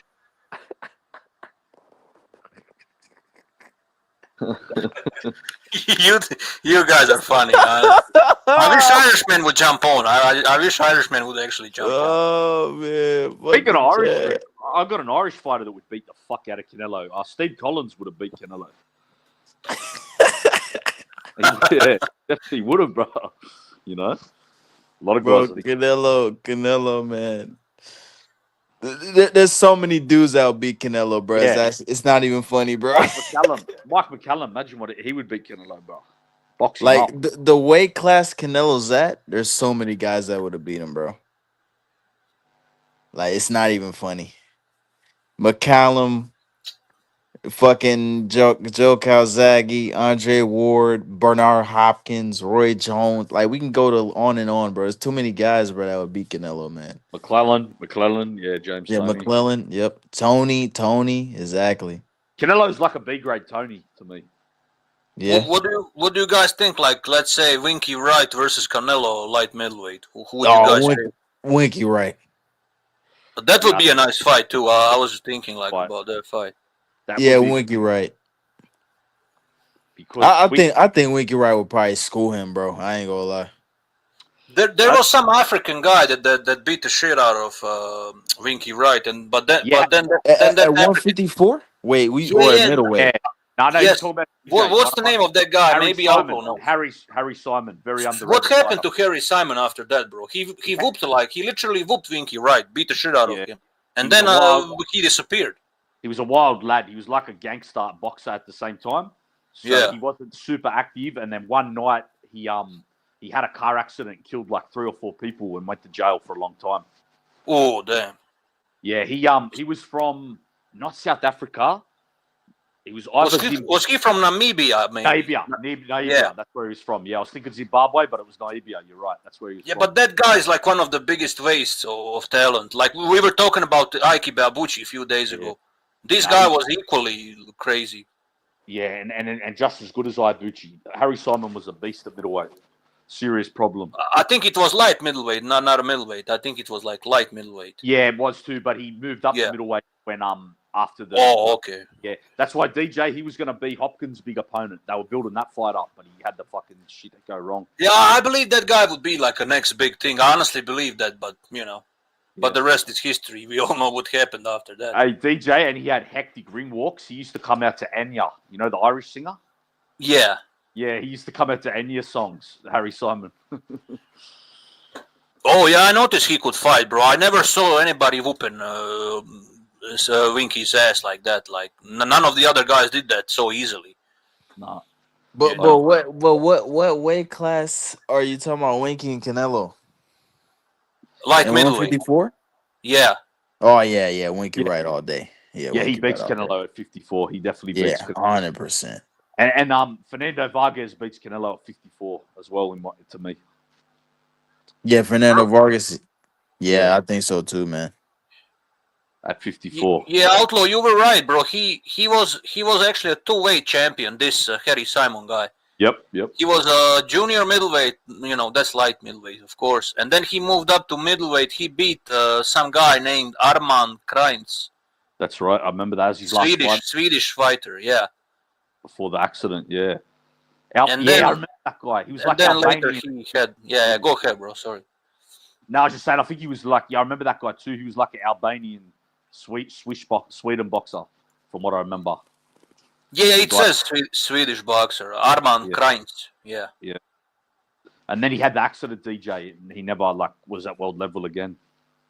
Yeah, he defended the title a couple of times, and then he had an accident and disappeared basically. Yeah, he was one of my favorite fighters to watch, like in the early 2000s. His nickname is funny, the Terminator. Yeah, he kind of was. Yeah. He had like a good amateur career too. He was like an African amateur champion. Yep, that's right. I remember that. So yeah, we'll have to send. I'll send one Fiddy some of his fights. Just send the fights, man. Yeah. Harry Simon, he was a fucking beast. Big waste of talent, bro. Definitely. There's a thing on him on there's like a little documentary. You could see like he's a real like he's a crazy guy hanging with all these gangsters at his mansion and shit. It's on like behind the scenes.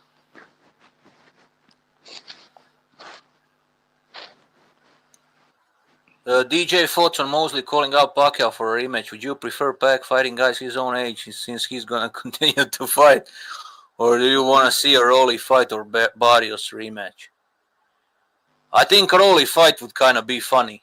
I would just like to see that for shit and giggles, honestly.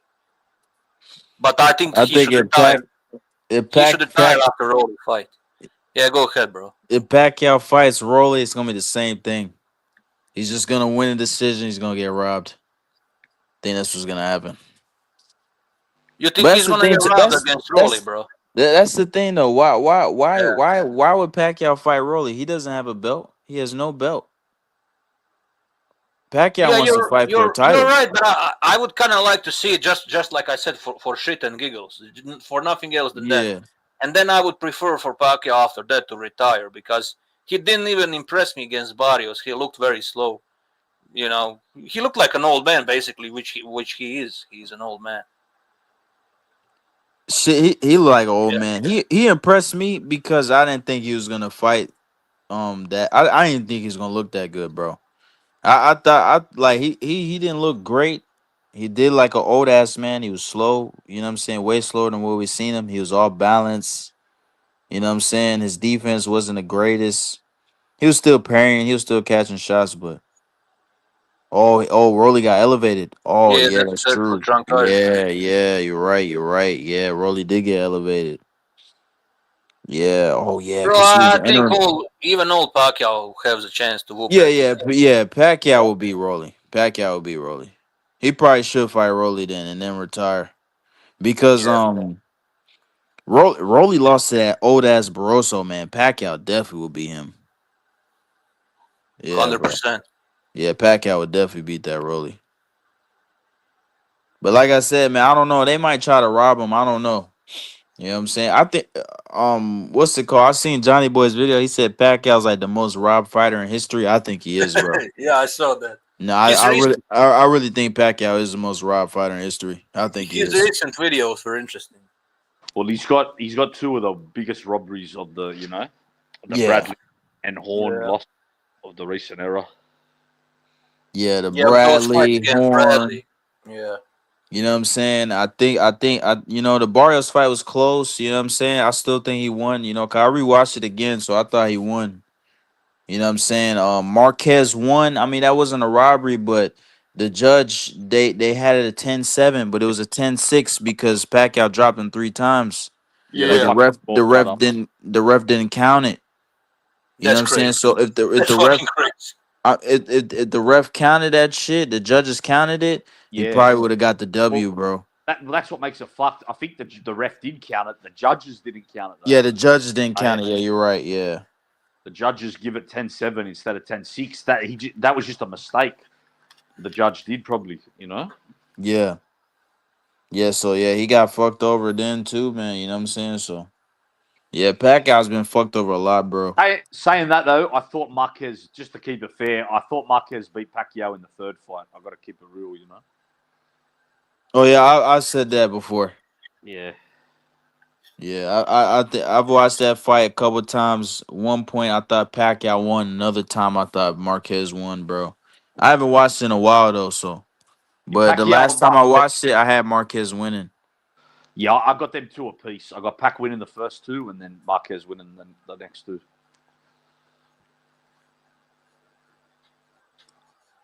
Yeah. I'll tell you, great fight, Pacquiao Marquez too. That's underrated. That's a really good fight, bro.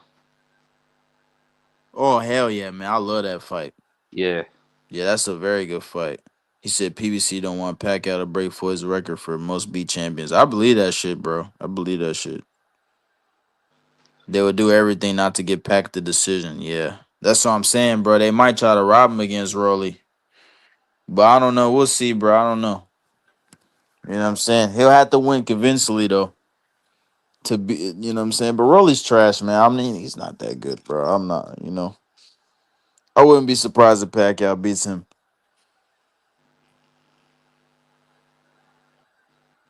And he still got power, you know, even though he's slow, he still got power.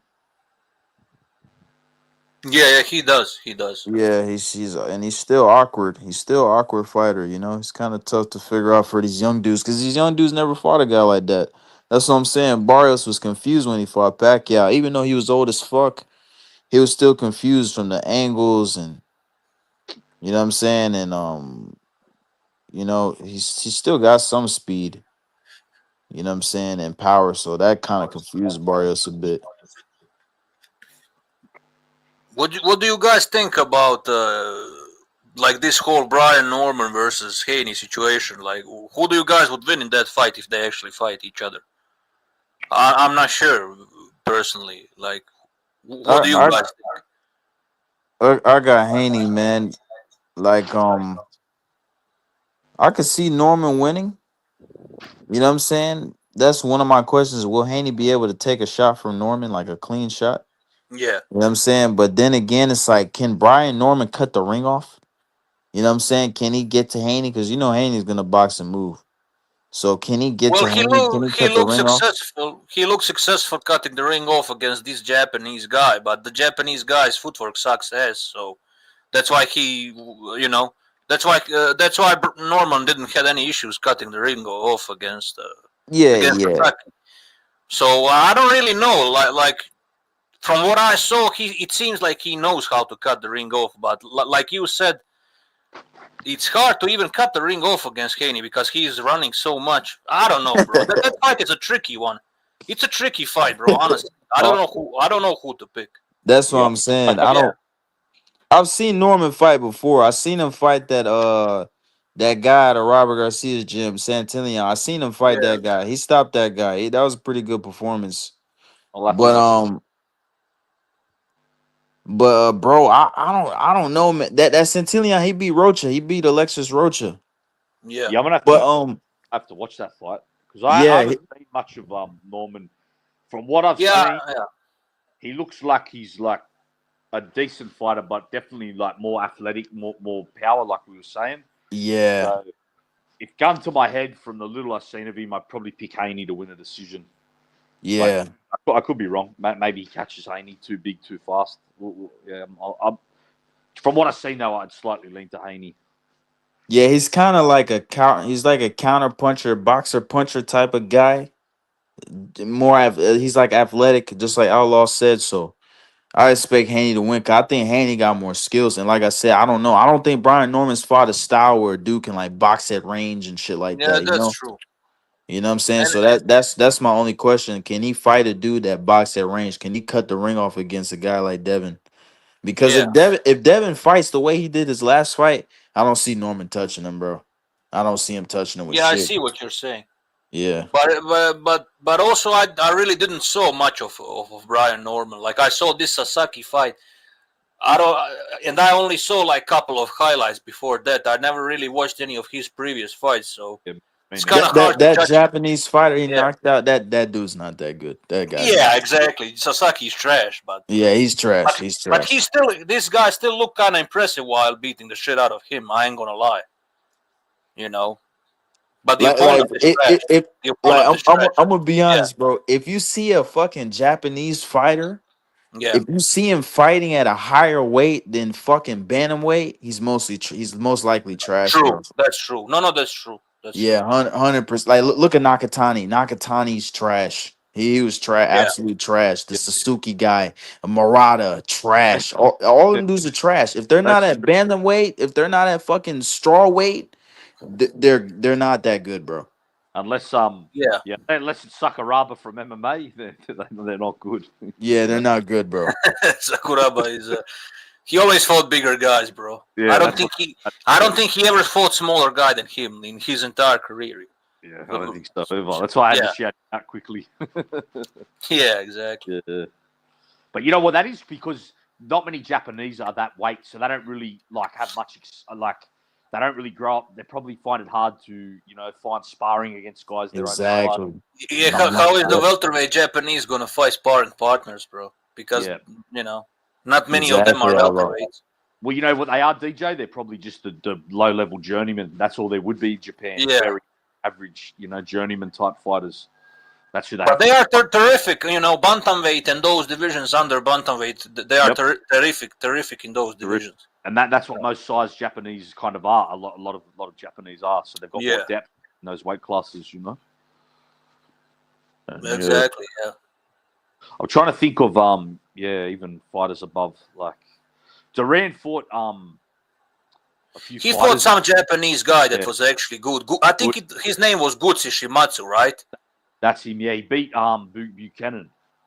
He beat Buchanan. Yeah, that guy was pretty good. It's just that Roberto Duran was so good that he made this guy look so average. Yep, and another Japanese guy Duran fought, Kobayashi, I think his name was. Yeah, that's another good Japanese boxer. Yeah, they had some good ones at featherweight and lightweight in the 70s because Arguello fought. Yeah, they had some good guys. They're fighting. Yeah, Ishimatsu was a champion. Very, very good boxer. Yep. So they had some fighters at featherweight, lightweight, Wait, Drunk Irishman is saying. So Kobayashi was an undisputed champion too. Okay, yeah. I knew he was that guy. Yeah. So it's two Japanese guys that Duran beat the shit out of, and both of them were pretty good. Okay. But good, yeah. Because one of them fights is in black and white, DJ. I remember watching it. It's on YouTube. I think it's I think I watched both of those fights, but it was long time ago. Yeah, I remember I was impressed with Duran, the way he dispatched those two guys. Especially the Itzamat, the Guts guy. That fight, that's one of Duran's best performances. That's a masterpiece, bro. Yep. Duran, oh man, he looks amazing in that fight. Yeah, a lot of those guys would have better careers if Duran wasn't around. They would end up being greater, bro.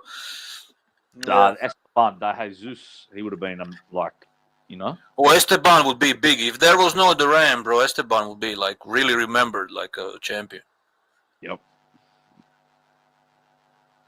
But he cleaned up that division completely. Those two Japanese guys, then Esteban de Jesus, Buchanan, Ernesto Marcel. That's a very underrated win for Duran.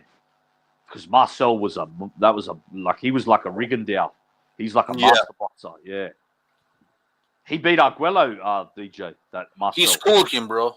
He schooled him. He did. And he retired after that, I think, or maybe defended one more time and then retired. Yep.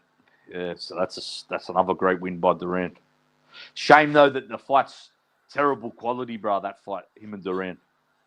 Oh yeah, the quality is awful. But even then, you can see the shades of Duran, even in that terrible footage. Yeah, true. So Duran's resume was pretty impressive at that weight. Well, yeah. What did he fight? I think he might have fought Marcel at featherweight because it was before he was champion. Oh really? That fight was in featherweight. Oh, okay. I never really knew that. Because Duran was really young, so it was before he joined into lightweight. So really, Duran has world-class victories from featherweight to fucking middleweight, bro. So, bro, he maybe beat Marcel when he was 17 years old. What the fuck? Yeah, I think so, bro. Very young. That's sick. That's not normal, bro. He beat Hall of Famer as a teenager. That's not normal. Even Duran beat an Aboriginal boxer from here, from Carl State, named Hector Thompson. Duran looks amazing. Yeah, I know that guy. That guy was pretty good too. Yeah, he was. And Duran boxed him up as well in that fight. Yeah. Crazy. It's crazy that he beat Marcel so early in his career. I know, bro. Think about that, bro. He beat Marcel in the.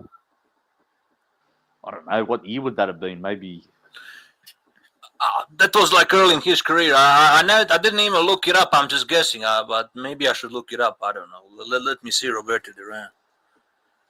And then I reckon he beat Barkley maybe close to 20 years after that.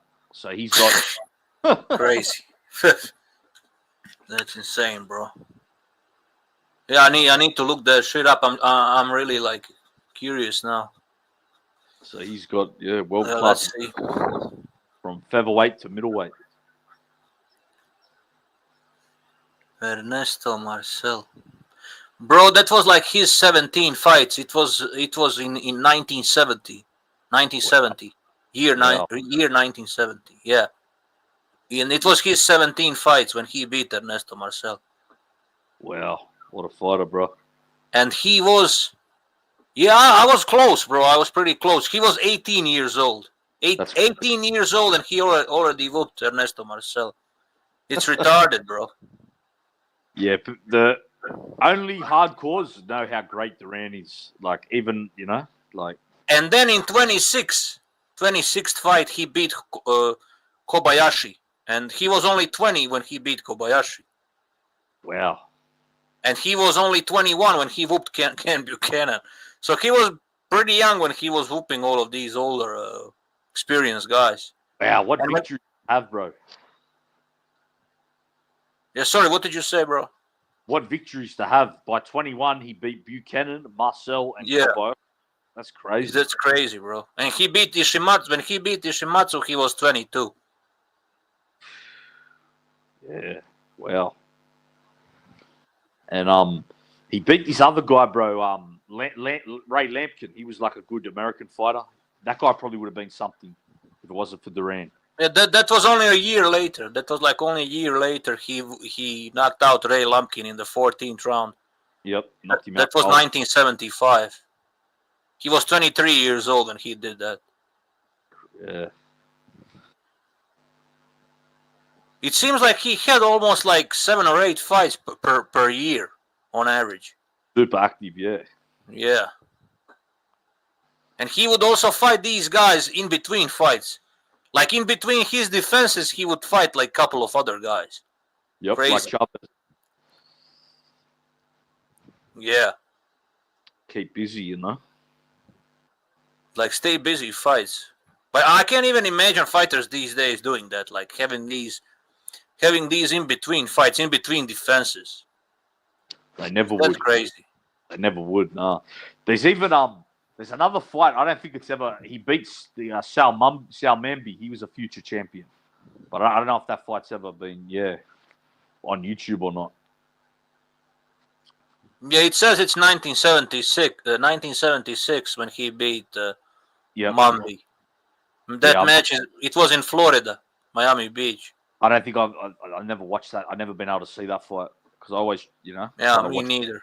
all Duran's fights. It's like how Wilfredo Gomez knocked out a Thai fighter who was like a Muay Thai legend. Yeah. The fights, they never have footage of that fight. It's like one of like boxing's lost matches. Yeah, some of those Thai guys had like successful transitions from Muay Thai to boxing, and they were still like champions, even in Western boxing. Yeah, even the guy that Thomas Hearns fought one of the former Thai he was a Muay Thai fighter that became a world champion boxer. Yeah. Sung Sek Mangerson or something, I think his name was. It's hard to pronounce those names, bro. I'm not even trying these days. Honestly. I kind of gave up on trying to pronounce their names. Sunsek, I think, is his first name. Sunsek, okay. Yeah. And even Jeff Fennick, one of Jeff Fennick's best victories is over Pakaroon. That guy was he's like a Muay Thai legend, like one of the best ever. Phenomenon, yeah. They consider him, I think, the GOAT in Muay Thai. Yeah, I know who he is. I'm following some of these Muay Thai channels on Instagram. So I occasionally I have like his videos like pop up, are popping up. Because what he did was unheard of. Because the biggest title in Thailand, well, I don't know now, but back then was the Lumpini Stadium champion. Yeah, I know what you're talking about. Lumpini Stadium. Lumpini, and he done that in 4 weight classes. Crazy, bro. Yeah.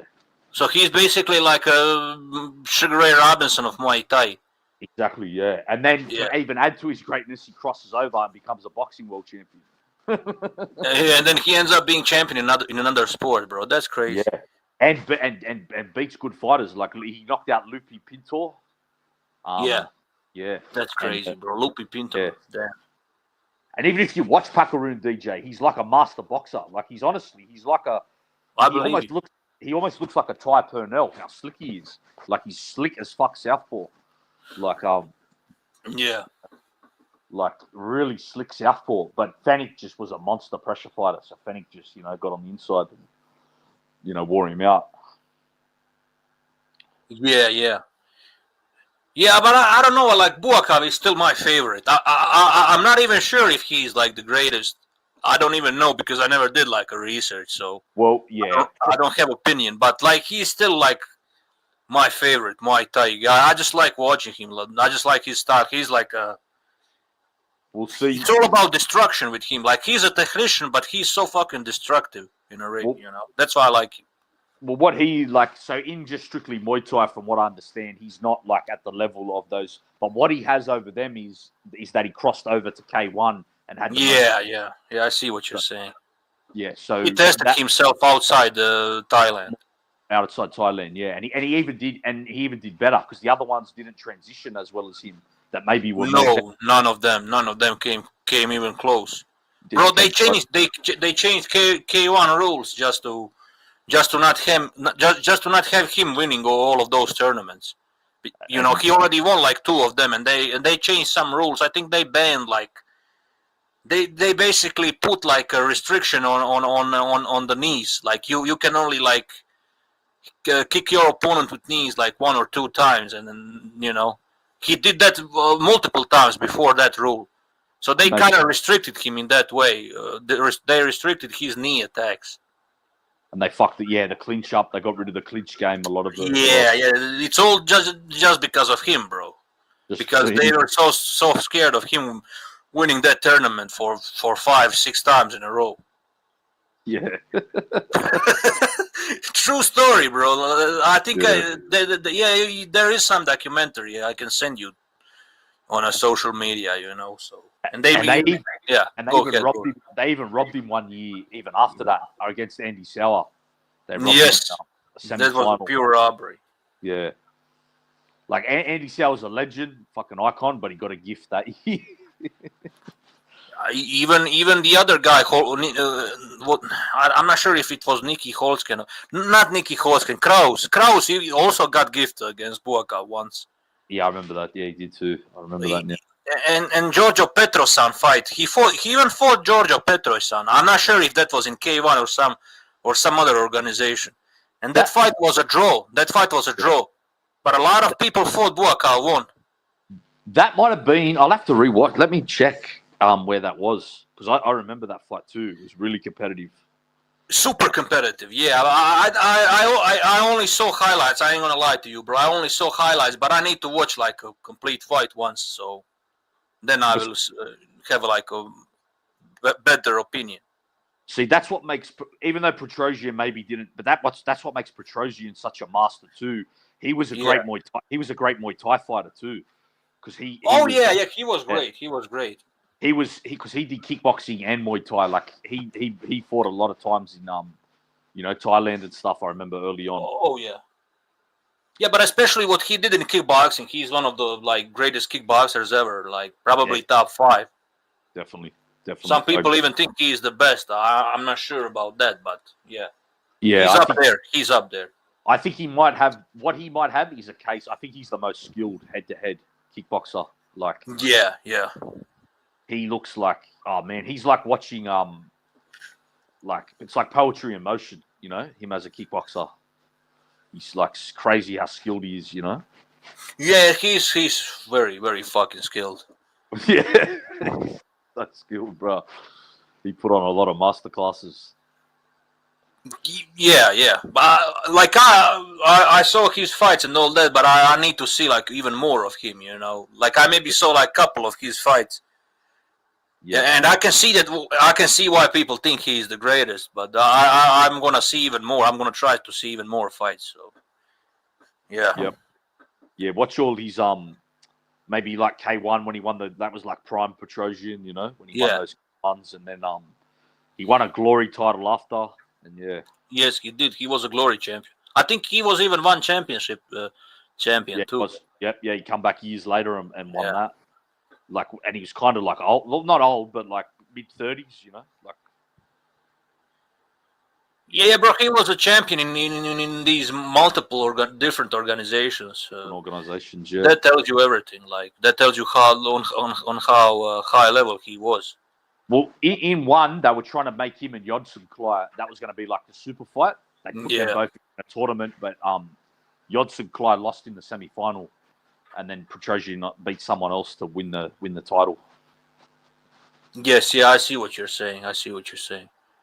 But it's kind of amazing to me that him and Buakaw only fought once, and that was a fucking draw. I wish they fought more times. Yeah, then I would be able to really form an opinion who is better. I can't really form because the only time they fought it was a draw.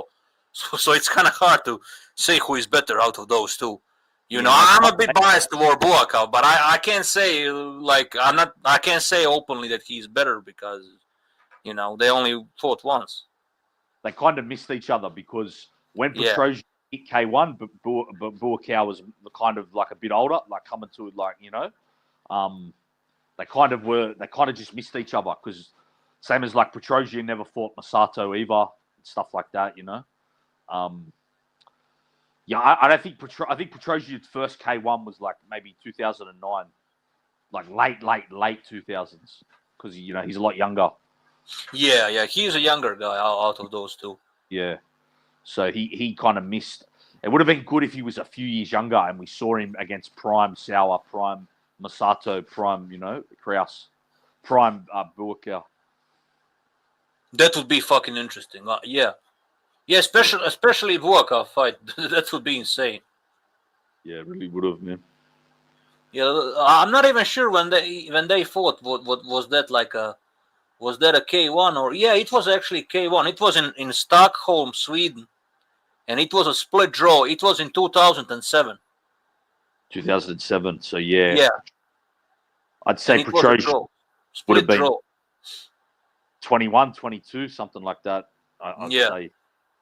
And yeah. So and Buakaw might have been closer to 30, maybe.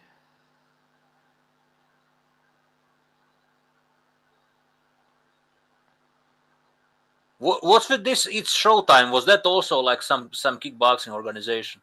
Yeah, that was just a Dutch one. That was a Holland organization. Yeah, but it didn't last that long, right? Not really. Yeah, it had some good cards though. I'll tell you the biggest moment you'll remember. That's when Badahari knocked out Semi Schilt in like a minute. That was in its Showtime. Yeah. I remember that fight. Yeah. We all do. I mean, if you follow kickboxing, you will remember.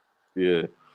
Oh, that was one of my favorite fights because I'm like you. I hated Semi. Never liked Sammy, bro. I never liked Sammy. And Badahari was one of my favorite fighters to watch just because of how exciting he was, Sammy was so boring. Like, he was so great, but at the same time, so boring. Like, yeah. But you know what? That's how good he was, DJ. Even though, like I said, I love Butter's style. I knew 100% Semi Schilt would adjust and beat him in the rematch. I knew it. I was like, this guy's too smart, too good. He's not going to let Badahari beat him again. I fucking knew it. Yeah, Semi was maybe... I mean, he's the smartest guy after Ernesto Costa I ever saw. I agree. In that ring.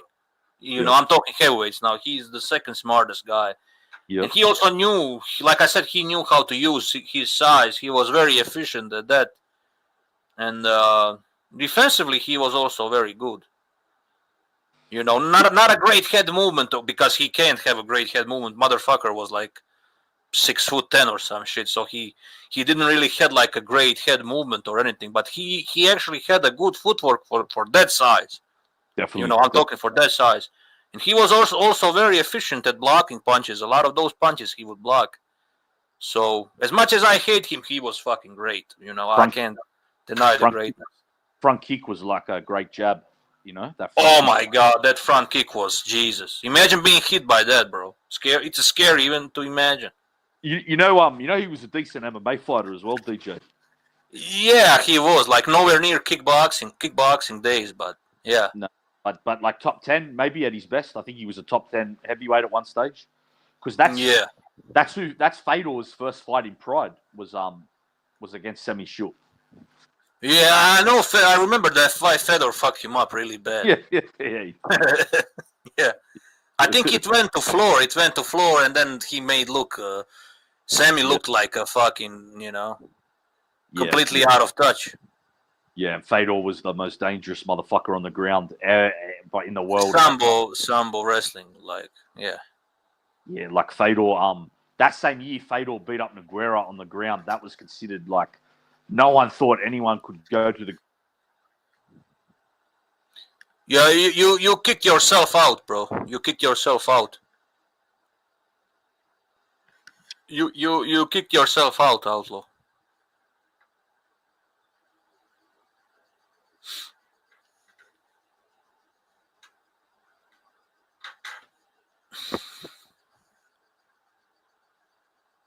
Yeah, let's see the comments until Outlaw comes back.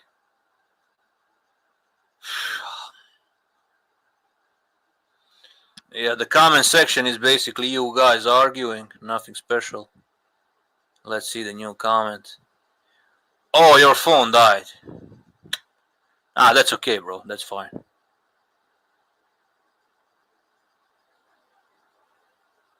Yeah, that sucks.